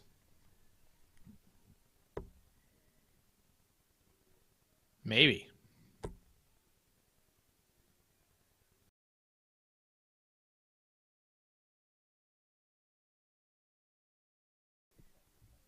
Yeah. All righty, here we go. Callie, looking for the 3. Going straight at it. She's been so dominant on the Bulls. Oh, You my. expect this to go. Yes, sir. And it does. Let's go to a last leg decider. Oh, my, folks. The last match of the tournament And we're getting a last leg decider. Wow. Gotta love it. You wouldn't have it any other way. It's what was deserved. It's what it means. And Carolyn, gonna step up here first. And you can see Great that was a little bit difficult because you could kind of tell that was a little bit difficult because Callie likes to really focus and pay attention. Yep. And I think Carolyn wasn't quite understanding what Callie was saying there. Well, here we go. Carolyn will go first here. Last leg decider. Who's taking the title, folks? Who is taking the title? On the line right now is $400 for first, $200 for second, and a nice trophy to boot.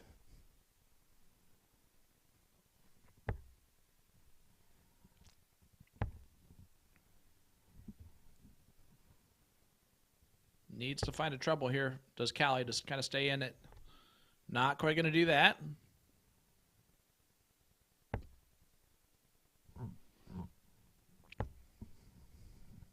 And Carolyn again just closes it out nonchalantly. Yes, sir.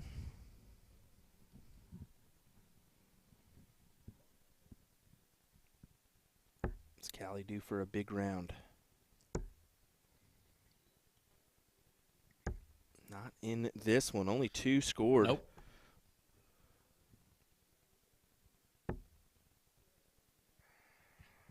And again, Carolyn going right at it. Does get it closed, and is that in the treble? Couldn't quite It tell. is. It is. Big shot.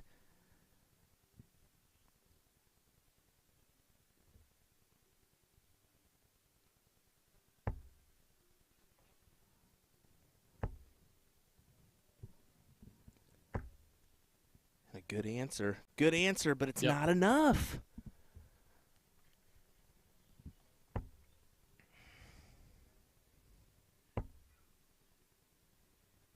Carolyn taking a look at the scoreboard here. Going back up. That was the right move. She missed it, but that was the right shot. Mm-hmm.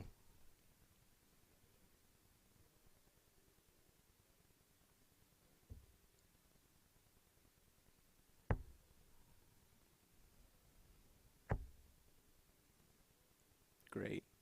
Stay right there for more. I believe it's just a 4 mark. Yep. Just a 4.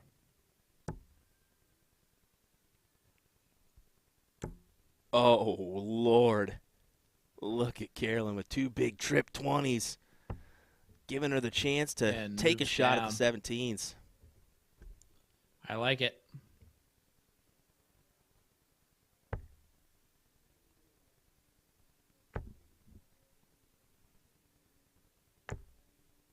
And Callie just trying to add to the point total. Unable to do a whole lot there, only 2. So Carolyn should close down the 17s and just keep moving. Agreed. Get rid of them. Continue on. And she goes double. Oh, how about that? Double with the last. That'll work. Look at Callie. Look at the smile on Callie's face. Yeah. It was definitely blocked, which is why she went the route that she did. Mm-hmm. Callie making her pay for it, though. 5 16s.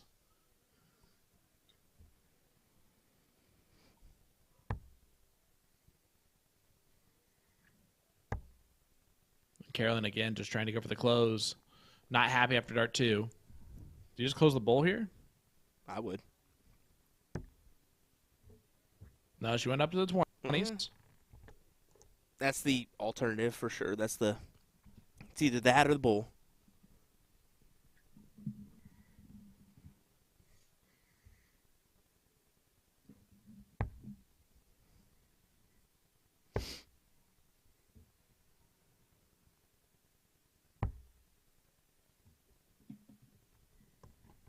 Callie only 2 16s there, so Carolyn a real opportunity. There's the close. Yep. Or Back up to points. Back up to points. Back up to points. Smart dart.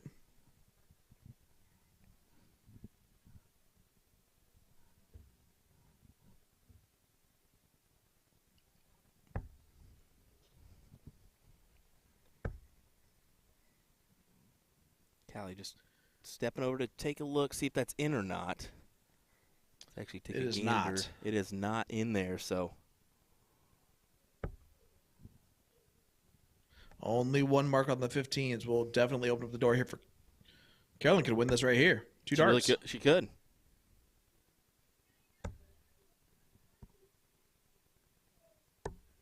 Oh, boy. She tried it. She definitely did after hitting the 4 on the 15s. Yeah. Carolyn has set herself up for a win here. One more bowl needed, and that will do it.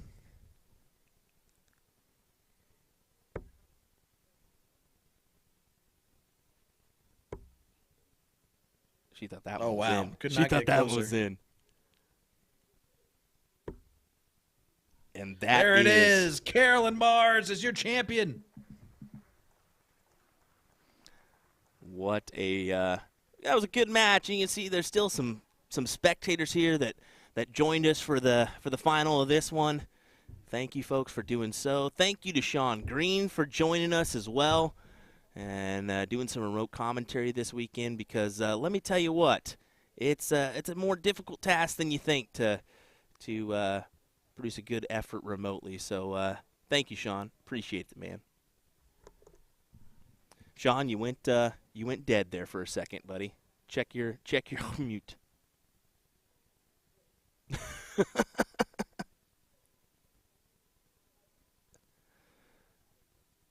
Maybe not. Looks like we lost Sean already. Well, it's all right. It's all right, Sean. He's still there. I can see him, folks. It's just it is what it is.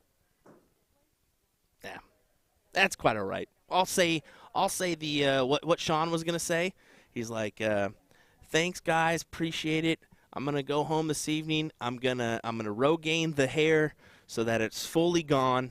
We appreciate you joining us. Next time you'll see me, I'll be bald. So no, he's definitely giving me some explicatives right now. No, I know that Sean definitely would say, yeah, thanks for having me, whatnot. But I know we'll see Sean sooner rather than later as we got that Women's Cricket Challenger Series coming soon to the stream on USA Darts as well as the PPD. So thank you, folks, for joining us. We certainly appreciate it. William Stewart, Sean Green this weekend from our coverage of the Seacoast Open here in Andover, Mass. It's been good. It's been great. And I think we've got an MVP in Julie Weegar. He's clapping, but he's got no sound, so it don't matter, Sean. You're done. You're done. We tried. We'll work on it for next time, Sean. Thanks for joining me, man. Appreciate it. We'll see you later. Well, that's going to do it for us this weekend, folks. I appreciate you joining and tagging in as we're going to get on. As you can see, they're already going to start tearing down these boards, getting the tablets going. We're going to start tearing down as well. We've got some work to do with our cameras, and, well, we got a flight early in the morning. So 6:35, and we're about 45 minutes from the airport. So that's going to be a fun one, but we'll figure it out nonetheless. Thanks for joining us, folks. William Stewart, Sean Green this weekend from the Seacoast Open. Big shout-out to, well, the Seacoast Dart Association for having us. It was a magnificent event, well run. I highly recommend you come next year. Join us here if you would. Take care, folks. Good night. See you later.